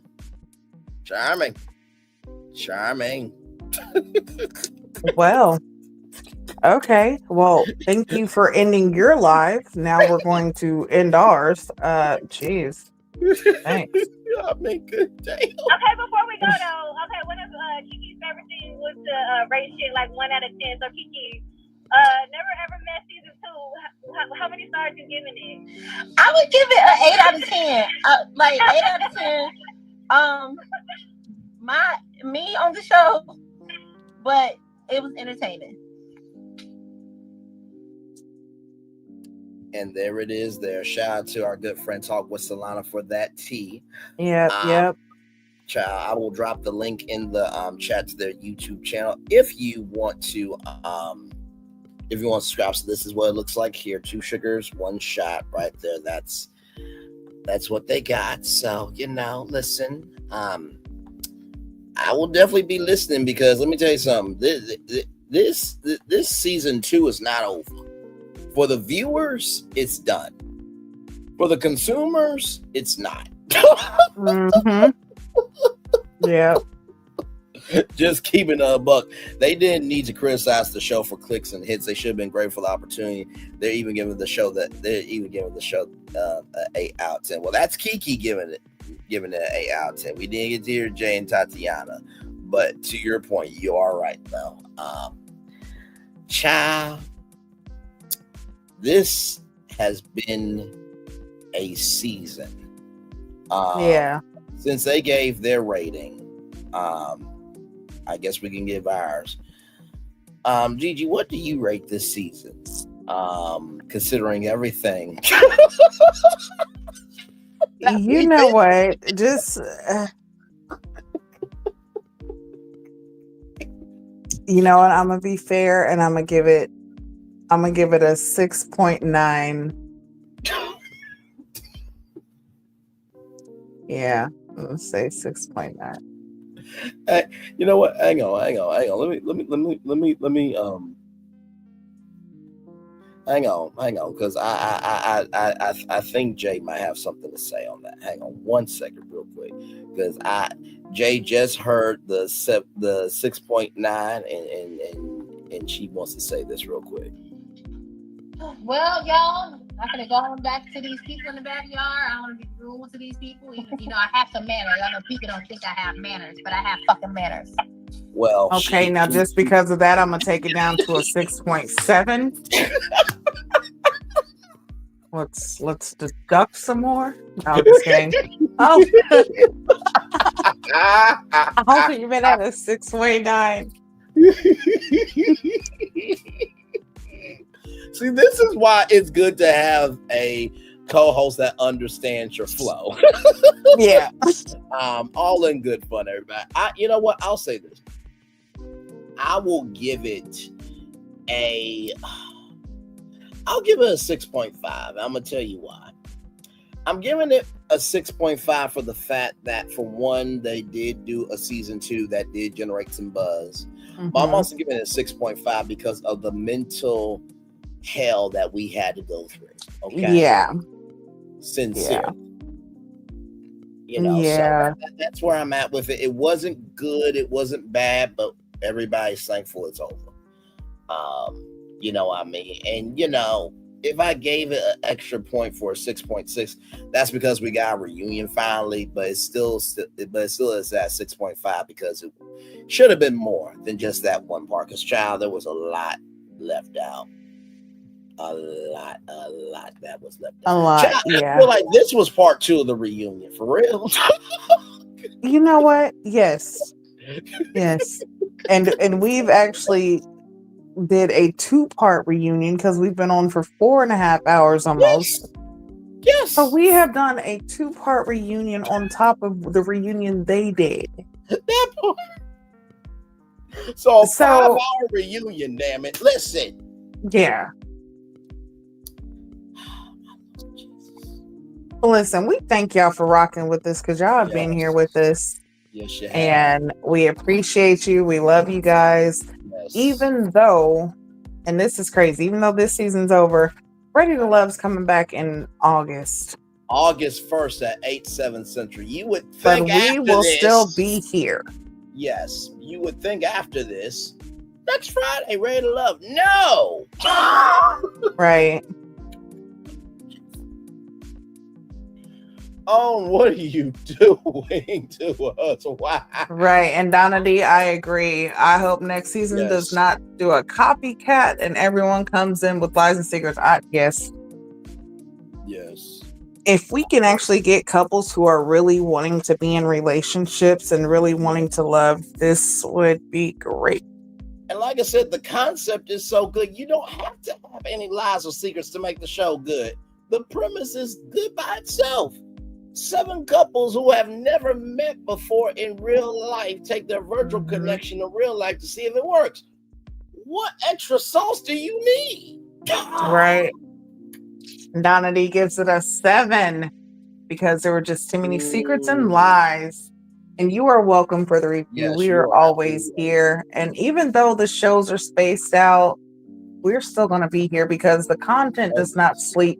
And us as content creators, we do not sleep on the content.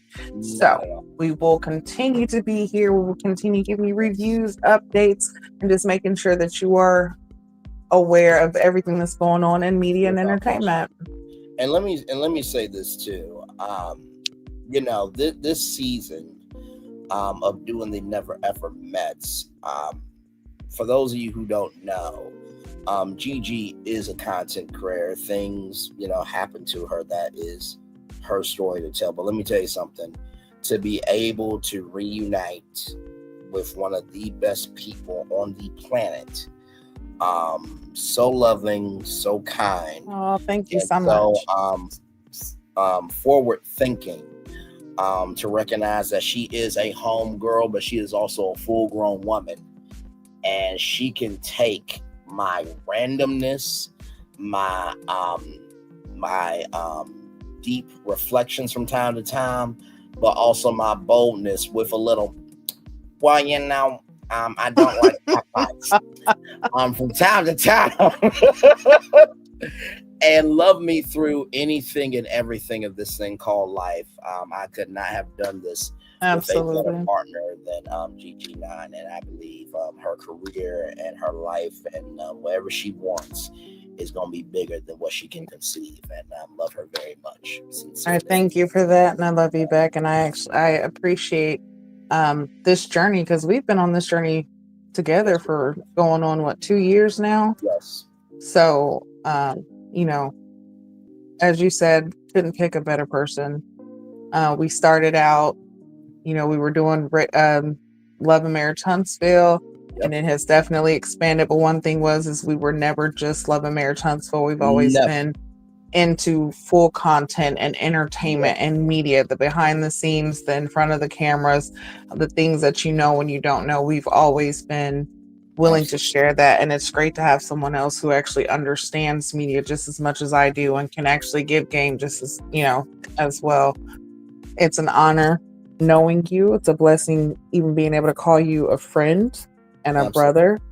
And we are rocking till the wheels fall off, and we'll continue to do reviews, recaps, and one day we're going to be doing our lives because you're going to come out here to Cali, and damn right, it's going to be a great damn time.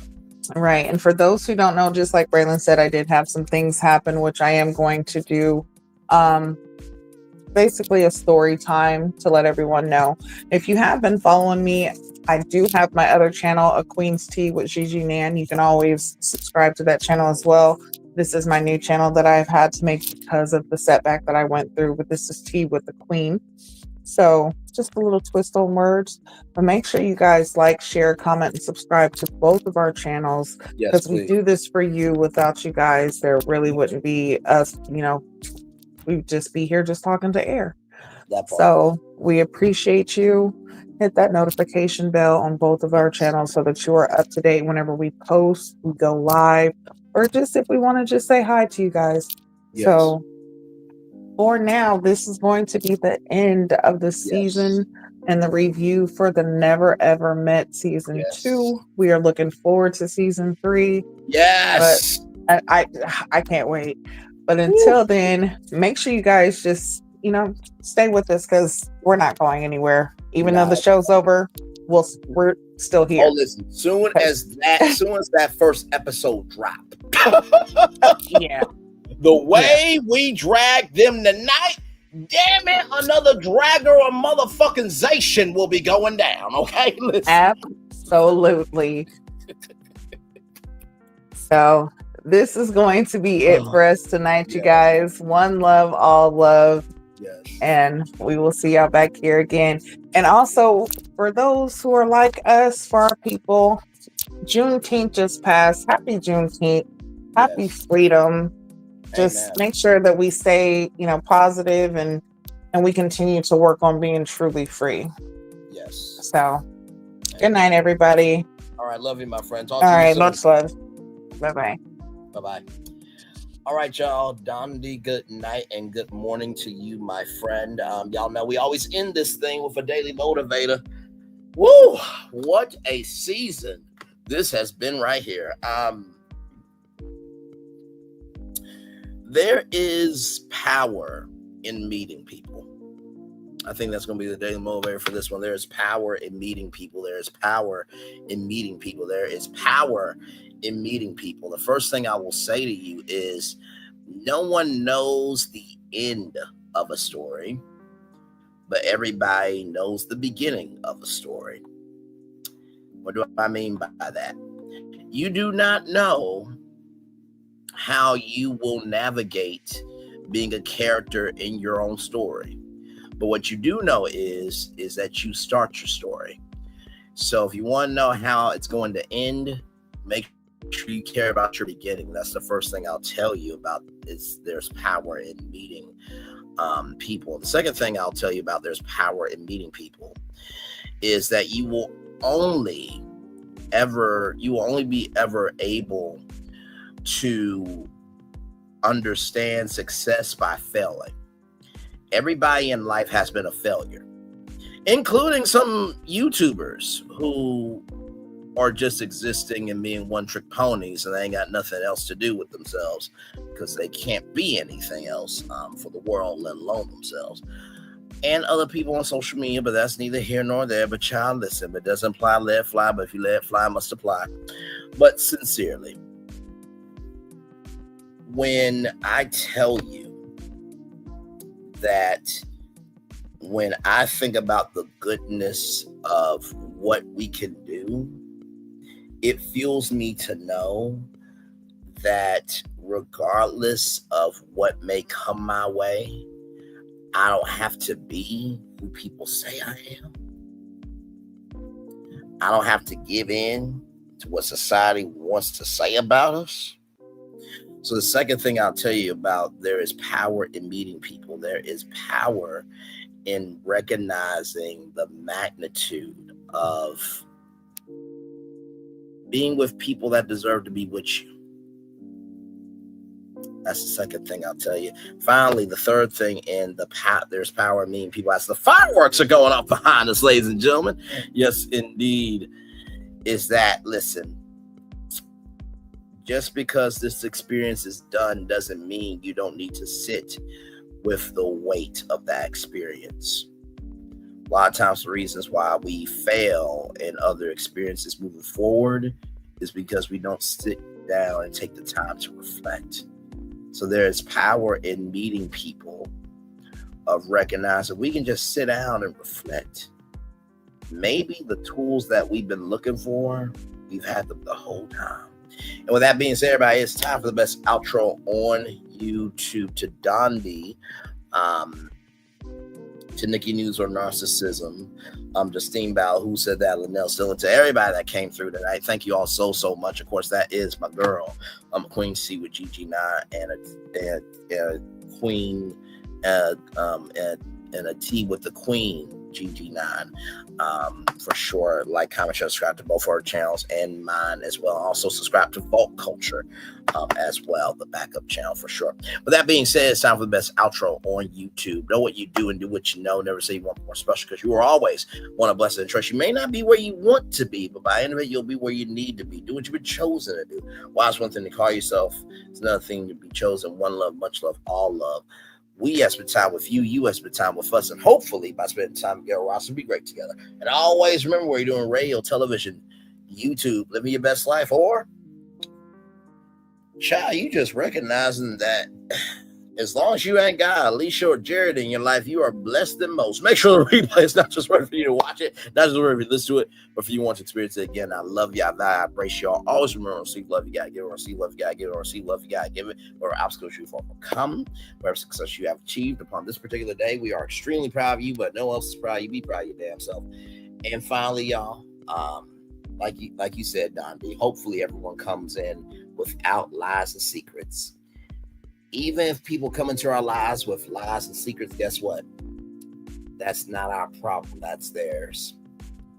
And recognize this: when people are unleashing on you, just know the energy that they're giving to you is really a reflection of how broken they are of their damn self. Like I said, if it doesn't apply, let it fly. But if you let it fly, it must apply. Commercial break and fireworks coming your way for the day that was, for the day that's to come, and for the blessings on the way for you, me, all of us, as a society, as a people, as a culture. We feel the love, and we send it right back to you. And by the way, to our main man Q and Talk with Solana, we love you, we value, we embrace you all too. You are some of the best people in the world. Being a part of this panel, that's not enough ways to say thank you. So love you both as well. Love all of y'all. Have a wonderful morning. By the way, before I head out, got something big for y'all on tomorrow night. Very, very excited here for this one here. So there's been a rumor about potentially Universal making a cruise line. I have found a piece of tea that I need the theme park fans to know about. So be here for this tomorrow night, 6 p.m. Y'all know I normally don't go live on Sundays, but child, wait till you see and hear and embrace and have the chance to take in this tea. Ooh, it's going to be a good one. One love, much love, all love. I feel the love. We feel the love. And we send it right back to you. Good night, everybody. Love you all. Good morning. Good afternoon based on your location. Love you all. Bye-bye. I thought I should tell you, they've been talking about you. Yeah, they've been talking about you. They've been talking about the fact that they've done everything they could to stop you and everything they could to block you, but you still win. They've been talking about the fact that they have undermined your success and they have tried to sabotage your seasons, but you keep winning. They've been talking about the fact that even though they don't like each other, they get together to try to kill you, but you keep winning. They've been talking about the fact that you were voted least likely to succeed, but like cream, you keep rising to the top. They've been talking about how they tried to burn your world down, but like the phoenix, you rose from the ashes. They've been talking about you. And you know what they say? Oh, she's just lucky. He's just lucky. But no, you ain't lucky. You're anointed. You got something on you. You got favor on you. You got power on you. You were born to win. Now they can call it luck, but it's grace. They can call it luck, but it's favor. But whatever they call it, it doesn't matter, because you know what God calls you? Do you know what God calls you? A winner. I thought I should tell you they've been talking about you. Yeah, they've been talking about you. They've been talking about the fact that they've done everything they could to stop you and everything they could to block you, but you still win. They've been talking about the fact that they have undermined your success and they have tried to sabotage your seasons, but you keep winning. They've been talking about the fact that even though they don't like each other, they get together to try to kill you, but you keep winning. They've been talking about the fact that you were voted least likely to succeed, but like cream, you keep rising to the top. They've been talking about how they tried to burn your world down, but like the phoenix, you rose from the ashes. They've been talking about you. And you know what they say? Oh, she's just lucky. He's just lucky. But no, you ain't lucky. You're anointed. You got something on you. You got favor on you. You got power on you. You were born to win. Now they can call it luck, but it's grace. They can call it luck, but it's favor. But whatever they call it, it doesn't matter, because you know what God calls you? Do you know what God calls you? A winner. I thought I should tell you they've been talking about you. Yeah, they've been talking about you. They've been talking about the fact that they've done everything they could to stop you and everything they could to block you, but you still win. They've been talking about the fact that they have undermined your success and they have tried to sabotage your seasons, but you keep winning.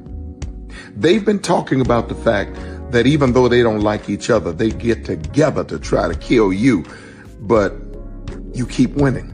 They've been talking about the fact that you were voted least likely to succeed, but like cream, you keep rising to the top.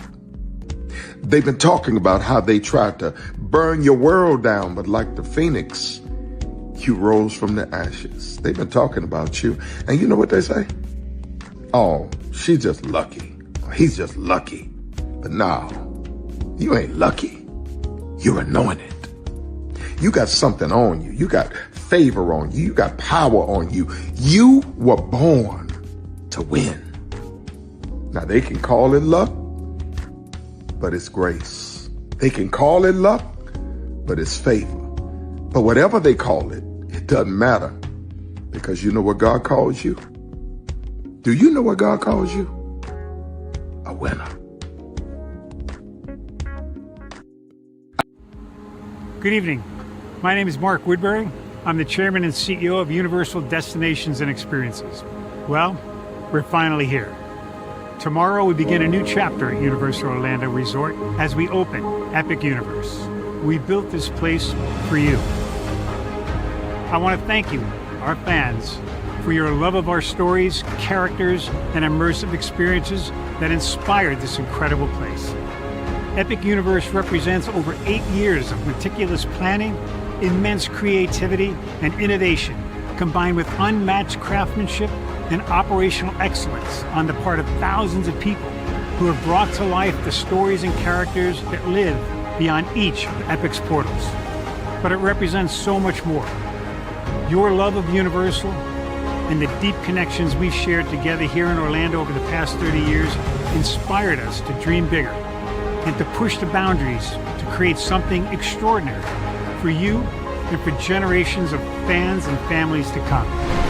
And tomorrow, as we open Epic Universe, I can't wait for you to experience this place for yourself. Now it's your turn to step inside, to lose yourself, and to share this place with the ones you love most. As we open this park, we hope your world becomes a little more epic. Tomorrow, Epic Universe becomes yours.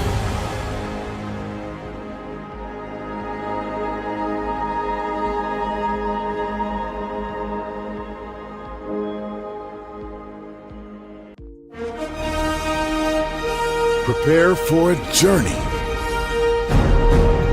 beyond imagination, beyond belief, beyond anything you've experienced before. Universal Epic Universe, a new theme park where you'll step through extraordinary portals to 5 immersive worlds. Prepare for a cosmic voyage of discovery, an isle of fire-breathing excitement, a shadowy world of monsters and mystery, new wonders in the wizarding world, and a new way to play.